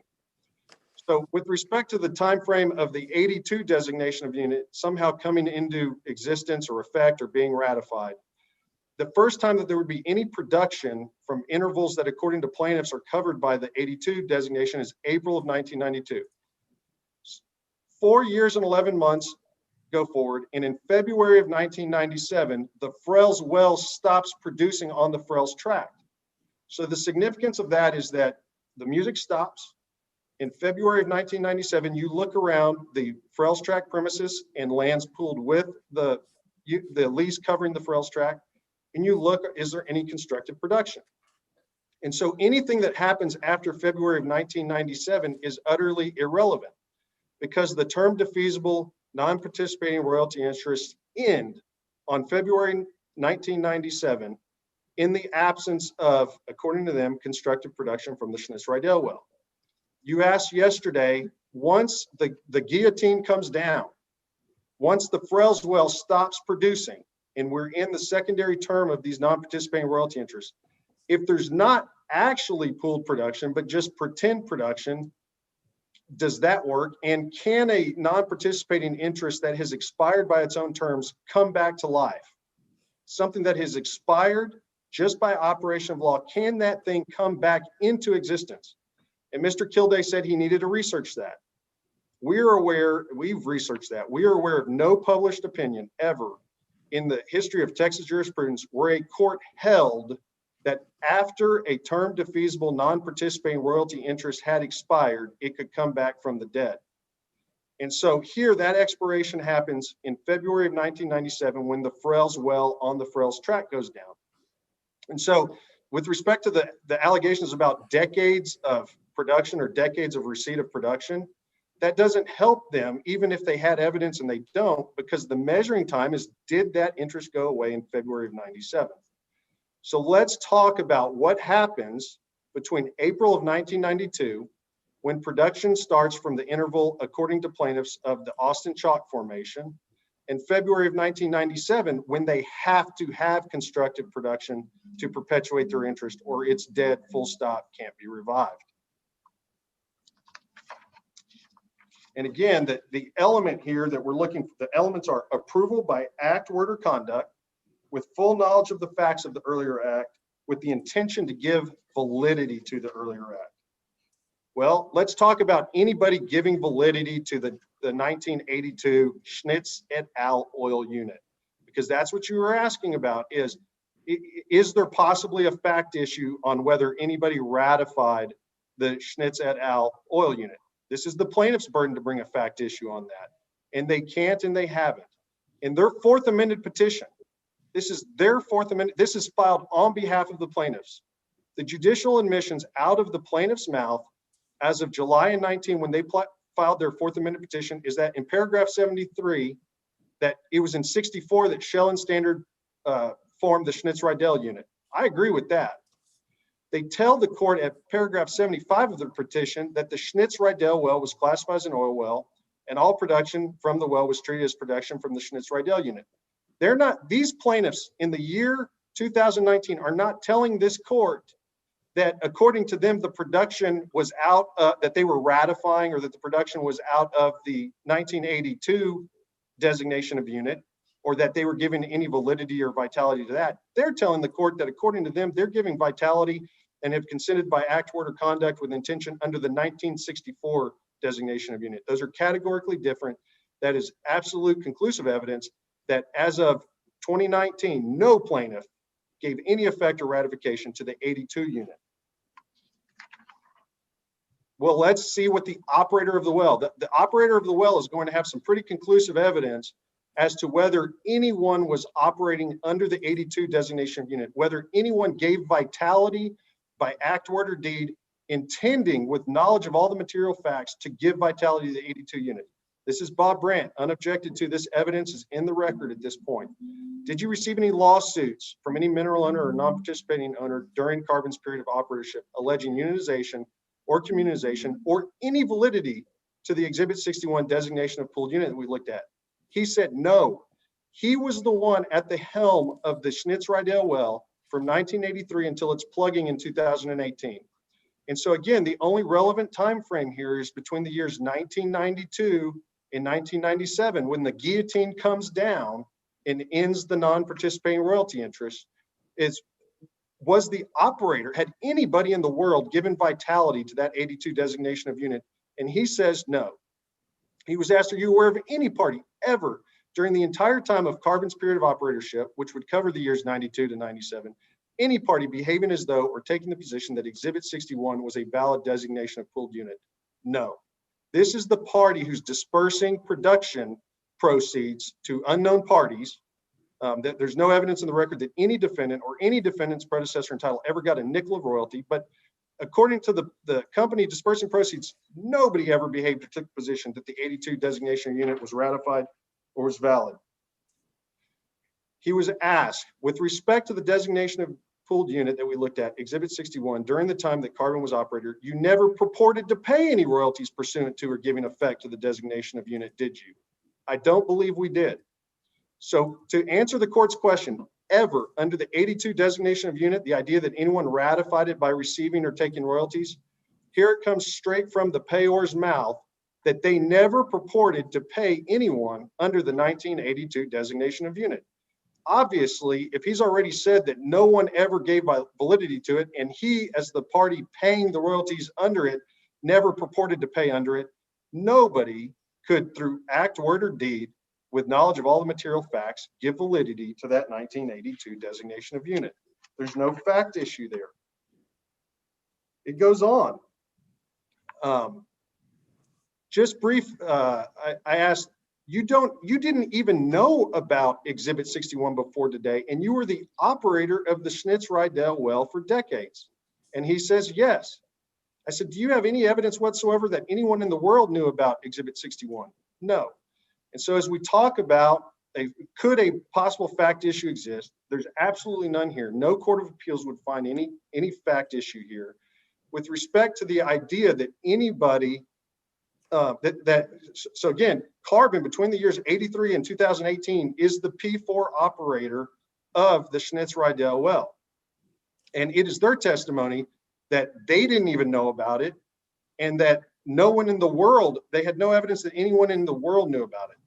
And so again, the relevant measuring period is only between the years 92 to 97, but here you have it straight out of the operator's mouth that they were not purporting to operate that well or give any validity to the 1982 designation of unit. This is also consistent with every single filed paper in the Railroad Commission records. Exhibit 2F is an example of this. This is in 92 when Karn went back and told the commission about the recompletion and they lied about the field that it was recompleted in. If you see up in the lease name, they don't say that they did that in the Schnitz et al. Oil unit, the 82 unit that the plaintiffs want to rely on. What the public record said is that they were proceeding on the Schnitz-Rydell unit. That's the 1964 unit. So we could not give any kind of vitality validity to the 82 unit from any kind of public records search at the commission. Let's look at the monthly production. Every single month, what they told the Railroad Commission was that the production was for the Schnitz-Rydell unit. That's the 1964 unit. They did not tell the world or the commission that they were giving any validity or vitality, or that anybody could have known that this would have been production somehow not attributable to the Schnitz-Rydell unit, but instead to the Schnitz et al. Oil unit. The 82 unit, void from its start, is the unit about nothing. It's like the Seinfeld of units. The plaintiffs. Let me ask, would there have been and this is more for curiosity, I'm sure it's not in the record, but would there have been a change in the lease number, the permit number, the API number, any of that if all you had was a new pooling unit? Or do you know? The answer is yes, and there's actually the well did undergo a change to the API number, and I apologize, I just don't recall when exactly that happened, but it certainly was not associated with the 82 unit. I think it was when Mr. Allen has a better handle on the facts. Do you recall, was the API change when the 2010 unit got formed? Well, I believe that was changed in 1972 when they reclassified the well from oil to gas, or from oil to gas. But it was not done in 1982 because they treated and lied to the Railroad Commission and told the Railroad Commission that the production was from the Upper Edwards and reported it like that until 2014. And so they didn't change any numbers. They said everything was as it was in the beginning and was producing from the Upper Edwards. So Your Honor, returning to to what I call the Seinfeld unit about nothing. What's in the summary judgment record is uncontroverted, is that Shell intended to recomplete at a New Horizon. They filed the Schnitz et al. Oil unit. They permitted a Schnitz et al. Oil unit number 1 well.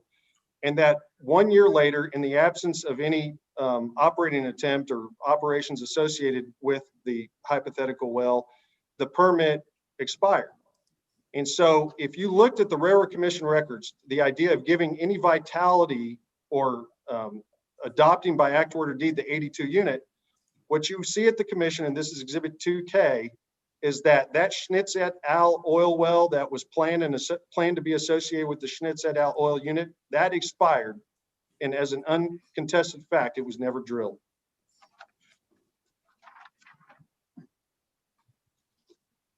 So Your Honor, that evidence is conclusive that no defendant, no plaintiff ever ratified the 1982 unit.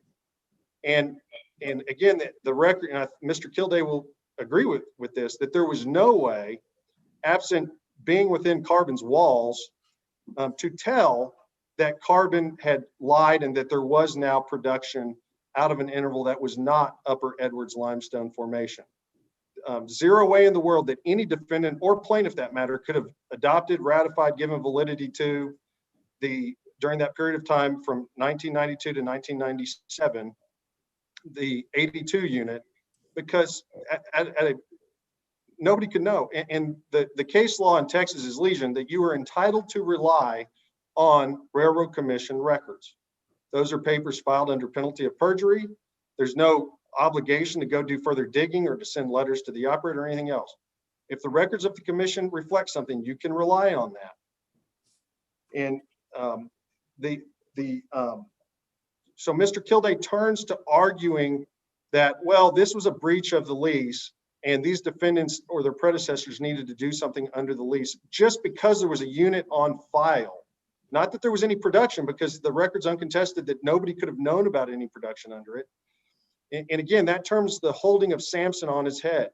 What Sampson said is that the 82 paper was void and unenforceable from its inception, from the filing, unless a ratification happens during that 1992 to 1997 timeframe.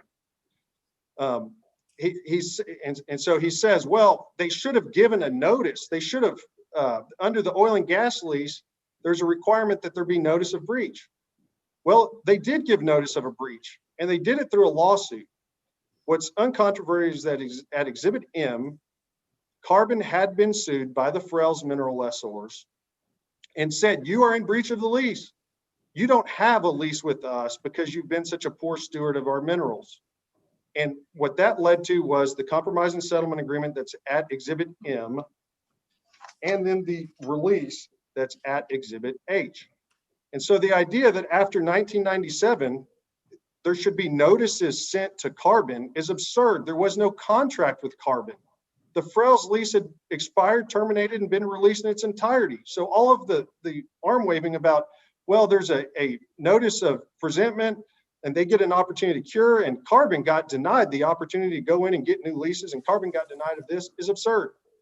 After March of 1997, there was no contract to make any presentment under. And again, I don't want to beat the issue, but all of this ignores that they have no standing to complain about any of these matters. Yesterday, the court asked, how would you have standing under the lease? And he said, well, we're a beneficiary. We're an intended beneficiary under the lease. That's absurd. The 1956 oil and gas lease was executed in 1956. And the MPRI, the term defeasible MPRIs that they claim, did not come about until instruments in 1960 and in 1962. Obviously, Mr. Kilday's clients could not have been intended beneficiaries when they didn't even exist or didn't have any contract in the world whatsoever in 1956 when the oil and gas lease was formed. In this case, you don't have to take our word for it. Here's the case that clearly says this, Grinnell versus Munson. The court there observed that 4 of the leases in the case were executed prior to the formation of Tri-County. Therefore, Tri-County could not have been a third-party beneficiary of those leases. And there's cites to other, accordingly, Tri-County and in turn Grinnell would not have standing to challenge these 4 leases. Again, the lease that he told you yesterday that was an intended beneficiary of was executed before the term defeasible non-participating royalty interest even came into existence. They could not have been any kind of an intended beneficiary as a matter of law, and they don't claim to be any party status under the oil and gas lease. And as a matter of law, they're not. So they argue limitations. They say that the defendants are barred from saying that the 82 unit is invalid. And that's categorically wrong under Texas law. First, Sampson doesn't say that any defendant has to do anything. It's void and unenforceable from the full stop. But to the extent that they want to cast our simple defense there as some kind of claim that would involve limitations, again, the Texas Supreme Court says that's not right. The Morris versus Davis case out of the Texas Supreme Court that we discussed yesterday is that it's the law of the state where the subject matter of a defense interposed by the defendant constitutes an independent cause of action that doesn't go to the foundation of the demand. It cannot effect a reduction of the amount of the plaintiff's recovery except by set off. On the other hand, and that is this precise situation, if the subject matter of the defense be of an intrinsically defensive nature, which if given effect will operate merely as a negation of the plaintiff's asserted right to recover or an abatement, either wholly or partially of the amount claimed, the statute of limitations doesn't apply. We didn't throw the rock in this case. The plaintiffs did. And in response to them throwing the rock, we simply pointed out, hey, the Texas Supreme Court has already arrived on what you're trying to do. And Sampson has said that the 82 unit that after decades you now have decided you want to try to rely on doesn't work absent ratification. That is nothing that statute of limitations applies to. With respect to every single case that Mr. Kilday showed you yesterday discussing limitations, every single one of them were limitations being asserted by a defendant in response to an affirmative cause of action by a plaintiff. Every single one of those cases. Mr. Kilday didn't bring you one single case in which a defendant was barred by limitations from simply defending itself. He's asking this court to make law, and in making that law to ignore clear Texas Supreme Court precedents.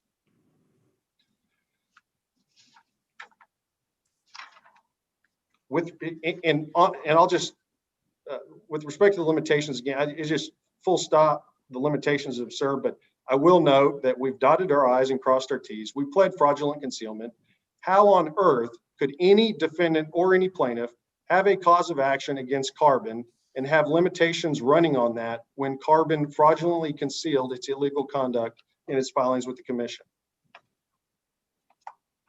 And for the same reason, how could we have ratified it? I want to talk on the issue of accepting royalty payments. Again, based on the evidence that is conclusive in the record, as a matter of law, there is no fact issue on ratification. Nobody could have known that Carbon lied to the commission and what they had done. But the court has asked about the royalties, and I've demonstrated with that Carbon never purported to pay those royalties, and therefore no one could have purported to accept them under the 82 unit. But if you want to actually look at the record, the plaintiff's record here in their summary judgment evidence that they've attached is approximately 4,000 pages long. There is not one scrap of paper in 4,000 pages of this summary judgment record where one defendant in this case received one royalty nickel between 1992 and 1997. And what's more, there is not one scrap of evidence of any defendant in this case receiving one nickel before the EOG wells. And so in terms of the uncontroverted actual competent summary judgment record, if you want to talk about accepting or receiving royalties, which again is just based on the facts and how this case is developed is utterly irrelevant here. But if you want to go to that, I would ask Mr. Kilday to show you one scrap of paper where any defendant in this entire case or any defendant's predecessors and interests accepted royalties for production out of the Austin Chalk Formation at the depth interval of 10,800 feet or even otherwise for that matter. With respect to the plaintiffs, if you ask Mr. Kilday, show you between 1992 and 1997 where a plaintiff received a check. I'm talking about during that interval, the actual relevant interval to talk about ratification. He can't show you where any plaintiff received a nickel of royalty during that time frame. With respect to, and he's got one royalty, he's got one check for one plaintiff, ever, one check from one plaintiff that comes about in the year 1998 that purports to cover February of 1997. And so if you talk about the interval, the best he could do is bring you one plaintiff who received 1 penny for the Schnitz-Rydell well associated with the month of February of 1997, but that doesn't come about until far later in 1998. Obviously in 1998, you couldn't be ratifying some event or act back in 1997. Again, that's just one plaintiff. What he tries to do is point to the testimony of Bob Brandt. And we lodged form objections throughout that deposition, and we've re-urged those in a timely fashion before the 9:00 a.m. commencement on February 8th, 2021 of these summary judgment proceedings. And in those objections, what we objected to was the testimony about, well, who was paid royalties when? And Mr. Brandt. Mr. Brandt was the president of the company. There was no foundation whatsoever laid for his personal knowledge. This was not a corporate representative deposition. This was him noticed in his individual capacity. There was zero predicate or foundation laid for the president of the company to have any clue about what royalties were paid or not. There was no, and to the extent that he would have any speculation or guesses about that, that would violate the hearsay rule and hearsay within hearsay and best evidence under Rule 1009 of the Texas Rules of Evidence. The best evidence of a royalty payment would be the royalty check, not a hearsay guess about it decades later. Another basis of those objections is that all of the questions were vague as to time and were vague as to party and recipient. You can't just say, did all of the owners in the Schnitz tract, or did all of the owners in the Rydell tract, or did all of the owners in the unit receive royalties over these 20 years? That's compound in so many different ways that it's just head scratching that anybody could construe this as evidence.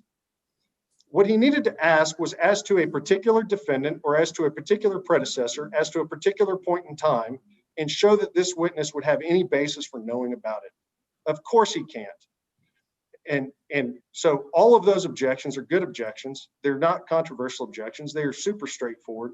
And had we done this in a court setting, as opposed to a deposition, they would have never gotten past question number 1 because on void die or otherwise, they couldn't have established the predicate 602 personal knowledge. But let's just look at an excerpt out of Mr. Brandt's testimony where he says he doesn't even know. They didn't show you this. How long did Carbon continue to pay royalties to the Frels and to the term royalty interest owners after 1997? I don't know. And so when Mr. Kilday tries to wave his hand over quote unquote decades of production, decades of royalty, what he doesn't tell the court is that he doesn't have one scrap of paper showing anybody received $1 of royalty or a nickel of royalty or 1 cent of royalty. And he tries to rely on this hearsay, unqualified, compound, and vague testimony out of Mr. Brandt. But right here in the excerpt that's not provided to the court, Mr. Brandt said he doesn't even know. And that would be consistent with him not being the bookkeeper, not being the accountant, and not knowing who even the interest owners allegedly were over what period of time or why. There's fuss in the papers about some kind of constructive knowledge about the 1982 designation of unit. Let's just talk about constructive knowledge very briefly. The 82 paper is outside of the chain of title. A chain of title works through the grantor-grantee index, in which there's a regular and consecutive chain out of grantors and grantees that are consistent with the terms and the instruments before. If there's an act outside of the instrument, that is outside the chain of title. And here, if you ran the chain of title, you would see that a 1956 Frels lease was placed at public record. And you would see that the 1956 Frels lease had a 20-year prohibition on any new units. And at that point in time, you would not be on constructive notice of any invalid or void or other acts after that. But if you want it, you would go on to see what they did with the lease, if they sold the leasehold or what they did with it. But even if you want to play the constructive notice game, which is utterly irrelevant here, to sue on a breach of contract, which Sampson says we don't have to do, you don't just have to have a breach of contract. A breach of contract is just one element of 5 elements in contract in Texas. Breach of contract is just one thing that a plaintiff has to be able to prove. They also have to be able to show injury. There was no injury in 1982 when Shell filed this void and unenforceable paper. The only injury would be if $1 of royalty was paid pursuant to that paper. And the record here is uncontroverted that based on the commission records and anything that any defendant or predecessor of defendant could have had, no one would have ever had any way to know that there would have been $1 of royalty paid pursuant to the void 82 unit. What's more, with respect to the 82 unit, again, without any royalties being paid on, and I'm sorry, I lost my track. And Carbon confirmed that it never purported to pay based on the 1982 designation of unit. What would that lawsuit have looked like? Carbon, your predecessor in title filed this void and unenforceable 1982 designation of unit associated with the Schnitz et al. Oil well that they never drilled and that the permit expired on.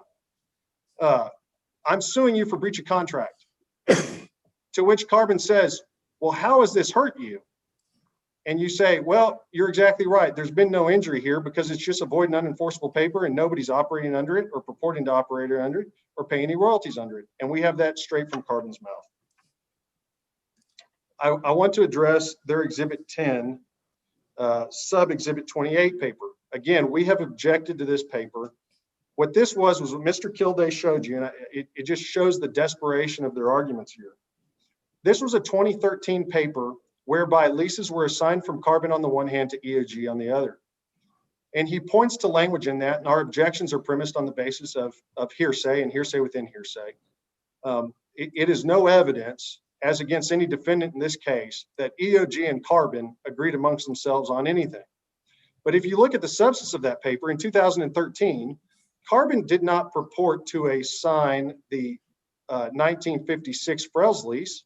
That was long dead. They did not purport to assign the 1964 unit. That was long dead. They did not purport to assign the 1982 unit. That was long dead. What they assigned in 2013 to EOG was the 2010 lease. The 2010 lease that the plaintiffs don't want to talk about. What they assigned was the, and so again, with respect to this assignment where it speaks to there's been production paying quantities. One, as just a basic matter of competency and hearsay, self-serving representations between lessees amongst themselves is no evidence as a matter of law. Wouldn't it be nice in all of our production paying quantities cases that we handle if lessees could just agree amongst themselves that they've got PPQ? That would be nice. We're not blessed with that law as Mr. Kilday attempts to use it. But if you look at it, what it's speaking to is an assignment of the 2010 lease, and the 2010, and obviously goes with it, the 2010 unit, because all of the 82 and 64 were long dead. Would it be possibly an admission though against? Would it possibly be an admission by Carbon and EOG? With respect to it, used against them and not for them. I'm going to let Mr. Truss argue his own admissions. What I can tell you is that as to all of the defendant group who's trying to be unseated of the title they've had for 20 years, it is certainly no admission as against them. And I will only very quickly say that the production and paying quantities arguments are the only arguments that I have not joined in on behalf of EOG. So we're standing on the sideline on that. All right. Go ahead, sir. There were also there was a slide that Mr. Kilday opened with, and this comes to credibility, Your Honor. An opening slide where he said, these are all the uncontested, I wrote it down exactly, undisputed facts in history. They said that we've agreed that plaintiffs are successors to the term royalty interest. That's categorically false, and at pages 16 through 22 of the response we briefed that they're not, and that they haven't proved themselves as such. They tell you that it's undisputed facts that the Schnitz-Rydell well produced from 1960 until June of 2014. That's categorically false. If the court looks at Exhibit 2G in page 7, there's over 120 days of completely dead goose eggs in the production report. That's utterly false that anyone has agreed, or as a matter of fact here, that the Schnitz-Rydell produced from the 1960s to June 2014.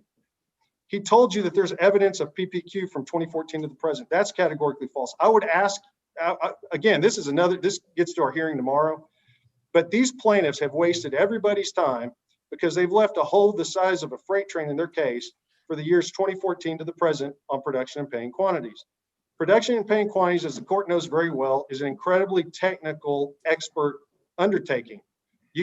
This court has seen, we've seen the Platt Sparks up here billing $1,000 an hour to analyze production and paying quantities. What it requires is a technical analysis of recurring expenses, things such as the cost of soap down the well, to electricity run pumps, to the pumper. There's all sorts of ad valorem taxes, royalty burden. All of this goes into the expense side. It requires a technical comparison and analysis of that against revenue. Revenue is not an easy undertaking either, because there's transportation differentials, there's quality differentials, there's marketing fees, there's all sorts of things that go into determining, quote unquote, what is revenue. Then there's the accounting exercise of determining, when you look at the technical revenue against expenses, has a profit been realized? And in here, the uncontroverted evidence is that it hasn't been. But at that point, you move on to the next test, the reasonably prudent operator test. Would a reasonably prudent operator continue to operate the well in that condition as it is, with an expectation of somehow going back to profit as opposed to pure speculation? Obviously, you must have a qualified and designated expert to say how a reasonably prudent operator would have behaved between the years 2014 and the present. And so here, their expert designations on production and paying quantities ended categorically in the year 2014. And there's, again, Mr. Robertson, their expert even on that, to that point in time, he didn't even analyze expenses. He testified he didn't even analyze expenses. The wells are wildly unprofitable. He performed no analysis, and there's a Robinson motion that's the subject of that. But even if you accepted his testimony as true, they provided the court zero production and paying quantities designation of any expert to perform that analysis between the year 2014 and the present. And it's too late to do so now. The docket control order is closed. Deadlines have passed. Robinson motions are filed. Dispositive motions have been filed. They cannot now try to go back and invent a production and paying quantities analysis between 2014 and the present. And production alone doesn't even begin to inform that analysis because it's technical and involves others.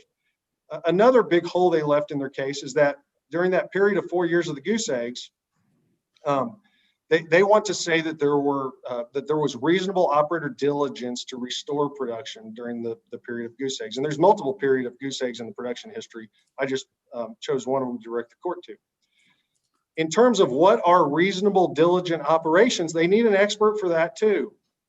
That is a technical analysis as to whether a particular operations were conducted in the field under those like circumstances to reasonably restore production. They don't have that testimony. And to the extent that they tried to use Mr. Brandt for any of these things, I just want the court to be aware that they never designated Mr. Brandt as an expert on anything. They never qualified Mr. Brandt as an expert on anything. The deadline for designation and qualification of experts is long past. They rely heavily on Mr. Brandt for these things. The problem is that in this technical expert undertaking covered by Texas Rule of Evidence 702, they didn't qualify anybody and they didn't designate anybody. Continuing through what Mr. Kilday told you was uncontested facts. He told you that it's uncontested that the parties, plaintiffs and defendants, received royalties through, accepted royalties through 2014.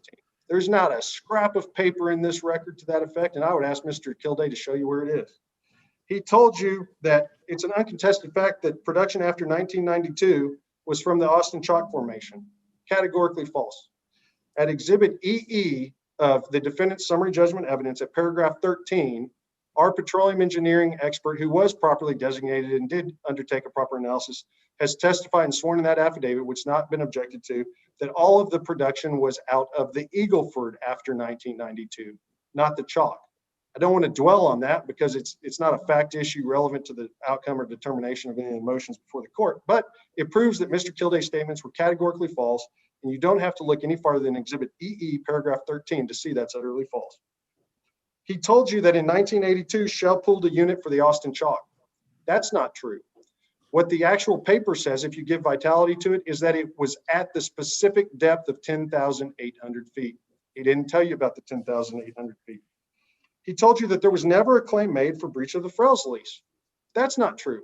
Exhibit M is an entire lawsuit over breach of the Frels lease that resulted in the settlement agreement that's reflected in Exhibit M. He told you that there was never any notice given for alleged breach of the Frels lease. I feel like the Exhibit M lawsuit settlement is pretty good notice that there's an allegation of breach of the Frels lease. And so literally every single item that he put on that screen to start the presentation and told you was an uncontested fact, I have directed the court to the specific evidence in the record by exhibit number and page that proves that every single one of those are categorically false. So to summarize there, the first motion for summary judgment seeks judgment as a matter of law that all of the term defeasible non-participating royalty interests ended with the release of the Frels lease in March of 1997. The basis for that is that we know that in February of 97, the Frels well stopped production from the Frels tract, and they have to rely on constructive production. But because the 64 designation of unit and the 82 designation of unit were not pooled as to lands, but only as to the Frels lease, under the clear holding of Wagner and Brown and Chieftain, the interests have all terminated as of that time. There's no way to breathe life back into an expired non-participating royalty interest. Perhaps in other real property contexts, adverse possession could apply. And so, for example, an oil and gas operator that makes exclusive use of an oil and gas lease that has expired under the pool holding, that if the oil and gas operator adversely possesses the leasehold state after lease expiration, it can breathe life back into its oil and gas lease. But there's no such adverse possession that would be applicable to a non-possessory interest in royalty such as we have here. With respect to the second motion, this is our motion for summary judgment number 3, addresses that after 1992, as a matter of law, the term defeasible non-participating royalty interest expired because there was no production out of the Upper Edwards formation that was the only formation pooled as to the leases in the 64 designation of unit.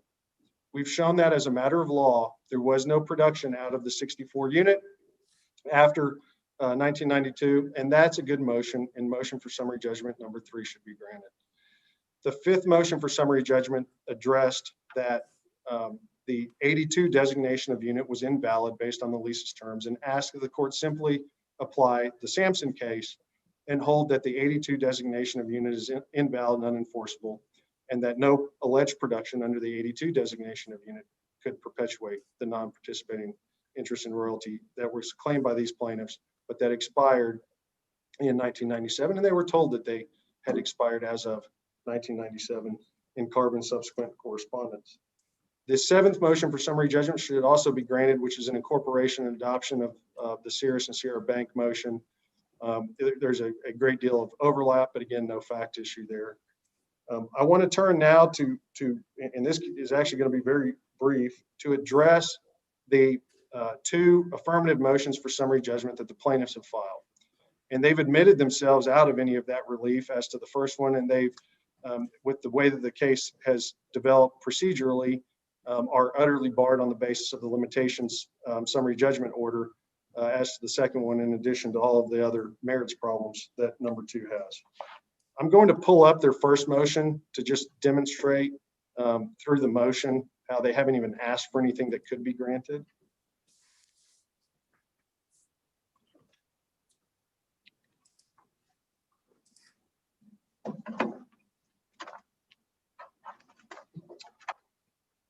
What are they asking the court to do? It all comes back to, what have you asked the court to do? At the first paragraph, they tell the court, plaintiffs file this motion for partial summary judgment on limitations, waiver, and quasi-estoppel as to the defendant's counterclaim that any pooled units formed under the Frio's lease or after 1976 are invalid. In support, plaintiffs would respectfully show the court as follows. So they've asked for a motion for summary judgment on a counterclaim out of the defendants. As to my defendants, DDR Gaddy and Stephen Bressler as a trustee, we've never asserted any counterclaim whatsoever. As to all of the defendants, all counterclaims requesting any kind of declaratory judgment were non-suited 7 days or more before summary judgment hearing was to commence here as of February 8th, 2021. And so under Rule 166A, the time frame for amendment of pleadings that would pertain to a summary judgment paper would be 7 days before. Full stop. The record here is uncontroverted that there is no counterclaim out of any defendant in this case.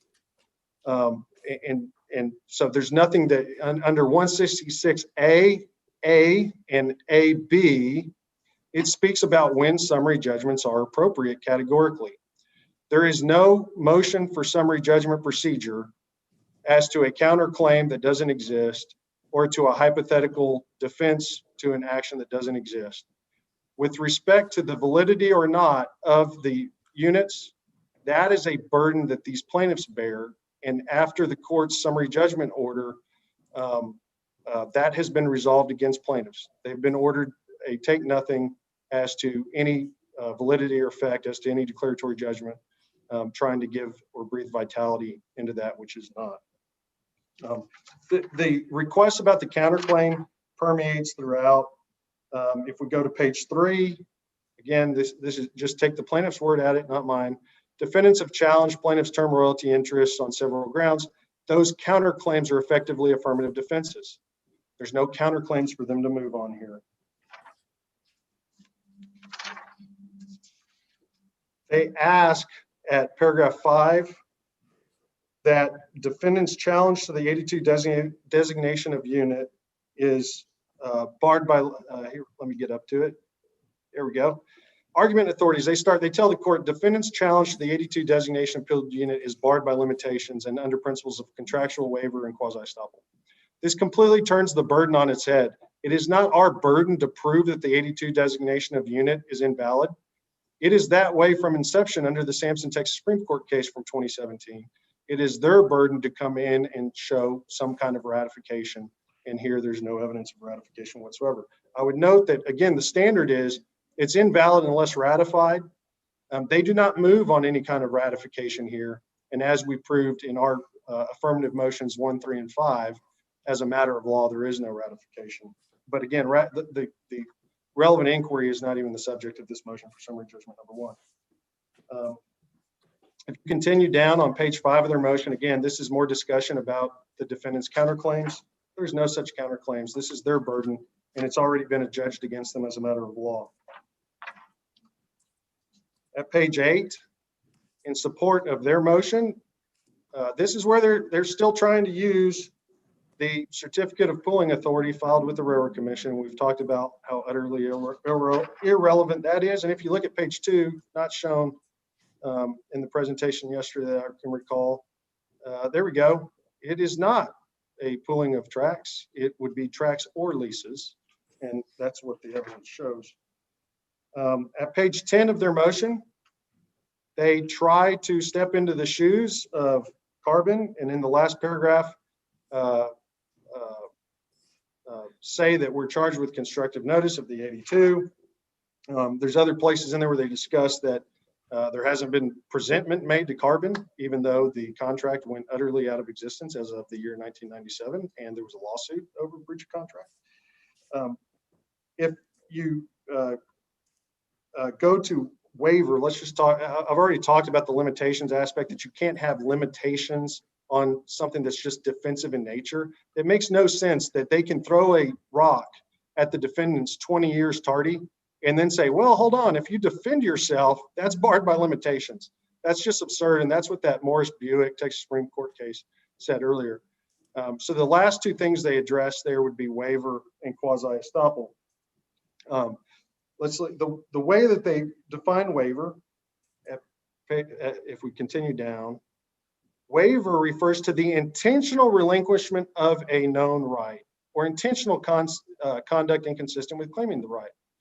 Where is the evidence in this case that any defendant or a predecessor of defendant knew about a right as to this illegal, felonious, false production that Karn established?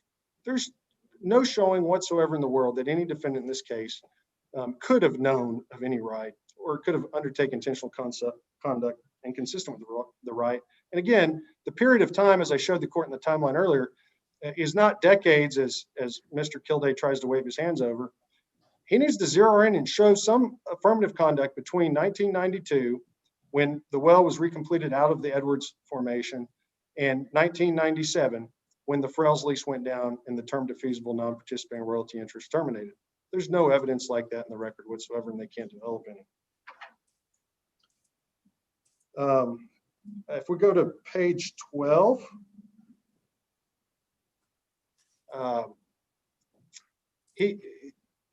again, he's still talking about that something should have been done under the oil and gas lease, that rights should have been asserted under the 1956 Frales lease. That lease ceased to exist. There was no contract to sue over or send notices over after 1997, period. They got sued in 1997 and the lease went away. That's all you can do. If you go to the next paragraph, this is where he talks about the opportunities to cure alleged breaches. Again, this goes back to the remarks yesterday that what he wants to do is set himself in the shoes. He wants to say, hypothetically, I am now Karn, and hypothetically, you have now sued Karn. None of these things have happened. And now, hypothetically, Karn wants to specifically plead and show its affirmative burden of lack of presentment. Lack of presentment is a condition precedent that has to be specifically denied in your pleadings or it's waived. So what they try to do here at page 12 of their first motion is pretend to be Karn, pretend that we've sued Karn, and then pretend to assert the failure of condition precedent, specifically lack of presentment in response to that. This is all absurd. With respect to quasi-estoppel, page 13, they talk about quasi-estoppel, and I think, do we have the elements of estoppel? I think that comes back straight out of the, while I try to get that pulled up, you can take that down, please, thank you. Their white horse case is this Geodyne Cambridge case, and I just want to talk about those facts here for just a brief moment.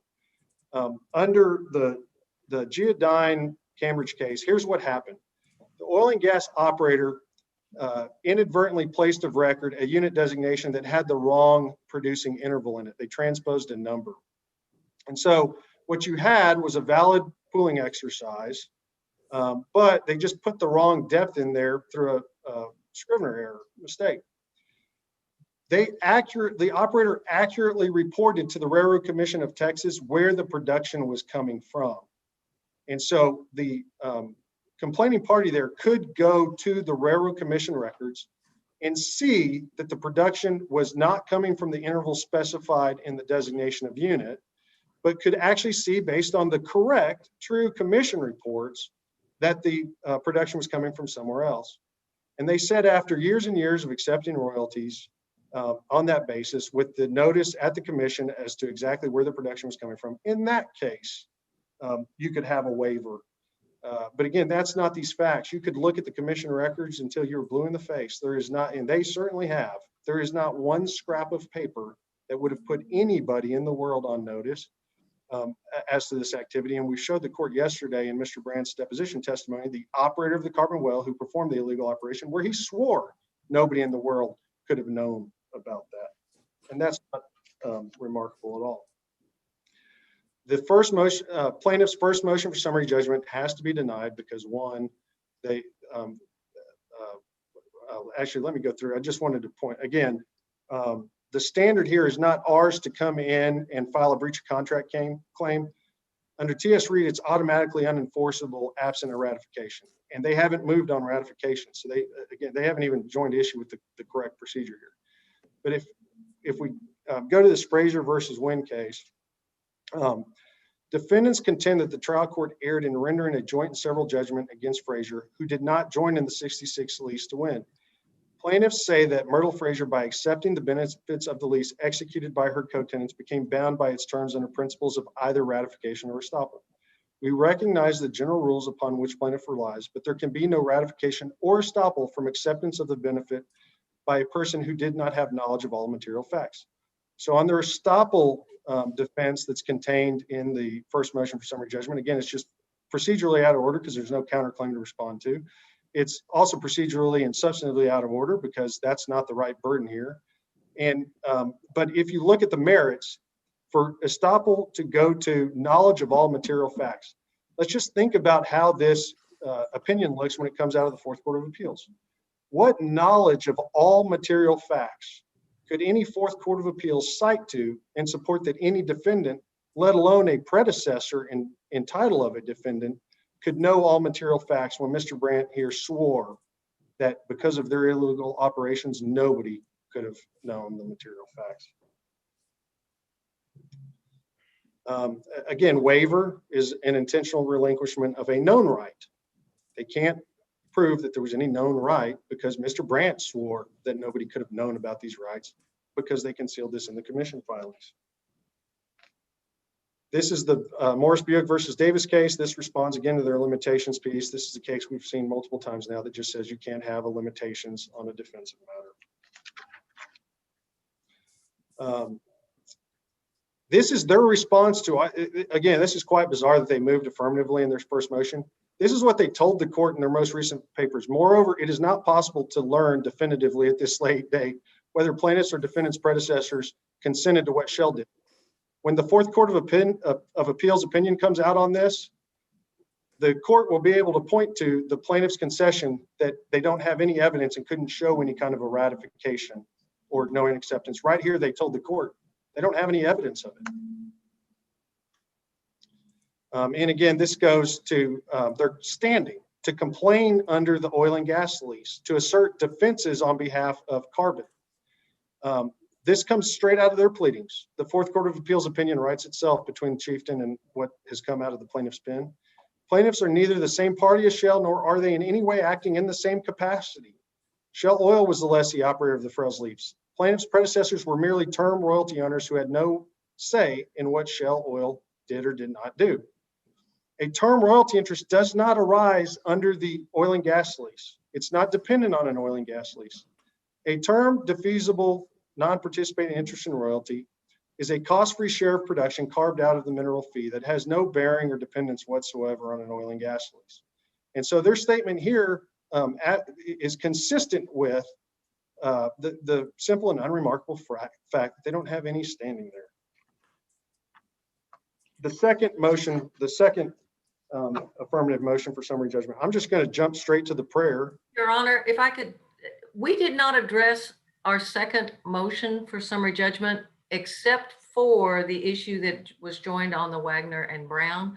And so we haven't had an opportunity to speak to the court about that. We had, I think, 6 grounds and we were going to address that. I would respectfully request that Mr. Weimeyer wait until we have given him an opportunity to respond to what all was discussed yesterday. But if we could speak, he's already addressed what we said in the Wagner and Brown. So if he could wait until we have a brief reply to what he has argued, and then we can go over the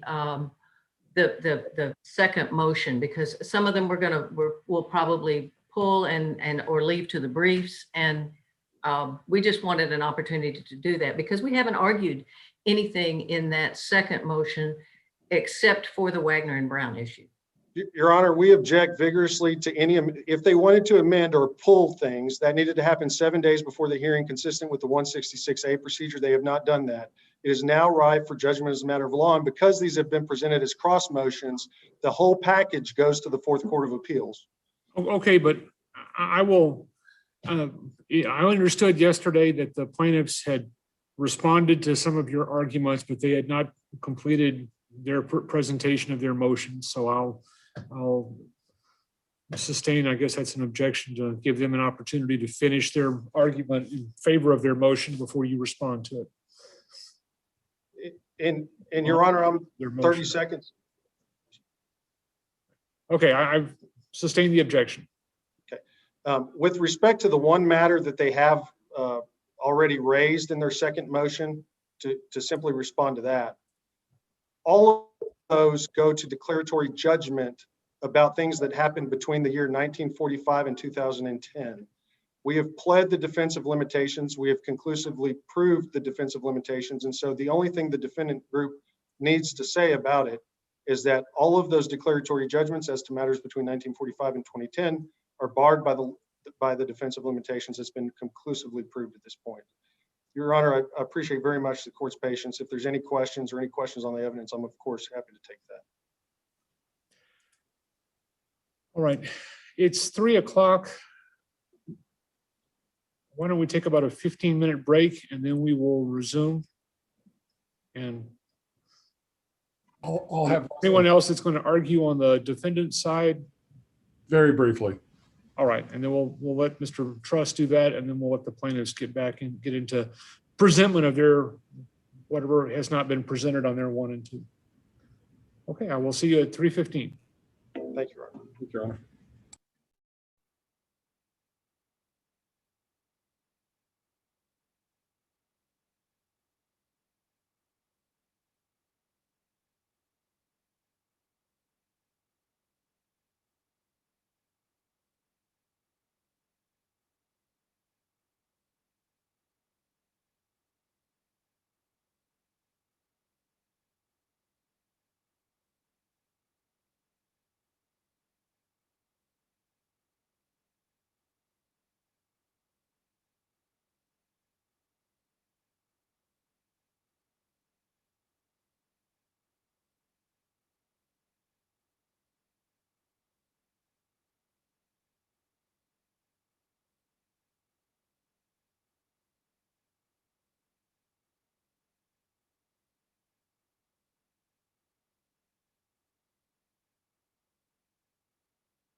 All right. Ready to start? I'm ready, Your Honor. Mr. Kildare? All right, go ahead, Mr. Truss. All right, just very briefly, Your Honor, on behalf of EOG Resources, of course, we have joined in the various motions for summary judgments in almost all respects. We had filed, of course, the the rifle shot summary judgment on the Wagner Brown 1997 release argument a couple of months prior to the rest. And I'm not going to retread that ground. Mr. Waymeyer's beat that horse to death.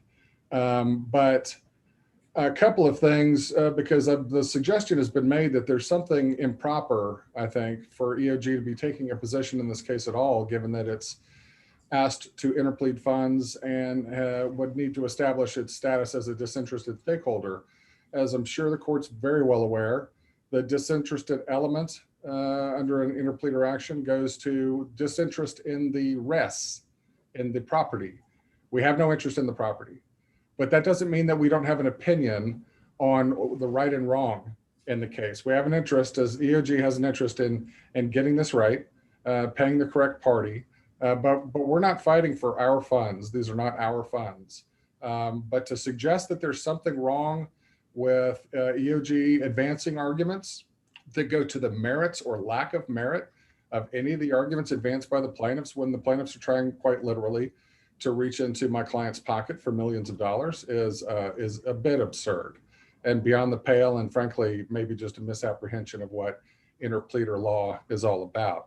There's also a suggestion that I've been unfair to my law school professor, Laura Burney, by quoting a piece at the end of my brief for the court and just pointing out that there was robust criticism of the Wagner and Brown case when it came out. And what I did is I actually quoted a piece from Mr. McFarland's blog, which I read from time to time, in which he described Laura Burney and the deceased Dick Watts' position on that, along with some others. Now, I don't know what impression I left yesterday, but I don't apologize for a single thing that I put in my pleadings or in my paper, and nor do I apologize at all for pointing out that Wagner and Brown was a highly criticized case. It's not for the purpose of besmirching the court or that case, but to say that it is not the case to extend as the plaintiffs are asking you to extend it in this case. And I'll just very briefly, so that there's no suggestion that I've been unfair. Well, I was going to pull it up. I was going to pull up a piece of Laura Burney's article in which she makes the point that it's been rather devastating for Texas oil and gas law and all of that. So I'll leave that stand where it is. It's really not all that germane, other than to say the Wagner and Brown analysis, the 1997 release, doesn't rely on anything other than the court's reading of Wagner and Brown, Chieftain, the pooling provisions, and the pooling declarations. That's it. Doesn't rely on ratification, units, any of the other stuff. It's very clean, it's right, and it is fatal to all of plaintiff's claims in this case, including the Chapter 91 prompt pay claim. For those reasons, Your Honor, we would urge the court to grant EOG's motion for summary judgment. Okay. Anyone else on defense? Okay, and who is going to argue on the plaintiff's side? Your Honor, if I may, I'd just like to give a brief overview of where I think we are and who's going to speak when and what motions we're addressing. And I think Mary Keeney is going to take the lead on arguing the next step on the Wagner and Brown point. But if I may speak to that Yes, very briefly. First, I want to thank the court and the court personnel and all the lawyers on the call for your patience with my technology issue. I was able to get in just 5 or 10 minutes after the hearing began, but I apologize for the technical issue that I was facing. I want to share screen and just real briefly go through a couple of things. Let me pull this up.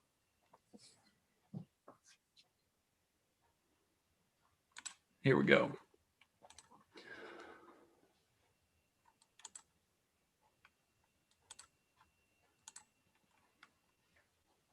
So, Your Honor, these are the items that you see on the screen that are a part of the plaintiff's second motion for summary judgment. What we've been hearing has been defendant DDR Gaddy's first, third, fifth, and seventh motions for summary judgment, with the issues in those motions that relate to the 1982 pooled unit for the Austin Chalk overlap and are mirror images of the plaintiff's first motion for summary judgment. So that issue has been discussed. And then also the EOG motion, which is part of the defendant DDR Gaddy's motion, is a mirror image of point 4 in our second motion for summary judgment. And Mary Keeney's going to address that first. So she's going to respond briefly to some of the new arguments that we heard today from Mr. Waymeyer as part of advancing our second motion for summary judgment, point 4, and also in response to Mr. Waymeyer's arguments on their motion number 1 and the EOG motion. The next point, as mentioned, this is the issue about reclassification of the Schnitz-Rydell well in 1972. That's already been discussed. I don't plan to go back to that, but I do have a brief argument back in response to Mr. Waymeyer today and in support of our first motion for summary judgment on the 1982 pooled unit. So after Ms. Keeney discusses Wagner and Brown, I'm going to briefly discuss the issue relating to the 1982 pooled unit. After that, there are 4 other points in our second motion that I think are up next. And as to item number 1, this deals with the successors in interest, that the plaintiffs in fact own the interests that they claim. And we've provided voluminous documents both to the court and to the parties showing the chain of title and how that has flowed. I don't sense that there's really any meaningful contrary opinion. There just seems to be fussing about whether or not we've met our burden to show that. And so in light of looking at all the fussing, what we've recognized, Your Honor, is that we put all of the actual title documents in the summary judgment record in opposition to the defendant's no evidence motion. But that was not in the record as part of our motion. So what we plan to do with issue number 1, Your Honor, is we're just going to pull that part of our motion. We're going to accept that that's a fact issue that can be decided at trial.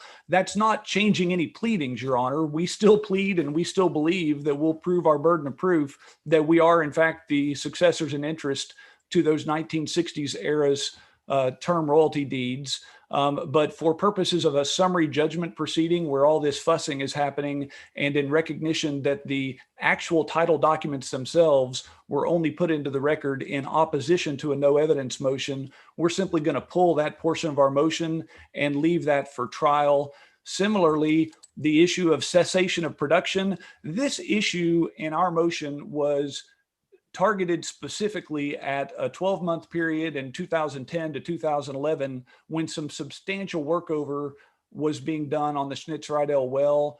And it is our position. We still believe it's true. We're not changing our pleadings on this. We believe that was a temporary cessation of production that did not result in termination of the plaintiff's term royalty interest. But again, what we've seen in the summary judgment responses from the defendants is a lot of fussing about other periods at various points in time that get into production and paying quantities. And that's a dueling experts issue where there are issues raised on both sides. So we're similarly going to pull that issue and hold that for trial. We're not changing our pleadings. We're not amending our pleadings. We're not abandoning anything in our pleadings. We're simply saying, as to this item number 6 in our second motion for summary judgment, after reviewing just in the last 5 or 6 days what the defendants filed, we're going to leave that for trial and wait and leave that as a fact issue to be decided at trial. The other 2 issues that will remain, which are part of our second motion for summary judgment, are these 2. And Mr. McFarland is going to address these. I believe there's overlap between these 2 issues and DDR Gaddy's motions number 2 and 4, which I think get heard next. So what we plan to do is a brief presentation from Ms. Keeney about Wagner Brown, a brief presentation from me about the 1982 pooled unit, and then Mr. McFarland will address the other 2. And I thank the court. That is my effort to kind of give an outline of where we are and what's happening next. Happy to answer any questions, and if none, I'll hand it over to Ms. Keeney. Oh, go ahead.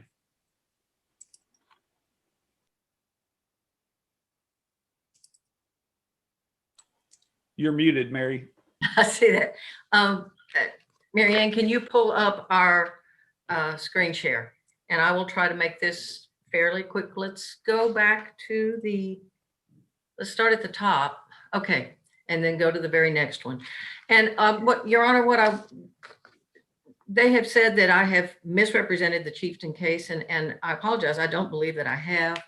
And we certainly never intended to be misleading in terms of the ellipses. And I'll show you later what what the full text is. And I think that Mr. Weimeyer has also. But the Streeter unit that was in the Chieftain case, the pooling for that, the unit itself says leases. It's pooling leases insofar and only insofar as the leases cover the lands described and delineated on exhibits B and C are hereby combined, unitized, and or pooled. That is clearly a pooling only of leases. The 1982 unit designation, and I don't know, it's hard to see this. I don't know whether we can pull this. Anyway, that one says all of said leases as so amended, supplemented, and or ratified, and all royalties, overriding royalties, production payments, and all other interests thereunder. Their argument is that the word thereunder makes it only a pooling of the leases. Well, the land itself is under the lease, and all other interests are under the lease, including the royalties and the production payments. That's a pooling of lands, and it's a pooling of lands. I think one of the best examples, and actually I have to credit Mr. McFarland, who's a certified oil and gas lawyer, for helping me with this, but as he pointed out, one of the interests that's under the lease is the reversionary interest that the lessor has. And that's clearly an interest in land, because you get back the land no longer subject to the lease once the lease terminates. So this language is clearly a pooling of lands and falls squarely within the Wagner and Brown, which says if you've pooled lands, then the unit, the land that was subject to a lease that terminated will not fall outside of the unit. And we also have our 13D in the lease that prohibits the land from leaving the unit. The 1964 designation is similar. It has the same language. Can we go to that, please?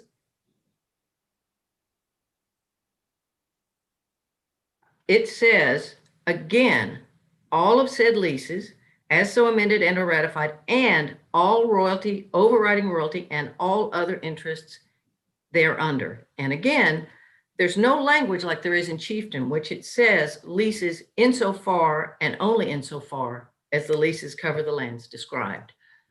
Mr. Weimeyer introduced the lease itself, which is not actually in the opinion. I think he probably had to go into the record to pull that. And I'll get to, well, let me go ahead and leave this. This actually does not have any of the ellipses. So, but I don't think that really makes any difference. We didn't leave anything out. Here's the full language under the 1982 unit designation. And it says all of said leases as so amended, and all royalties, overriding royalties, production payments, and all other interests thereunder. If all you were doing is pooling leases, you wouldn't need any of that language. That language makes this case fall clearly within the purview of Wagner and Brown. But the other thing is, and Your Honor, I really recommend that you read the Chieftain case. It's a hard read. It's not an easy case to understand, but it's distinguishable also for another reason. And let's go to slide 4, I think, where we talk about that. There we go. This is an excerpt from the opinion, and let me give you a little bit of the facts here on the Chieftain case. Chieftain was the owner of an NPRI, a non-participating royalty interest, that covered land that was not included in the unit.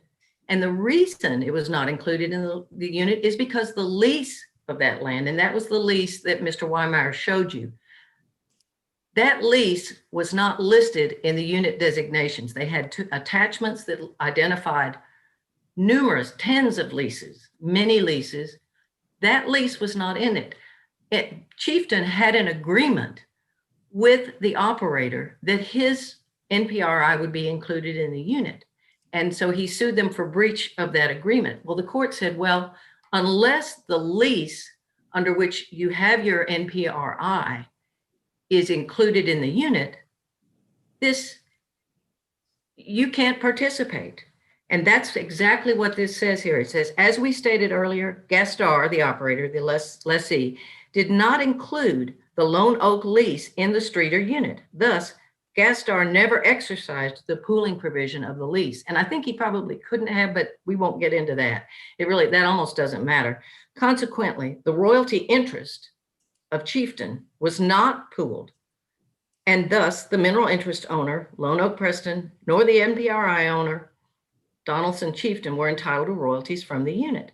The fact that Donaldson ratified the lease and let said land and premises to Gastar in accordance with all of the terms of and provisions of said lease, as if I had originally been named as the lessor, is of no help to Chieftain when the Lone Oak lease has never been included in the unit. That's really what this was about.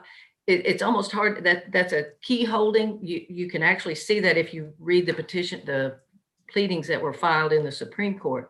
And that's clearly why they lost this case, is because the NPRI owner had an interest that simply was never included in the unit designation, because the lease, even the lease itself, much less the lands, they were not included.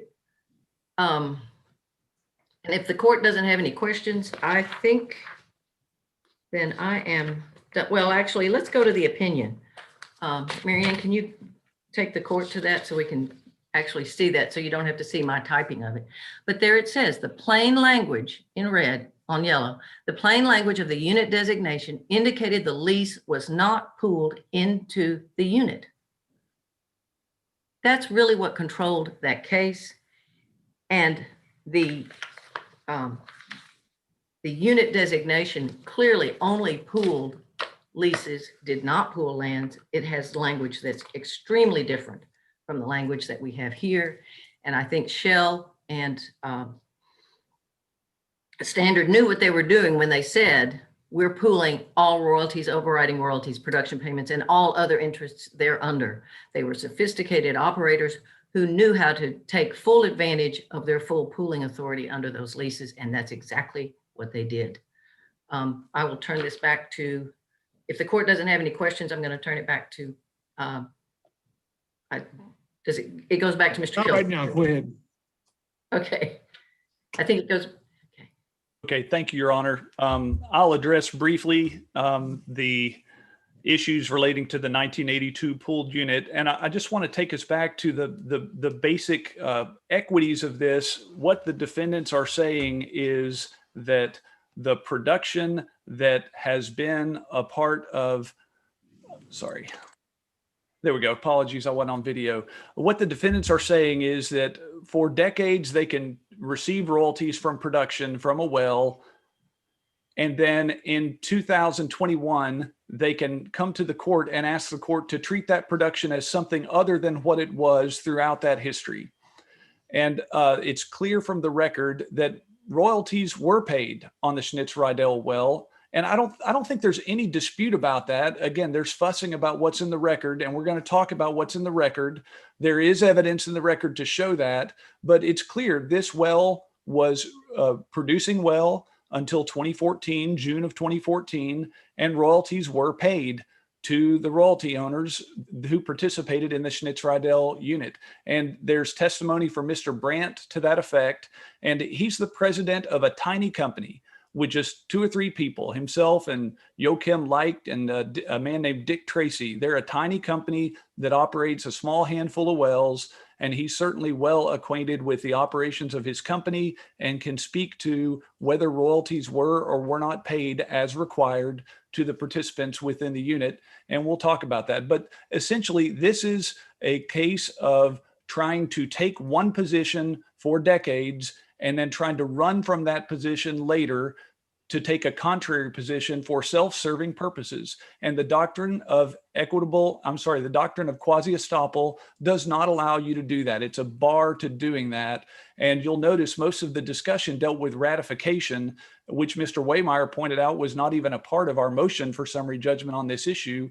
We moved on limitations and on quasi-estoppel and on waiver. And on all three of those grounds, our motion should be granted. So now I want to just talk about a couple of issues from this presentation, and I'll share my screen here.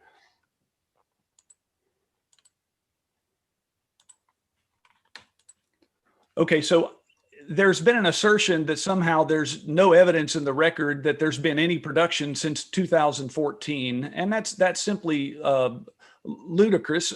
We've got a lawyer who stood up in this courtroom yesterday and said that there's been tens of millions of dollars in royalties paid from that production. And of course, the reason we're here is because we believe that the term royalty interests that were bought and paid for by my client's predecessors back in the early 1960s mandates that they take a small share of that. And it's not a big share. The share that was granted to Mr. Auld was 1/4. We've got some, but not all, of the successors to the Auld 1/4 term royalty. Again, we have some, but not all of the successors to the 1/4 term royalty that was made. Your Honor, I have an objection.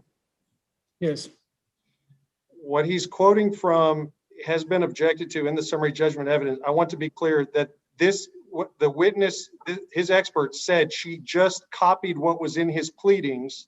So what you're seeing is a witness who did nothing but copy and paste out of his legal pleadings. Pleadings are not evidence under 166, and said she had no opinion about this whatsoever. She literally said all she did was copy and paste from what the plaintiffs wrote on paper in their petition in the court.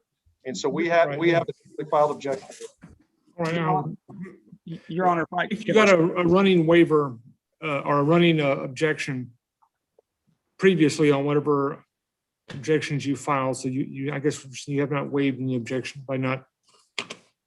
And Your Honor, this is a witness who has studied the production records that came from EOG showing month by month, well by well, what was paid to each defendant, and goes through an exhaustive detail in her report to show what was paid month by month, well by well. She certainly can testify to the fact that there was production starting back in the spring of 2014, and there was, and this is part of the summary judgment record. This is not the only evidence, but this is the evidence that I was able to quickly pull together as we were hearing this new argument from Mr. Waymeyer in his presentation this afternoon. But the record is clear. There has been production from EOG since the spring of 2014, and that's why we're here. That's why we have a lawsuit, is to determine who should be paid royalties from that post-March 14 production by EOG. And so Ms. Romanos has given her report on that in Exhibit 7B, and we'll talk about other places in the record as well. I was also challenged to show you evidence of any penny being paid to the defendants after 1992, and of course they were. They don't meaningfully contest that they were paid royalties after 1992. They were paid royalties since 1992. And Mr. Brandt, the president of this very small operator that operates just a handful of wells, was asked specifically about this. And I will concede, I don't want to misrepresent anything to the court. There are objections to the form throughout that deposition, but in effort to try to get this on the page, I've just got the questions and answers, but I don't want to be accused of misleading the court. There are certainly objections that are made all over the deposition, but for purposes of brevity and getting this on one screen, here's the questions and answers. When I asked Mr. Brandt, looking back at the pooled unit designation in 1982, I asked him, let's take a look back at Exhibit 61, the pooled unit for the chalk formation. Are you aware of any challenge that was ever made to the validity of that designation of pooled unit in 1982? And he said no. And then after 1992, was there production from the Austin chalk formation out of the Schnitz-Rydell well? He said yes. And royalties were paid on that production. And he answered yes. Did anyone ever complain about receiving those royalties? The answer was no. So, Your Honor, the history on this is just what you would expect, that when there's production, the royalties were indeed paid to the mineral owners. And this is not the only evidence in the record of that. if you take a look at other evidence of royalties paid to the royalty owners after 1992, first of all, you look at the production history from the Railroad Commission. And that's at exhibits 2G and 2L attached to our responses to the defendant's motions, as well as to our motions. We've used the same numbering throughout.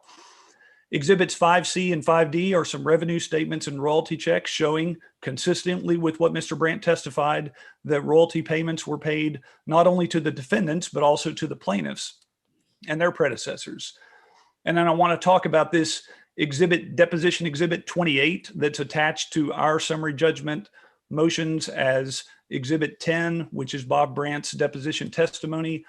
This is the agreement between EOG and Karn in 2013, where EOG and Karn both agreed that the continued operations or production from the wellbore, that's the Schnitz-Rydell well, have been perpetuating and will continue to perpetuate the leases beyond the expiration of the primary term.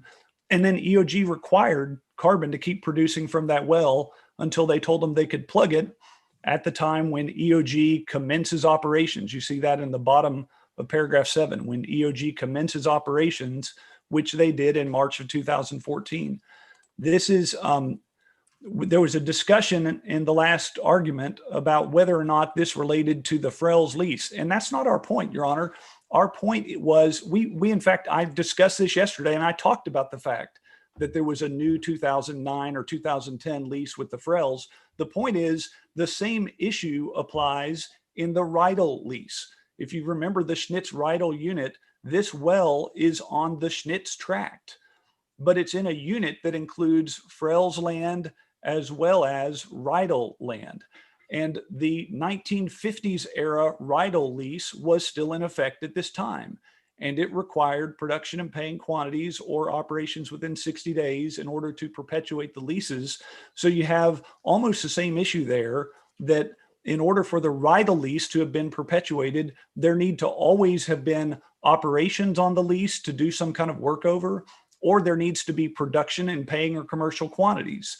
And this is EOG acknowledging in writing, with Karn acknowledging in writing, that the production from the wellbore perpetuated and will continue to perpetuate the leases. So that also is much more than a scintilla of evidence to show this production history and to show why it is a violation of the doctrine of equitable estoppel for the defendants to now come forward and say, let's not treat all that production for all those decades as unit production. So we want to talk about quasi-estoppel. We talked about this yesterday, but this didn't get much attention today. But the doctrine of quasi-estoppel is the doctrine that prevents a party from accepting the benefits of a transaction, which the defendants clearly did, and then subsequently taking an inconsistent position, which they clearly are now, in order to avoid corresponding obligations or effects. This is from the Lopez case, Texas Supreme Court 2000. And as we talked about yesterday, quasi-estoppel does not require proof of any misrepresentation of existing facts or detrimental reliance. That's the Vessels case in 1992. So, Your Honor, we believe that the defendant's motion for summary judgment on these issues relating to the 1982 pooled unit and the production out of the Austin Chalk, that's DDR Gaddy's motions number 3, 5, and 7, and Sierra Banks' motion number, their only motion, Sierra Banks' motion, should be denied on this issue, and that the plaintiff's second motion for summary judgment on this issue should be granted. They failed to show that production from the Schnitz-Rydell well ceased to be unit production after 1992. In fact, they took the opposite position from that point until 2014 by accepting and receiving the royalties. The facts and the history of this well conclusively show otherwise. Production from the Chalk Formation was expressly authorized by the pooled unit in 1982, and defendants took no action to timely challenge that pooled unit. Now, there's a lot of talk about how could we have challenged the production when we didn't know that it came from the Austin Chalk. That's not the point. The point is not you needed to challenge the production. The point is you have a claim that you're asserting now that this formation of the pooled unit in 1982 constituted a breach of the Frells lease. And we cited the cases yesterday. I don't want to beat a dead horse and go back over that, but the case law is clear that if there has been improper pooling, that's a claim for breach of a lease. And it's a claim that can be waived. It's a claim that can be acknowledged and you can go forward without challenging it, which is what the defendants did. In 1982, this pooled unit was formed. No time in 1982 or thereafter did the defendants ever challenge that as a breach of the Frells lease. Okay, but is there any evidence that there were ever any operations actually done under a designation of a pooled unit filed in 82? Well, Your Honor, the records of Karn certainly showed that they recompleted this well to the Austin Chalk. And whether they knew about this pooled unit or not, the lessee under the Frells lease had the authority to do that because a pooled unit was formed in 1982 and no one challenged it. No one challenged it timely or untimely. And so the reality is that when Karn recompleted this well in 1992, knowingly or unknowingly, they had pooling authority to do that because a pooled unit was formed. The records exist in the real property records showing that. The records exist in the Texas Railroad Commission office showing that, and they took no action to contest that. And in fact, a permit was granted in 1982 to do that recompletion work that Shell did not do, but that Karn subsequently did within the Austin Chalk. And I do want to point out that the 1982 pooled unit designation, when it says what formation that it's formed for, it doesn't say specifically at a certain depth by number first. What it says first is for the Austin Chalk formation. And it's only after it defines that formation, which is a known formation, that it says at approximately at 10,800 feet. And so a formation cannot exist at a particular point. A formation, as we talked about yesterday, is a series of different rocks and subsurface formations that exist at more than one exact millimeter of a location. So we believe the plaintiffs have established their entitlement to summary judgment on the issues of limitations, waiver, and quasi-estoppel as a matter of law. And I want to conclude, Your Honor, with this comment that somehow, again, the defendants are conflating our arguments about this with an effort to step into Karn's shoes. We have never asked to step into Karn's shoes. We are not acting as a lessee operator on any of these wells or leases or units. We've never purported to do so. We are simply a term royalty interest owner who was entitled to continue being paid if there was ongoing production in paying quantities. And there was for decades. And because of that ongoing production, we believe that summary judgment should be granted in favor of the plaintiffs on this issue about the 1982 chalk unit. And also the defendant's motion should be denied because at a bare minimum, there's way more than a scintilla of evidence to get us to trial on quasi-estoppel, waiver, and limitations. And with that, Your Honor, unless the court has questions, I'll turn it over to Mr. McFarland to discuss those two issues that are part of our motion. I suppose the question I have is,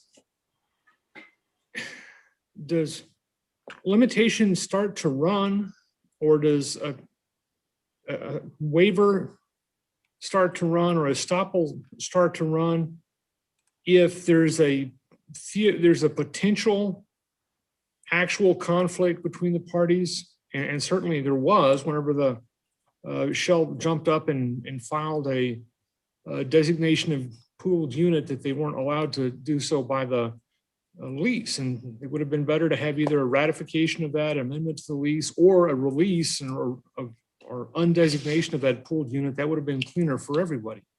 Well, and remember, Your Honor, there's not an actual dispute. If Shell's not trying to actually go out there and drill a well and start distributing royalties based on this unauthorized pooling, do the parties have a duty to, the defendants or their predecessors have a duty to monitor the records and then look into the future and say, could this be a problem one day, and jump up and start filing declaratory judgment actions? Well, Your Honor, the case law that we went through yesterday talks about claims for improper pooling and make clear that the injury is the breach of the lease by improper pooling and that there's no discovery rule that attaches to that claim. And if you're going to make a claim at all about improper pooling, you've got to do it from 4 years from the date that the pooling actually happened. And there's 3 cases we cited yesterday. I can go back and pull those up and we can talk about them again if Your Honor would like. But I don't want to belabor the point. But the case law makes clear that limitation starts running when there is a pooling that is a breach of the lease, because that's the actual injury, is improper pooling. And here there was no complaint about that. And if you think about it, Your Honor, going back in time to 1982 or 1992, not only would there have been no reason for anyone to object, because of course everyone's happy when production increases and royalty checks get bigger, but also they would have had a duty under the utmost good faith and fair dealing duty that's established under Texas law to be sure that they're making allowances for the non-executive rights holders, the NPRI owners, our clients and their predecessors had an opportunity to participate in whatever was being proposed to be done. And here what you have is nobody complained because everybody was on the same team wanting to get more royalties. And now they're wanting to say, oh, if we had only known, then we would have taken some different action back then, and we would have never allowed money to flow into our pockets throughout the 90s from production out of the Austin Chalk. That's a nonsensical argument, but if they were to make that election, it would have been incumbent upon them as the holder of the executive rights to protect the rights of the NPRI owners and allow them to have the opportunity to go forward and participate in that unit as they had participated in this unit dating back to the 1960s. Okay. Mr. McFarland? You're still muted. Go ahead, sir. All right. We can hear you then, yes. Let me get started here.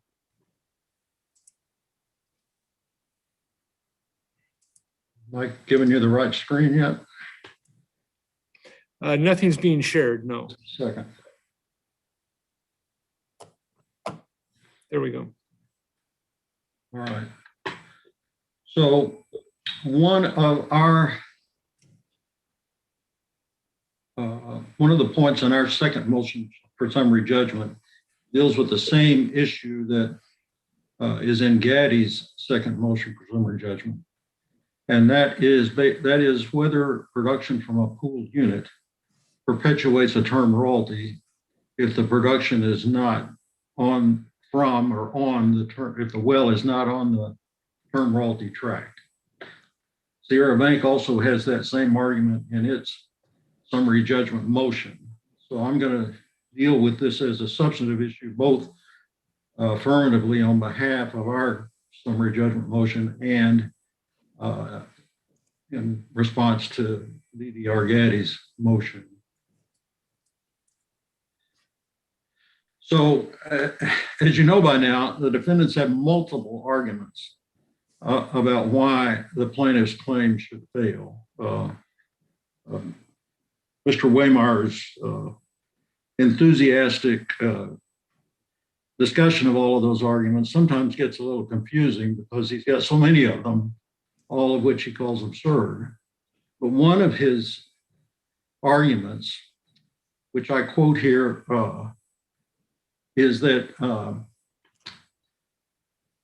even if production from a well is properly pooled, that unit production cannot perpetuate a term royalty if the well is not on the tract, or at least it cannot perpetuate the term royalty beyond the initial term of the term royalty interest. So before I get to the merits of this, so here's the term royalty language. We've seen this several times, is that the royalty deed continues beyond the 15-year term as long thereafter as there is production from the lands described herein. So that's from the Wils tract. One of the things to keep in mind is that the term royalty provides that it stays in effect as long as there's production from the lands. It does not require that there be production under a lease. The existence and continuation of the term royalty doesn't depend on the existence of a lease. The interest that was granted by these term royalty deeds was a royalty interest in the property. It was not a royalty interest payable under a lease. The court has heard this before, I'm sure, but commentators describe the mineral estate as a bundle of sticks with certain rights. So it includes the right to lease, the right to receive royalties, the right to receive bonus and shut-in royalties, and the right to consent to pool. And when a landowner, a mineral owner, grants a lease, he actually conveys a defeasible term interest in the mineral estate to the lessee for the term of the lease. And the lessor retains a royalty interest for the term of the lease. The lessor also has a reversionary right in the mineral estate that exists and is a present vested interest in the property and that vests in possession when the lease terminates. So those are the interests that are created by the lease. A mineral owner can also sever portions of the mineral estate by granting or reserving mineral or royalty interests, or granting or reserving executive rights. And in this case, after the Frills granted the lease, the Frills, probably because they needed some money, decided to sell some of their royalty in the Frills tract. And that resulted in these 3 royalty deeds that we've been talking about. And those deeds were made after the lease was made, after the Frills lease was granted to Shell, and while the lease was in effect. And they were made expressly subject to the terms of that lease. Now, the lease granted Shell the right to form pooled units. So no consent was required from the lessor, from the Frills, for Shell to form pooled units as long as they complied with the terms of the pooling clause. Therefore, it was not, since the royalty owners acquired their interest subject to that lease, they acquired their interest subject to the right of Shell to pool the royalty interest that they had acquired. There was no need to get the royalty owners to consent to the pooled unit. That would have impaired the rights that were granted to Shell. Just because the Frills conveyed that part of their royalty to third parties didn't deprive Shell of the right under its lease to pool that royalty interest. So I think an illustration of how this works might be good to have a couple of hypotheticals, a couple of examples. Suppose that the Frills had signed, instead of 1 lease, they signed 2 leases.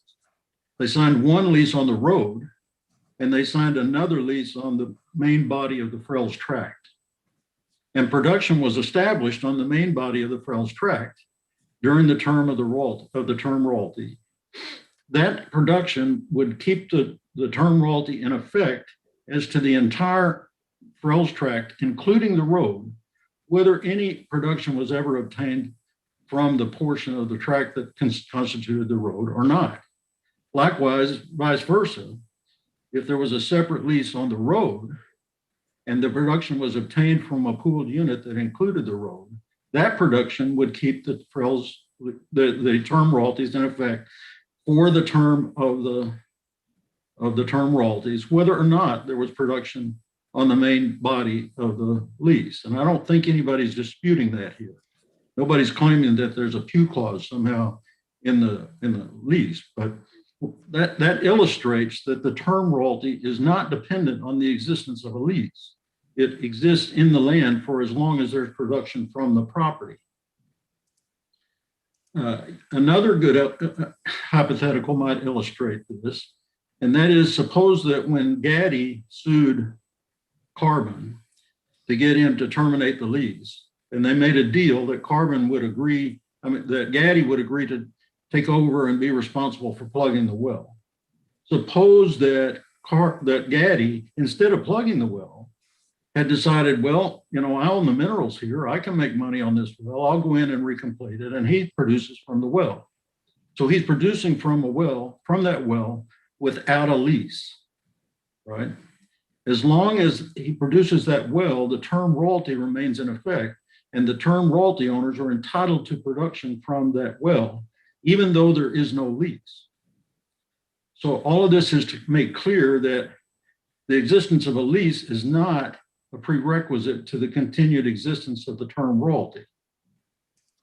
So in our case, we contend that production from the Snitch-Rydell unit perpetuated the term royalty because the term royalties owners had an interest in production from anywhere on the unit as long as there was production from the unit. So just as the release of the lease would not terminate the term royalty if production from the Frills will continued, release of the lease would not terminate the term royalty as long as production from the Snitch-Rydell unit continued. The tract remained part of the unit. Now this goes back to the Wagner and Brown argument, but it's our view that under Wagner and Brown, the tract was pooled, our royalty interests in the unit were pooled, and our royalty interest remained part of that unit, notwithstanding the inadvertent, I think, release of the Frills tract as to the lands included in the unit. The unit was never amended to exclude the Frills tract.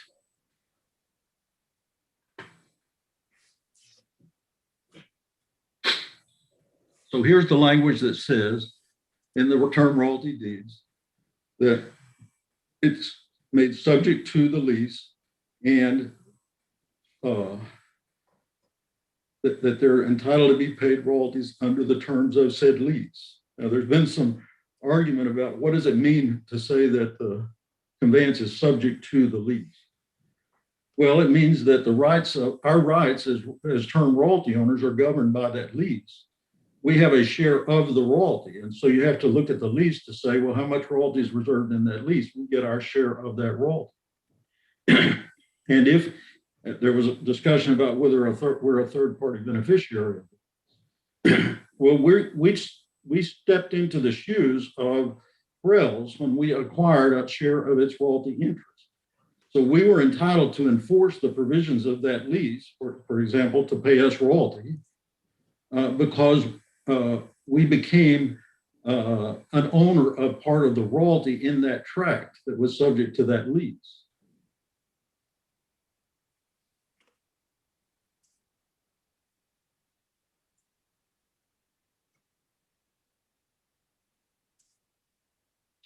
So now we get to our issue.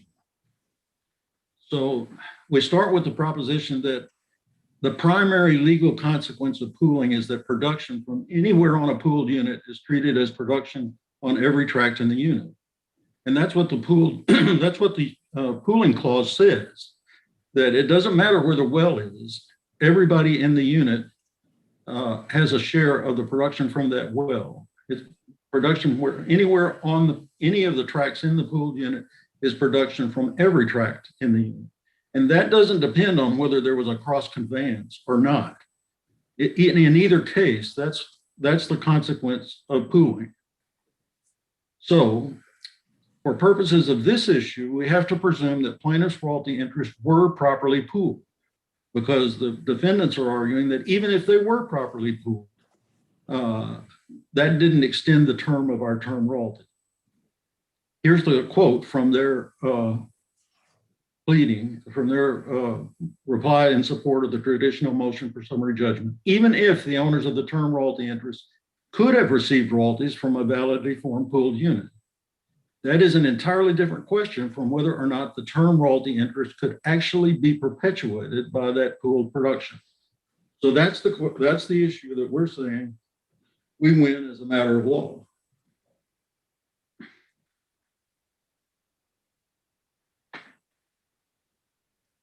So here are the cases that we cited in support of our proposition that production from a pooled unit will perpetuate term royalty interest whether or not the well is located on the term royalty tract.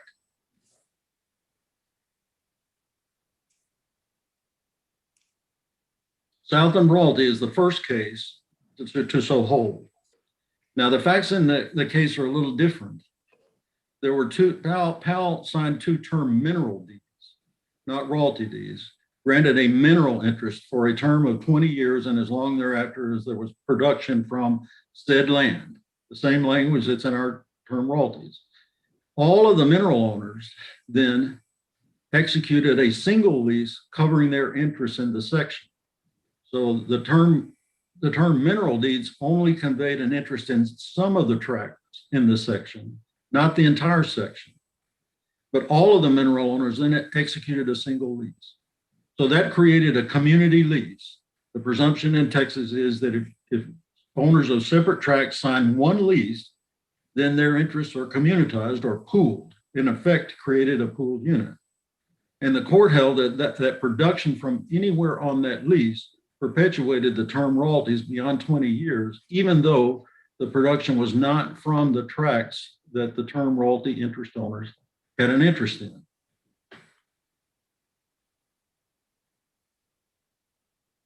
So now we get to the Supreme Court case in 1957 and Spradley against Finley. Again, this was a conveyance of a mineral interest for a term of years. And the question was whether that mineral interest was held in force after the expiration of the primary term by reason of production from land in the pooled unit, but not the tract where the term mineral interest is located. Again, very similar facts, and the court relied on its previous opinion in Southland to say that the production from the lands perpetuated the term royalty interest for off-lease production. So here's language from Spradley. The 2 conveyances were of a 20-acre tract and a 97-acre tract, and provided for termination of the estates if minerals were not produced from said lands within the 15-year term. Said lands clearly refers to the 20-acre tract and the 97-acre tract. But under the authorities of the pooling provisions in the leases, those 2 tracts were unitized with other land. And then they say the case falls within the rule announcements by Southland Royalty. By the execution of the leases, the Spradleys and the owners of the interest conveyed by the deeds agreed that production of minerals from the tract included in a pool would be regarded during the life of the lease as production from all of the other tracts included in the unit.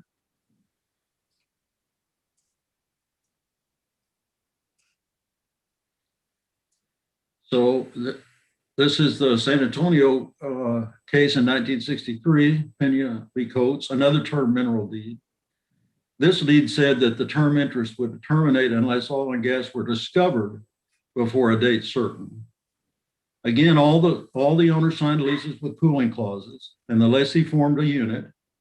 And citing Spradley against Finley, the court held that it is well settled that where pooling has legally occurred, which involves several parcels of land, discovery of gas on one of the parcels is regarded as production from all of the parcels. Finally, Texarkana case in 1959, the federal land bank conveyed land to Williamson and reserved a 1/16 term royalty for 20 years. And if gas was not discovered, oil or gas was not discovered within that 20 years, the interest would terminate. Williamson leased, excuse me, I'm getting nervous. Williamson leased the land with a pooling clause. The lessee formed a pooled unit, including the land, and drilled a well that was not on the Williamson tract. Again, the court followed Spradley against Finley and held that the term royalty interest was kept in effect beyond the 20 years.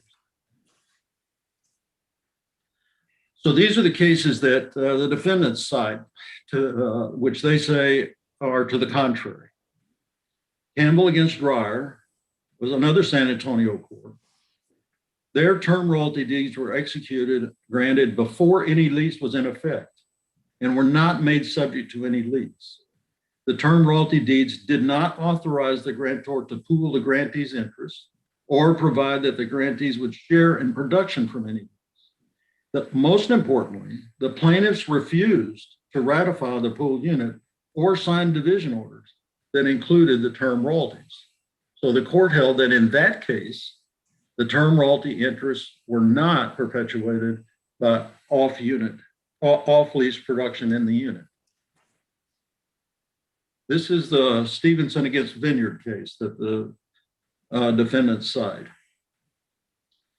The reservation in Vineyard didn't provide, like the Frells conveyances, that the grantor would be entitled to the grantor's share of all the royalties due and to be paid under the terms of said lease. More importantly, we think, frankly, Vineyard is just wrong.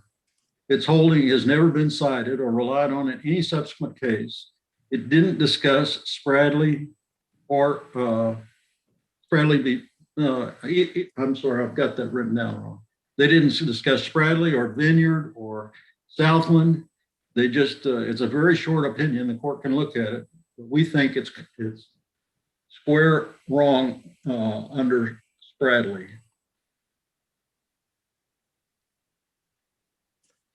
This is the main case, the only Supreme Court case that the defendants cite in support of their contention. There, the court held that a term royalty was not perpetuated where the will was completed during the initial term of the term royalty, but didn't produce until afterward. The lease had a provision that allowed the perpetuation of the lease by payment of a shut-in royalty, which was paid. But the court held that in order for the term royalty to be perpetuated, actual production was required.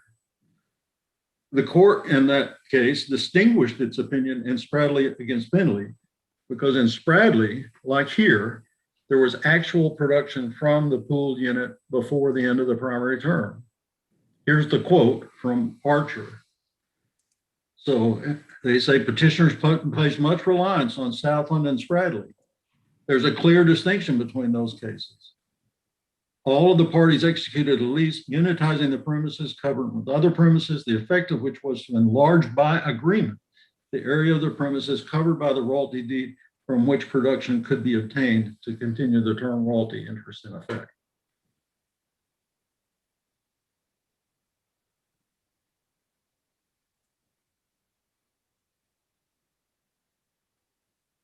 Let's see where I am.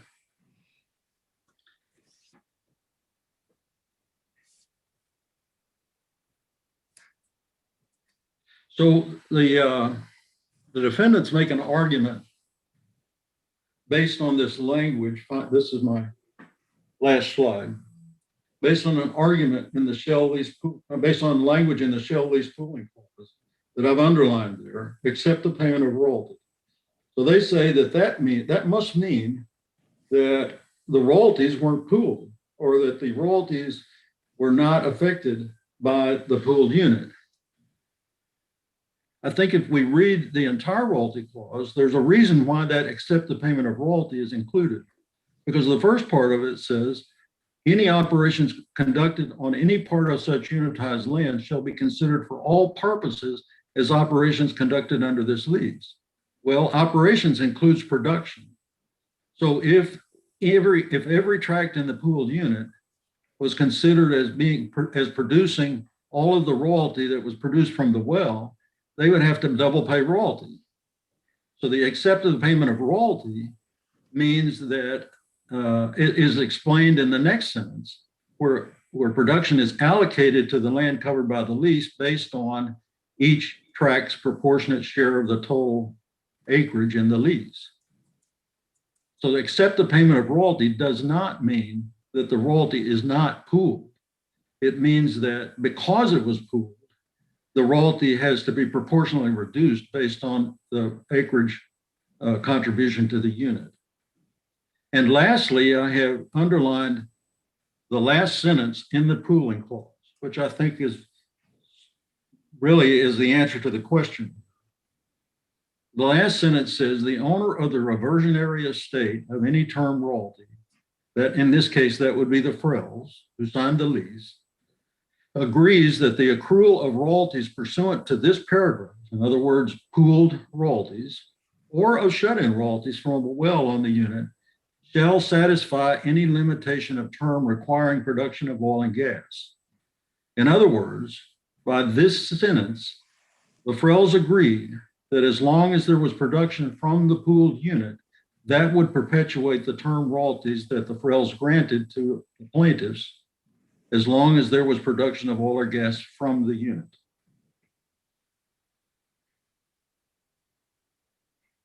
So that's my presentation on the first, on the issue that we have, the first issue that we have in our second motion for summary judgment. Okay, sir, and there are additional issues, or do you want the? There is one other issue, Your Honor, and I have a separate slideshow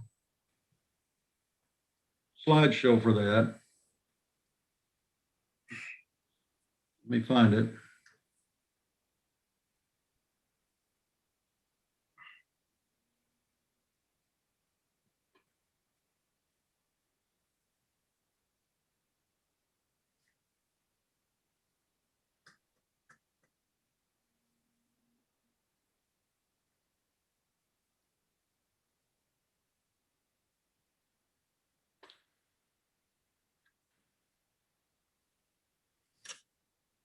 Actually, this is completely different. Why don't you let me go ahead and hear from the defendants? That's fine. If you would like for the defendants to respond to my argument on this issue, that would be great.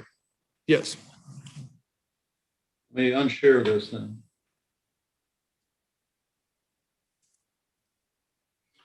Okay, who's going to respond first? Thank you, Your Honor.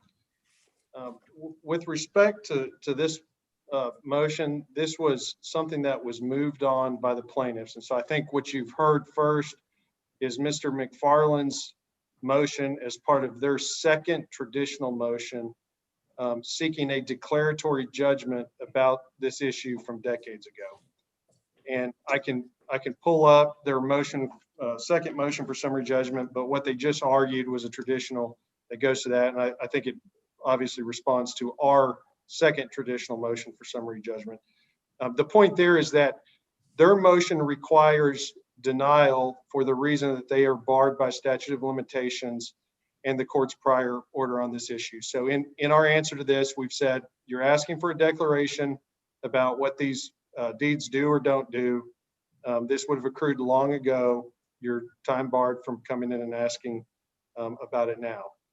And the scope of the court's prior order already categorically grants a take nothing judgment on all of these declaratory judgments. So I guess to respond, I can just say, well, I mean, actually, Mr. Weimar, I had asked last week if we were going to go ahead, because I had thought that the options were to go ahead and rule on everything and then let there be an appeal, or to just say, well, we'll take it on this. And I didn't know which way you wanted to go, but so I guess we'll take all the rest of the motions with the idea that it's moot, and correct me if I'm wrong, unless the Court of Appeals overturns the limitations motion, but that if they do, then let's see if there is a case to go forward.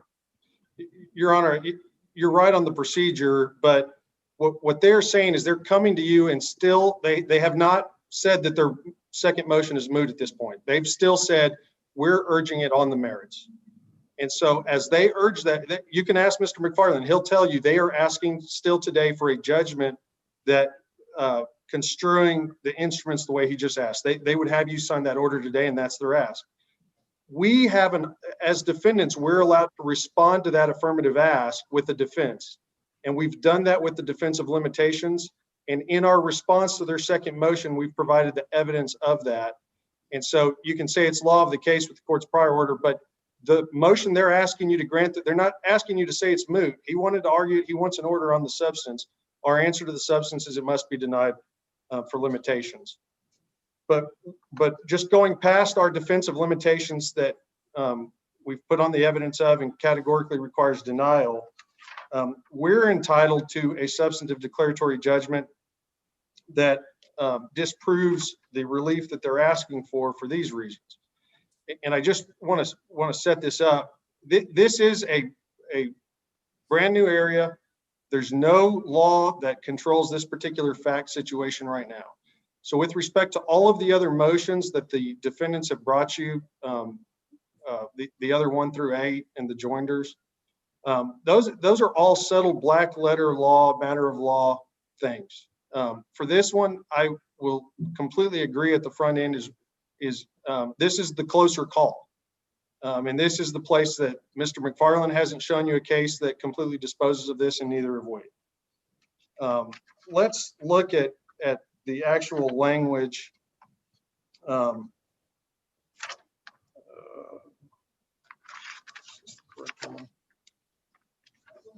Yeah, I'm sorry, we've got the wrong present.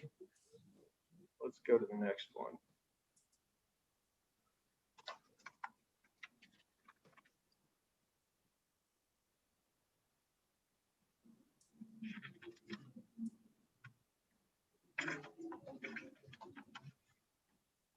Okay, good. I'm sorry, I've got it mixed up. You were right where you were. Apologize, Your Honor. Let's go to the second slide here. This is the language that we're talking about, Your Honor, and what it talked about for the term to feasible aspect after the primary term of 15 years is not perpetuation by production from pooling in any way, shape, or form. The exact language of the deed is that it's for a period of 15 years from the date hereof, and as long thereafter as oil, gas, and other minerals, or either of them, is produced or mined from the lands described herein. We'll just stop there. We can all understand the English language. What this instrument said was that it's 15 years, and as long after it as oil and gas is produced from the land specifically described in there in paying commercial quantities.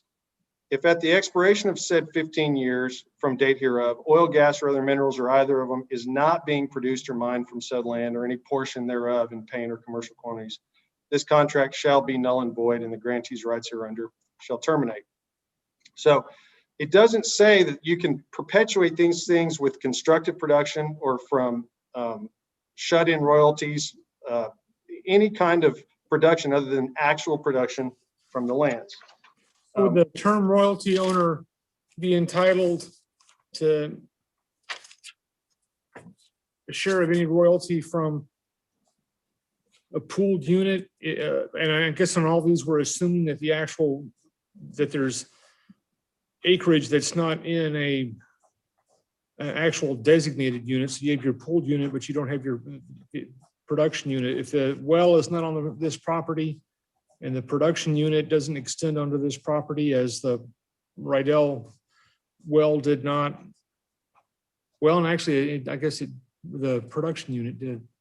Anyhow, my question is, how can the expiration of the lease or the termination of the lease in and of itself create a term, an end to the royalty interest after the primary term? By that, I mean, if they're being paid, are they entitled to be paid prior to the expiration of the 15 years? If it's pooled in, but there's no actual production from this land? I would agree, yes. And so I think there's just a different aspect of, are you entitled to be to receive contractual royalties by some agreement versus once you're into the secondary term, does your interest terminate in the absence of that constructive production substitute? So to answer your question, I don't have any quarrel with a contractual right to receive royalty so long as the interest exists. But once the interest goes away, the contractual right to receive royalty would go away.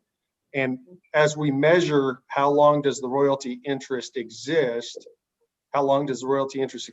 again, that is going to be measured by whether there's production from the specifically described lands. And we've got a couple of cases that kind of illustrate the novel question, or the question that hasn't been decided yet. These are the other two deeds. I'm just going to click through. This is the Huddle deed. And then as we go to the next one, this one's going to be, I'm sorry, go too earlier. All three of them in substance are identical in that they only speak to perpetuation by production in paying quantities from the lands specifically described in it. Contemporaneously, the Frels did execute another deed in 1962. This one to Franca. This is actually in the plaintiff's summary judgment evidence. And this illustrates the, this deed illustrates the way that they should, it's our contention, they should have worded the deed if they wanted to be perpetuated with production off of the subject lands. And it says the grant shall run and the rights, titles, and privileges hereby granted shall extend to grantee herein and to grantees, heirs, administrators, executors, and assigns for a period of 15 years from the date hereof, and as long thereafter as oil, gas, and other minerals, or either of them, is produced or mined from the lands described herein, or in any portion thereof, or from a pool or unit, which includes all or portion, or I'm sorry, I've lost. But the court sees the point is that in this contemporaneous instrument, the grantor did provide for perpetuation in the secondary term by pool production, but the three source deeds that the plaintiffs rely on don't have that. And so in this Archer County versus Webb case, this is a Texas Supreme Court case. And there, the instrument in question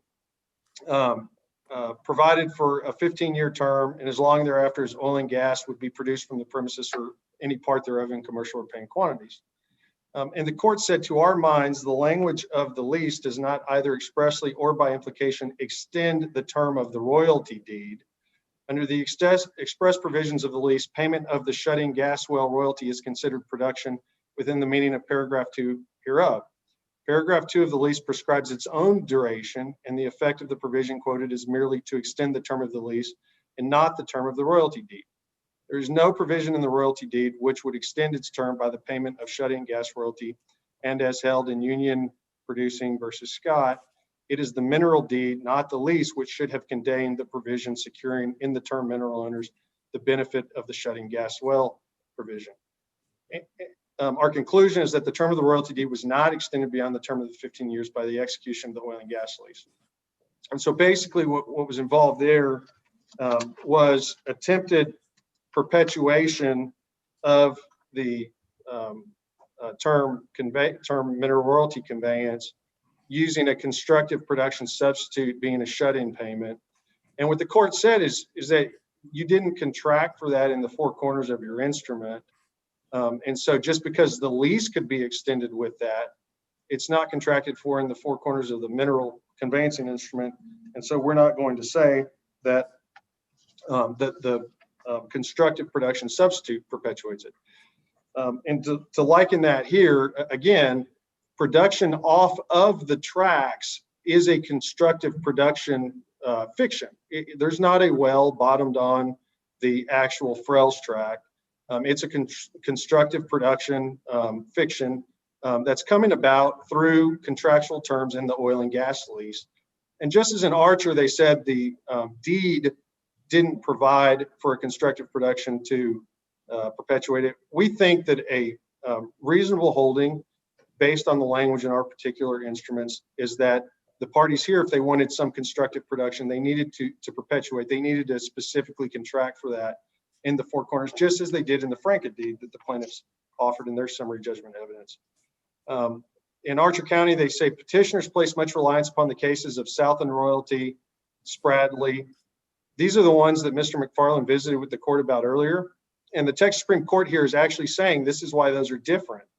And the court said that there is a clear distinction between those cases and the instant one. In each of those cases, all the parties, including the owners of term royalty interest, executed a lease or leases unitizing the premises covered with other premises, the effect of which was to enlarge by agreement the area of the premises covered by the royalty deed from which production could be obtained to continue the term royalty interest in effect. Our conclusion is— Does that make any, isn't that the same thing in this case? I understand that because the people who took under the term royalty deeds took subject to the lease, weren't they receiving the benefits as well as the obligations of that lease? Your Honor, I have a slide. We have the case that specifically answers your subject to question. If it pleases the court, I'll answer that with the particular case. Can I see the my subject to case? Here we go. I'm sorry. Your Honor, this is a Stevenson versus Vineyard case. This is the case that Mr. McFarland said he disagrees with, that it held wrong. And this answers exactly your question of when the instruments say they're subject to the oil and gas lease, what does that mean? And what the court held in Vineyard is that doesn't, it's nothing but a qualification on the warranty, a protection against the grantor being accused of over conveying. I'll let the court just read the exact language, but it said that the end holding was, quote, the term subject to as used in the mineral deed has a well-recognized meaning. The words subject to used in their ordinary sense means subordinate to, subservient to, or limited by. There is nothing in the use of the word subject to in their ordinary sense use, which would even hint at the creation of affirmative rights. Subject to as used in conveyances is a term of qualification and not of contract. So to just squarely answer exactly your question, the subject to is not what's dispositive here.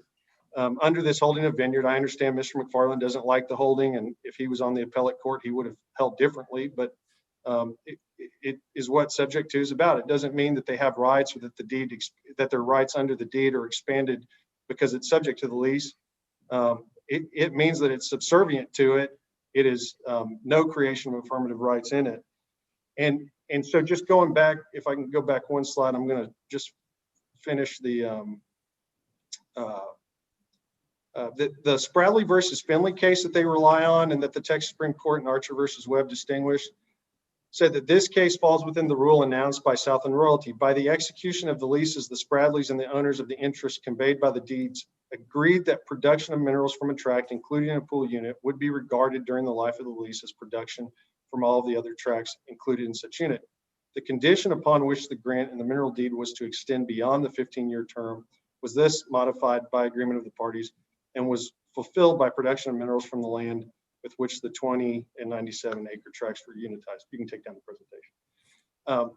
And so I just want to highlight, when I say this is a novel issue, I have a great deal of respect for Mr. McFarland, and I'm proud, our firm has the most board certified oil and gas attorneys in the state, but Mr. McFarland has been a board certified attorney a lot longer than I. And if there was a case, I expect he would have brought it to the court.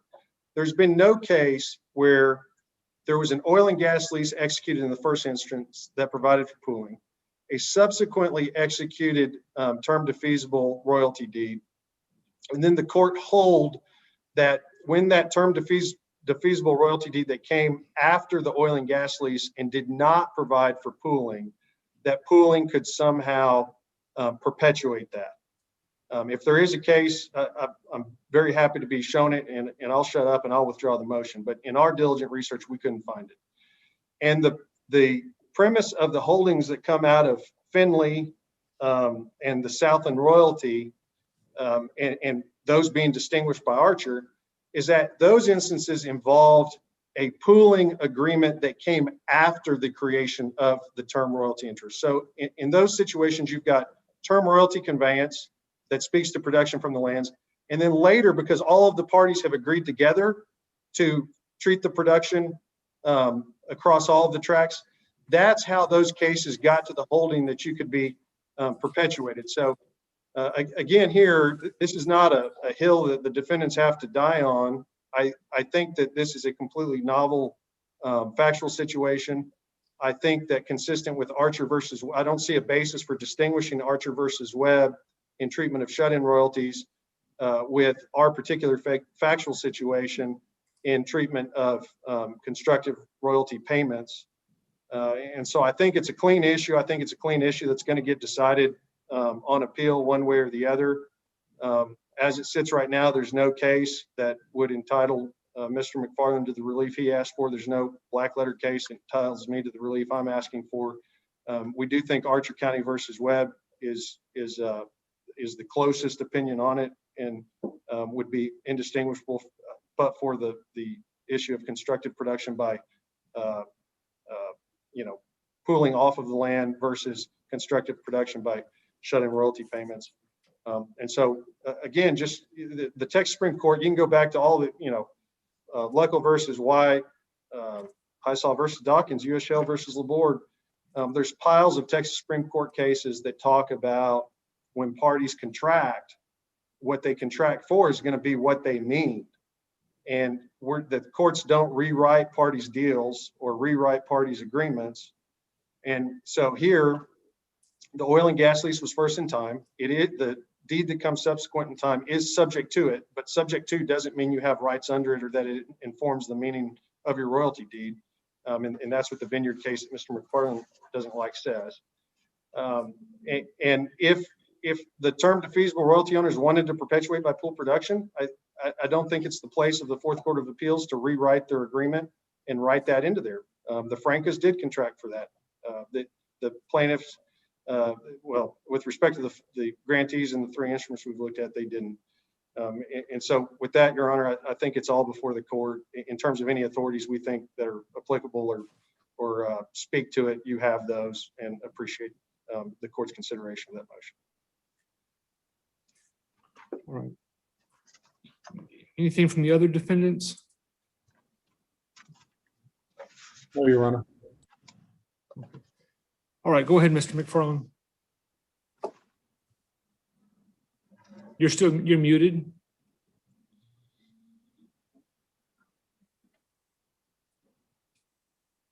I would just like to have 1 minute of rebuttal to Go ahead. the argument here. Let me share the screen again.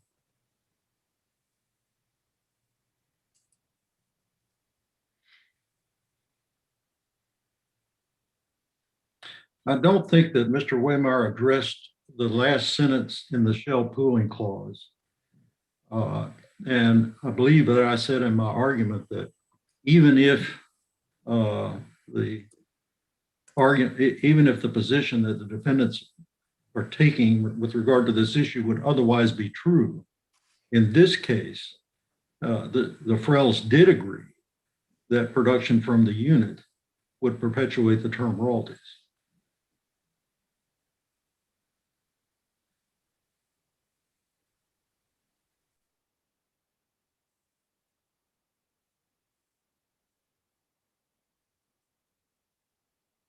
Okay.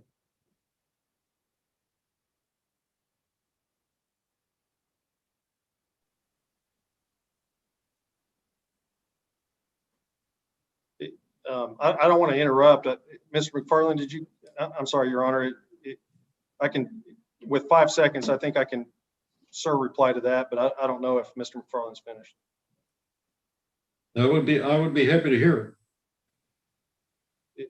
Your Honor, again, that comes from the oil and gas lease that predates the deeds here that did not allow, in their no one's pled ambiguity, and in the four corners of the three source deeds, they only allow perpetuation from production from the land specifically in them. And we still haven't heard out of any party here of a case that would hold to the contrary of the position that the defendants are urging here. Thank you, Your Honor. All right, and the language you were citing, Mr. McFarland, is that from the 56 lease or is that from the pooling, the 62 pooling?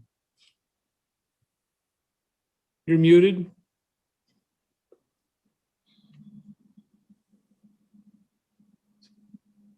That's the pooling clause in the 1956 lease, Your Honor. All right, is that A, B, C? It's 13.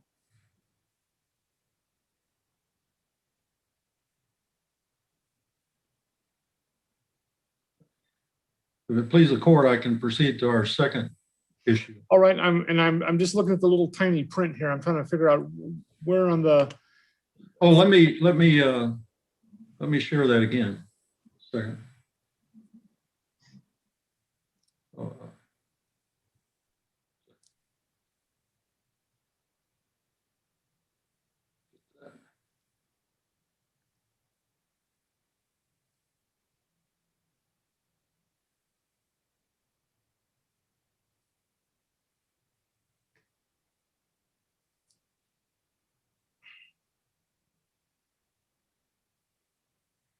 So this is the shell lease pooling clause.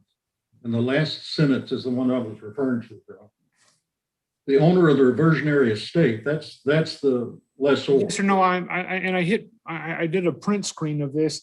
I'm just trying to figure out, because I'm looking at the little tiny print and trying to pay attention also. This is 13, there's A, B, C, D, and E on this shell lease. Which subpart of 13 is that under? I don't have access right now to the entire shell lease. But this is the pooling clause in the shell lease. I don't know what paragraph it is in the lease. We can get it for you. Okay, all right, go ahead, sir.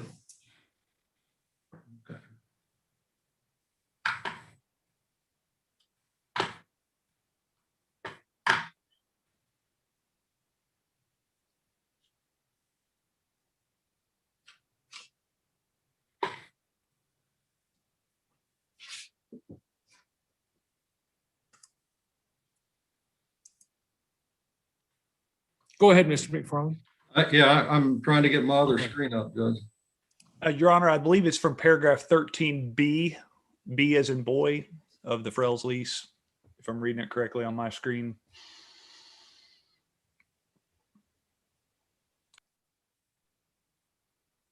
Okay, mine's kind of fuzzy, but all right, that looks right.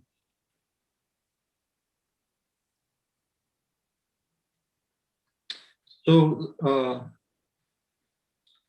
I've labeled this as our response to DDR Gaddy's fourth summary judgment motion, but it's also in support of our summary judgment on our motion for summary judgment on this same issue. So the argument that the defendants make is that 2 of the 3 royalty deeds don't convey royalty interest in the Frells Road. They agree that the deed to Ald does include the Frells Road, but they argue that the deeds to Mortimer and Huddle don't convey any interest in the Frells Road. So I start with the deed from Hancock Mutual to Frells. And this is the description from that deed, deleting the actual meets and bounds part of the description.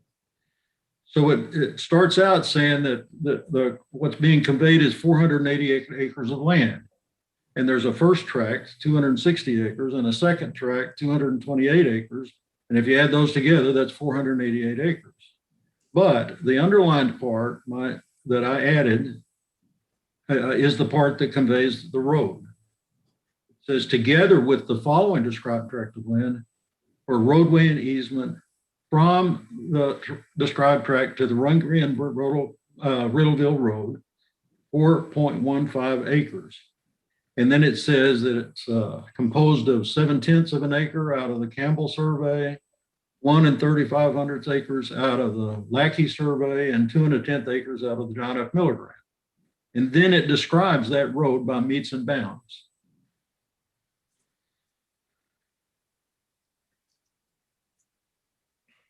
So this is the term royalty deed from Frells to Ald. It just copies that same description. And so it expressly includes the same land, the same description of the road. I'm sorry.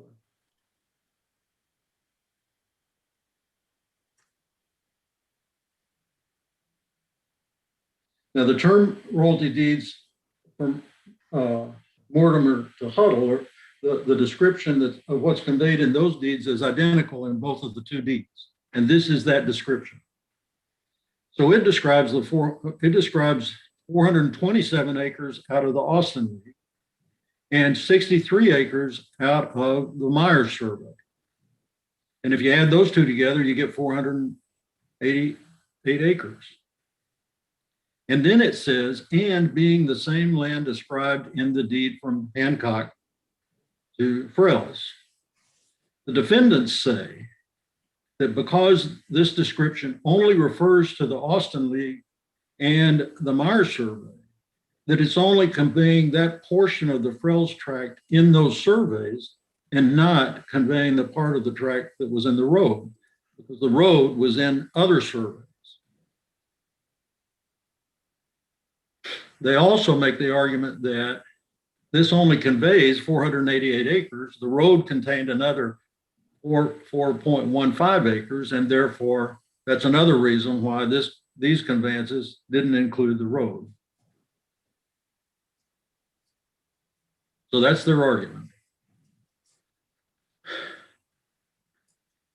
This is the first time anyone, as far as the record title is concerned, or any evidence in this case, has contended that the Mortimer and Huddle deeds grantees didn't receive a royalty interest in the road. Shell concluded that the Mortimer and Huddle grantees had a royalty interest in the road when they created the Snitz-Riedel unit, and they sent division orders to the royalty interest owners in the unit. We have an example of those division orders in the record. The Frells didn't object to Shell's calculation of their unit royalty interest in the Snitz-Riedel unit as being burdened by both the Mortimer and Huddle term royalties. So here are the rules of construction about how to construe descriptions in deeds.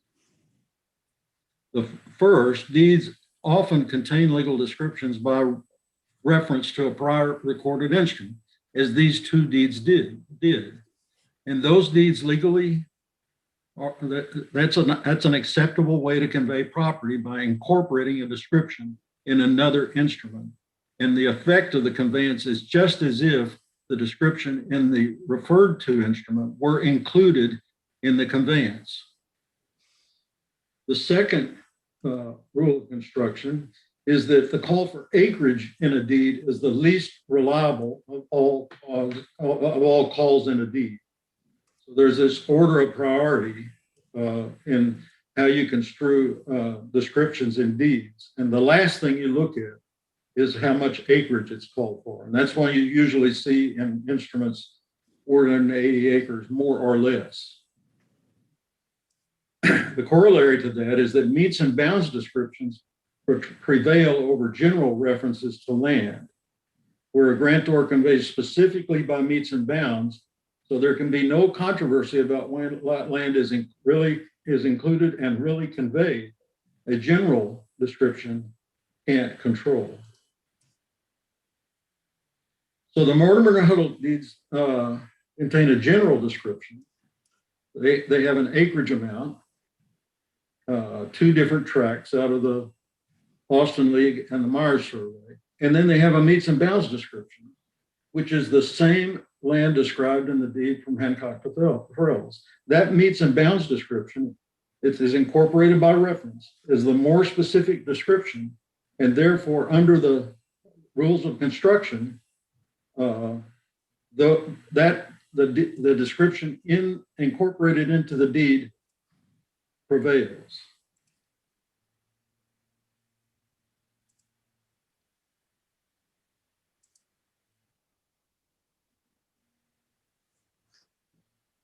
And that description that's incorporated into the Mortimer and Huddle deeds, that description of the road, I've repeated it here, expressly refers to the Campbell and the Lackey and the Miller grants. So it's not true that the descriptions in those two deeds make no reference to those surveys. Just like the original deed from Hancock, they make reference to the surveys in which the road is located.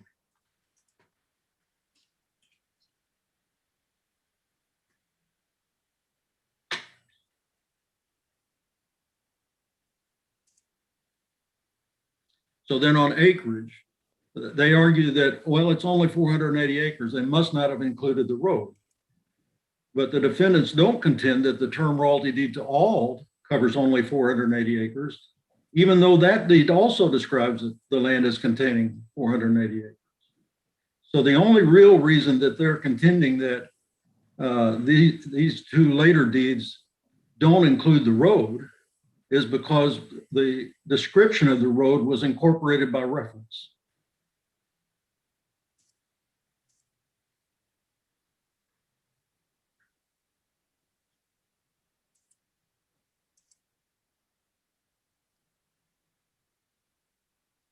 So reading the description as a whole and applying those rules of construction The only reasonable construction of the Huddle and Mortimer royalty deeds is they conveyed a royalty interest in the same land that was conveyed by Hancock to Frills, and the same royalty interest in the same land conveyed by Frills to Old, using the same meets and bounds description. This is the way defendants want the court to construe the last two deeds. They want it to say 424.7 acres and 63.6 acres being a portion of the land described in the Hancock to Frills deed. That would mean that it's only that part of the land described in the Hancock to Frills deed that consists of the 480 acres. Those two parts making up the 480 acres. But that's not what the deeds say. So we believe we're entitled to summary judgment on the issue of whether these deeds convey the royalty interest in the Frills Road. All right. Who's going to speak to that on the other side? I am, Your Honor. Your Honor, I think this will be quick. With respect to just the procedure here, the plaintiffs have filed a motion asking for a declaratory judgment that the Huddle deed and the Mortimer deed conveyed the road. They've come to the court asking for that affirmative declaratory judgment. I can't stop them from going forward asking for an order on that. So first and foremost, on our summary judgment response, we've pled the defensive limitations and we've put on the evidence of limitations that says conclusively that declaratory judgment ask that they're insisting on and are asking for today is barred by limitations and requires denial. But here's the substance. And the substance, and we have asked affirmatively for a take nothing judgment on this, on the substance as well, not just on the limitations ground. The last one I said the law hasn't been written yet, that it's an issue of first interpretation. I would contradict Mr. McFarland and say that everybody except for the bumbling Carbon that has touched this thing has identified that full stop, this does not include the road. This is not a close call. It's not a hard call. It's black letter law, and they actually put in summary judgment evidence. Mr. McFarland filed a declaration with sub-exhibits and communications with EOG, and the first time EOG was presented with this says, these two deeds don't include the road. Let's talk about why. Okay, this is the Frills deed, and what it describes is, I call it the tally acreage. The tally acreage for First Tract is 260 acres, and it comes out of two surveys, the David Austin League survey and the Coley-Myers preemption survey. We know all 260 acres come out of that, and that's correct. It also calls for an additional 4.15 acres, and those are out of three completely different surveys. It says together with a road, 4 and 1,500 acres. That's 7/10 of an acre out of the Colin Campbell survey, different than the 260 tally acreage tract. 1.35 acres out of the Lackey survey, that's different than the tally acreage tract. And 2.1 acres out of the John Miller grant, that's different than the tally acreage tract. So these are two completely different surveys. If you want a legal description of the road, none of that is found in the 260 acres of the David Austin League and Cole Myers preemption survey. And then the second tract is 228 acres of land. 197.8 of those is out of the David Austin original grant, and 30.2 acres out of the Coley-Myers preemption survey. All of these are good legal descriptions. You can go physically on the ground and locate it. You get the nucleus of description test. Could somebody with the description physically go on the land and find these things? And they would find that there's 260 in those two surveys. There's 3 tracks comprising the road in completely different surveys, and then there's the 228 and 2 completely other surveys. Let's see what the deeds actually describe. We have no fuss with the all deed. That's their exhibit C. That deed does describe in the conveyance as the term defeasible non-participating royalty interest, the tally acreage 260 acre tract and the 2 surveys that it comes from. It describes the additional 4.15 acres and the 3 completely different surveys that the 4.15 acres comes from. And it describes the second tract being the tally acreage of 228 acres, coming 197.8 out of the David Austin League and 30 acres out of the Coley-Meyer preemption survey, 2 completely different surveys. This is not a motion that addresses the ALD term royalty deed. Mortimer doesn't do that. As a matter of black letter law, what comes in the Mortimer deed is only a conveyance of a term defeasible royalty interest in the tally acreage 488 tract and not the road. As I always hate typing up the things, so I always like showing the court exactly what the instrument says. So that's what this is, and we've got the highlighted sections. Here's what Mr. Mortimer was conveyed. 424.7 acres of land, more or less, being a part of the David Austin League, Abstract 17, and 63.3 acres being part of the Cole-Myers survey. That totals precisely the 260 acres that came out of first tract tally acreage 1, and it describes in no way, shape, or form the 4.15 acre road tract, and it describes in no way, shape, or form the 3 different surveys that you have to use to tally the 4.15 acre road tract. And then when you add them together, it comes out to the exactly correct tally acreage of 488 for the Frells tract, which is not the road tract. If you put in road tract, you come to 492.15. Now, we're going to get to the case that says they're 100% wrong. The only way they tried to save their argument that somehow the road should be written into this is the language that it says, being the same land described in that certain deed from John Hancock. And so what they try to do is use the same land as described in that certain deed from John Hancock and say that this didn't just convey the 488 specifically described in the 4 corners here, that when it says being the same land described in, that you look back and somehow write in and incorporate into this deed the additional 4.15 acre road tract. And the Texas Supreme Court has said that is 100% unambiguously wrong. I want to show the next deed just so that the court can see. This is the Huddle deed. This one is no different than the Exhibit D Mortimer deed. Again, it describes 424.7 acres coming out of one particular abstract and 63 out of a different survey. That tallies exactly 488 acres. It does not describe any of the 3 surveys whatsoever that the 4.15 acre road tract is comprised of. And again, this has the same, the entire lifeline of the plaintiff's argument here to try to write in a general property description that's not in it and somehow write in a statute of frauds legal description for the road is that it says being the same land described in that certain deed. And I just want to highlight here because I'm going to show you the Texas Supreme Court case that says that speaks to specific references prevail over general, and other published Texas authority that says this exact language, when it says being the same land described in, doesn't mean it's the exact same real property in the earlier deed. The 488 acres here is precisely the same land described in the earlier Frells deed. It's just not all of it. And this one doesn't say it's all of the land from the Frells deed. It just says that this 488 is the same. Because the Frells deed, the deed into the Frells called it 488 acres. But it is 48, and then it had separately a description of the road tract. If we go back to the first slide, I just want the court to be able to see it easily.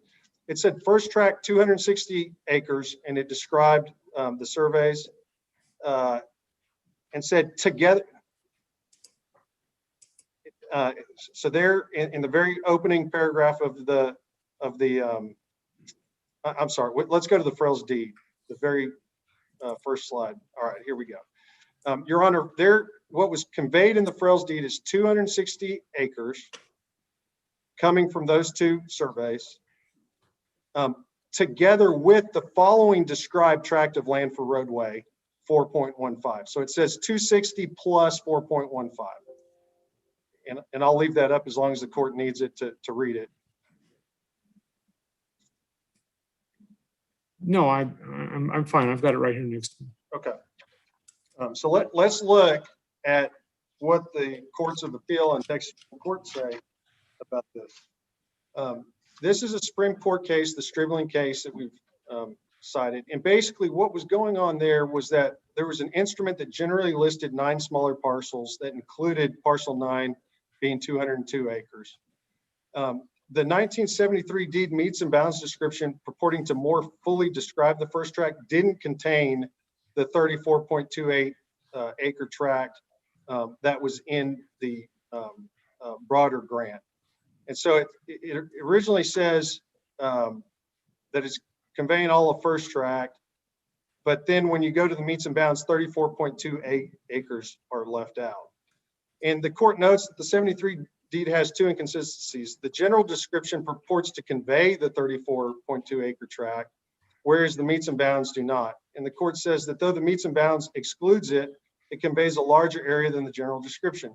But surely such a conclusion would depart from the party's true intentions as evidenced by the meets and bounds. For consistency's sake, the meets and bounds must control, lest tracing title be reduced to guesswork about the party's true intent years after the conveyance occurs. The meets and bounds description is better evidence of intent. What the court is saying is that a specific description is going to control over a general description.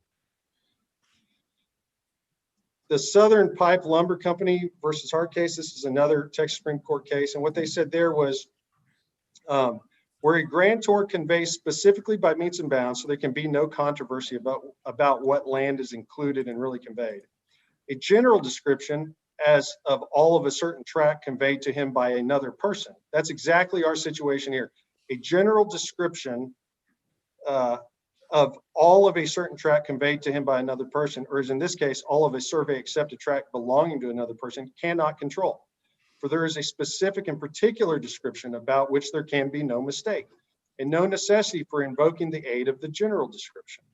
And that's exactly what we have here, is that the plaintiffs try to rely on a general reference to the 488 acres being the same as what was described in the earlier deed. We have no, of course, the 488 acres are the same. The problem is they make no conveyance of the 4.15 acre road tract, which is categorically different. Here's this case is, next one is, let me just finish with the quote from the Southern Pipeline to Hart Texas Supreme Court case from 1960. Under the statute and the case is constrained, we hold that Hart's limitation claim under his deed is limited to the unambiguous calls of his deed, that he is limited to the south call set out in the instrument. We overrule the contention that since he sued for a larger tract, he cannot recover for the smaller tract. So again, the principle here is that specific will control over general. Now, this is the case that's just directly on point. They don't have any contrary authority. This is Browning versus West. And what the court held there was, I'm at the bottom where it says, we agree that the 58 acres in question is indeed the same land. We agree that the 58 acres in question is indeed the same land as referred to in the prior deed. But the deed does not state it is all the land conveyed to Sam Browning. It merely says it is, quote, the same land. It has been held that such a reference to the, quote, same land does not necessarily encompass the whole referred to in the prior deed, and therefore no ambiguity is created. And they cite Schaefer versus, I'm going to butcher that one, Heidenheimer. The deed does not say that the meets and bounds description of the 58 acres is described in the previous deed from Marsh to Browning. It was the same land, but there is nothing to indicate that the conveyance was to cover all of it. It is clear only 58 acres was intended to be conveyed. And so as we go back to the deeds in issue here, using the Huddle deed as an exemplar, the Mortimer deed at Exhibit D being no different. Here's what they contracted for and what was conveyed. 424.7 acres and 63.3 acres. That tallies precisely to 488 acres. And it says it's the same land described in the John Hancock Insurance Company instrument, but it doesn't say that it's all of the same land.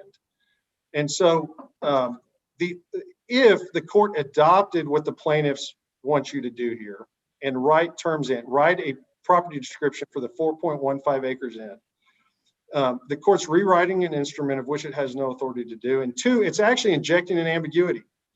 Right now, when this says that a grand total of 488 acres is being conveyed, there, and I'm getting there at 424.7 acres plus 63.3 acres, that totals precisely the 488 acres that were described in Tract 1, Tract 2, less the additional 4.15.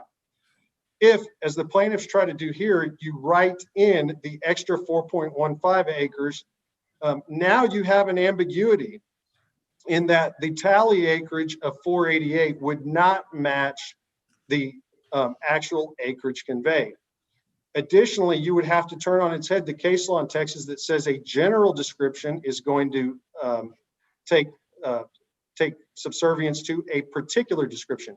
Here, these 488 described specifically as to surveys is more particular than a general reference to an earlier instrument. And then finally, the court would have to completely ignore, reject, and not use the holding that comes out of the Browning versus West case that we just looked at, that says when it says, makes reference to an earlier instrument and says it's the same land as, that doesn't mean that the second instrument is all of the same land as that what was described in the earlier one. It just means that as to the 488, that 488 is exactly the same that was described in the Brell's deed that makes reference. And so sometimes there's close calls. This one doesn't even approach that. You get what you describe. You, if there is any conflict, specificity controls over general. And with respect to the plaintiff's interpretation, not only would they ask you to use general control over specific, they would ask you to create an ambiguity in an instrument that doesn't currently exist. With respect to the idea of how this has been treated, well, what's in the summary judgment record is that since the year 1983, Carbon was the one that was at the helm of the Schnitz-Rydell well and was at the helm of the Frells well that produced on the Frells tract until 1927. You heard Mr. Kilday tell you in his remarks earlier today that this was a little tiny company of 3 folks. In terms of the summary judgment record that's before the court, the Exhibit EE affidavit declaration out of our petroleum engineering expert talks about, I'm just going to summarize it and put it nicely, that Carbon was a bumbling, felonious liar. And if you take the petroleum, he's not a petroleum engineer, the oil and gas expert, Greg Robertson, that the plaintiffs designated, his opinion of Carbon is that they were, quote, unscrupulous and had a pattern of, quote, unscrupulous behavior and activity. So when, what I would say is that the bumbling Carbon and how they treated this thing between 1983 and 2014, the court is not required to give any deference to the felonious Carbon and their ineptitude. What the court should do here is, with no party pleading ambiguity, interpret the 4 corners of the Exhibit D and Exhibit E Mortimer and Huddle deeds. And on those 4 corners, the law in Texas is you get what you described. And specific prevails over general. And what they described was not the 4.15 acre road tract. They did not describe the 3 different surveys that collectively comprise that road tract. What they described was 488, and that's what they should get.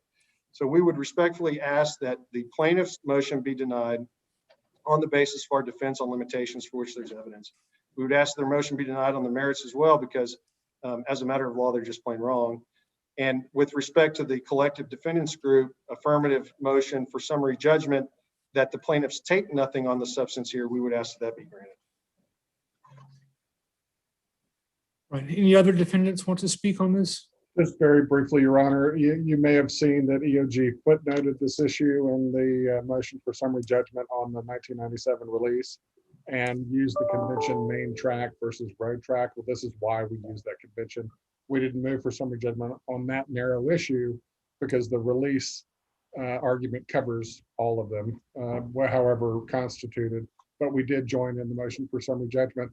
And just to clarify, Mr. Waymire, on one point, not even Carbon recognized these things all the way to 2014. Of course, Carbon finally caught up with their own mistake in 2009, 2010, and realized that they were paying the wrong parties and stopped doing that to the extent they hadn't already stopped. And so Carbon was already getting it wrong, figured that out in 2010. And so that's the only clarification I have on that. Your Honor, with permission, you asked the question about did the Hancock to Frells deed describe the property as 488 acres? Well, didn't it say at 488 and then the same 488 that is in all three of the mineral deeds, but then it also gave an additional road tract, and then there was that said both as an easement and as a road? Yes, Your Honor. What the part of the deed that that Mr. Waymire showed you didn't include the introductory paragraph to the actual description of the two tracts, but the introductory paragraph describes it as 488 acres of land, just like the deed to Ald, and just like the deeds to Mortimer and Huddle. So all of them are calling it 488 acres, and then the descriptions have together with a road of 4.15 acres. But the together with is not added to the 488. So again, the amount of acreage that's described in these descriptions is the least reliable of any of the calls in the deed. And we, in our response to the summary judgment motion of the defendants on this issue, we addressed the cases that Mr. Waymire described and distinguished those cases. We don't think that this deed should have said all of the land described in the deed. By saying the same land described in the deed, that description is incorporated in this deed. And if it were typed into the deed, it would be identical to the all deeds. So again, our view is that all three deeds are identical. They all describe 488 acres, and they all describe in addition the 4.15 acres. But just one of them explicitly and two of them by implication? Yes, two of them by incorporation, I would call it. Corporation. Incorporating the Frells deed. All right. Anything else? One point for what's next, Your Honor, just to give a heads up to my counterparties and just out of respect, everybody working on evenings and early mornings, getting ready for these hearings. Our third motion for summary judgment, which is a no evidence as to a number of affirmative defenses raised by the defendants. I think there are 17 affirmative defenses that are the subject of our motion. And in response, the defendants have pulled and non-suited 6 of those, leaving 11. And I just wanted to give the court and the other parties a heads up that we will be going forward with that third motion for summary judgment, but only as to 2 of those remaining 11 defenses. And just to keep anybody from having to spin their wheels working through the night on any of those issues, I want to just give everybody a heads up that we'll be going forward on the fraudulent concealment defense and the discovery rule defense, but the others we will leave for the time of trial as fact issues. Fraudulent concealment and discovery rule. Yes, Your Honor. And is that all that we have left? No, Your Honor, there's the defendant's motion for summary judgment based on no evidence that we'll need to respond to, and we're prepared to go forward and do that. All right. And how long do you expect tomorrow? Your Honor, I would like to spend a little bit of time on the objections, certainly on the evidence that they've shown. So I think tomorrow, between the no evidence and the motion and the evidence and whatever he's got on his defenses is call it 4 hours, about 4 hours, Your Honor.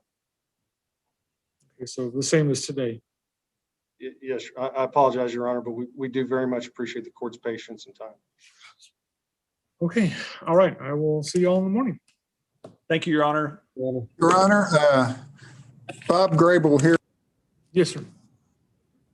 And Mr. Grable, I heard you say your name and then your voice went away. Bob, you're muted. Okay. No, that's better. We can hear you If now. I could have just 3 minutes to respond to 2 points that came up in Mr. McFarland's and Ms. Keeney's arguments today that I think are very important, and I'll be exceedingly brief, but their whole case hangs on the single proposition that production from the well on that Schnitz-Riedel unit maintained these term royalties after February of 97. Their whole case hangs on that, and that requires 2 legal holdings in their favor. First, that the unit or units survived the termination of the lease, and that brings up the Wagner and Brown holding, and that each of those units was properly formed and would count as constructive production on the Frells tract. I'm not going to add anything to Mr. Waymeyer's discussion on the Wagner and Brown, but one point came up in Ms. Keeney and I think in Mr. McFarland's. She was claiming that it was beyond a pooling of leases into a pooling of lands because it pooled the reversionary interest of the lessor. I just strongly disagree with that. The reversionary interest of the lessor is not an interest arising under the lease, and only the leases and other interests arising thereunder were pooled. The reversionary interest is what is held back by the lessor and is not covered by the lease. It is not a leasehold interest. It exists outside the lease. So that cannot possibly add anything to That was make correct. You the could never pooling. have a pooling of just a lease. If that was correct, then every time you pooled a lease, if you would have a pooling of the land also if the reversionary interest was included. That's correct. It just, that can't convert this automatically by alchemy from a pooling of leases into a pooling of lands. The second point on the 2 units, they've got to have them in effect. I think it's uncontested that the original Schnitz-Riedel unit and the pooling of the Edwards went away in 1992 with the surreptitious recompletion of the well. So that pooled unit can't hold it in 1997. So now they're left solely on the 1982 never drilled, whether it's Austin Chalk or Eagleford, or it says it's Austin Chalk, but the Austin Chalk unit, that unit was outside the 20 years. Its creation was void. It's not voidable. It's not a breach of the lease as plaintiffs claims. It's a completely void act outside the lease. They cite this Shell oil versus Hay versus Shell for the proposition that we can't bring up this now because it's a breach of the lease. That's utterly not true. Shell oil versus Hay was what I call a bad faith pooling case. The lease was in effect. The lease allowed pooling for gas up to 704 acres. Shell pooled a well for 704 acres. Many years later, I think 97 or so, Hay sued because an assignee of Shell reduced that unit down to 160 and said that was really all the productive acres in the lease. Essentially, they were claiming the difference between 704 as pooled by Shell and 160 as reduced by the subsequent lessee. That was all acreage of other parties, not the Hayes acreage.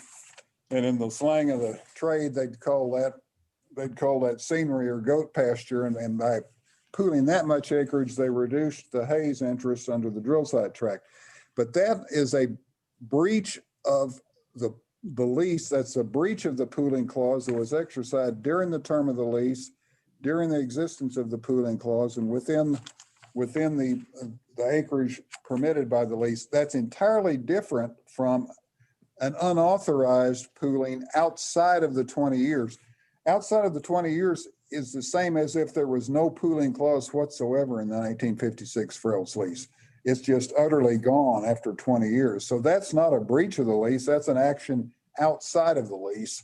And so limitations don't apply because it's not a bad faith pooling case as the authority cited by plaintiffs. And with that, I'll quit, Your Honor. But their whole case hangs on being able to show, that their constructive production from that well on the Schnitz-Riedel unit, A, was pooled, and Wagner and Brown does not help them there. It's not pooling. And then B, they have also got to show that one of those units, either the original 64 Schnitz-Riedel unit was still in effect. I think they concede it's not. And then secondly, the 82 unit is void. It's just never had any validity whatsoever. So we had no burden to sue to say it was invalid like the Hayes did in the Shell case. With that, I quit. Thank you.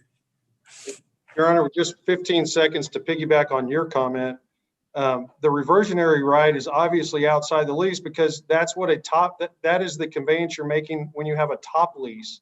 So if the reversionary interest was somehow an interest under the lease, you wouldn't have any top leases in Texas.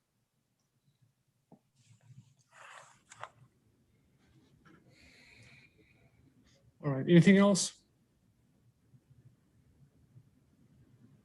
All right, then I will see you all in the morning. I have not looked at my dockets for tomorrow. I have no idea what's on them. I'm going to talk to my folks and we'll try and make sure that we don't have this case and the peelers in the same day in the future. Thank you, Your Honor. So Mr. Truss doesn't have to spend the whole day looking at me. All right, we'll see everyone in the morning. Have a good day. Thank you, Your Honor.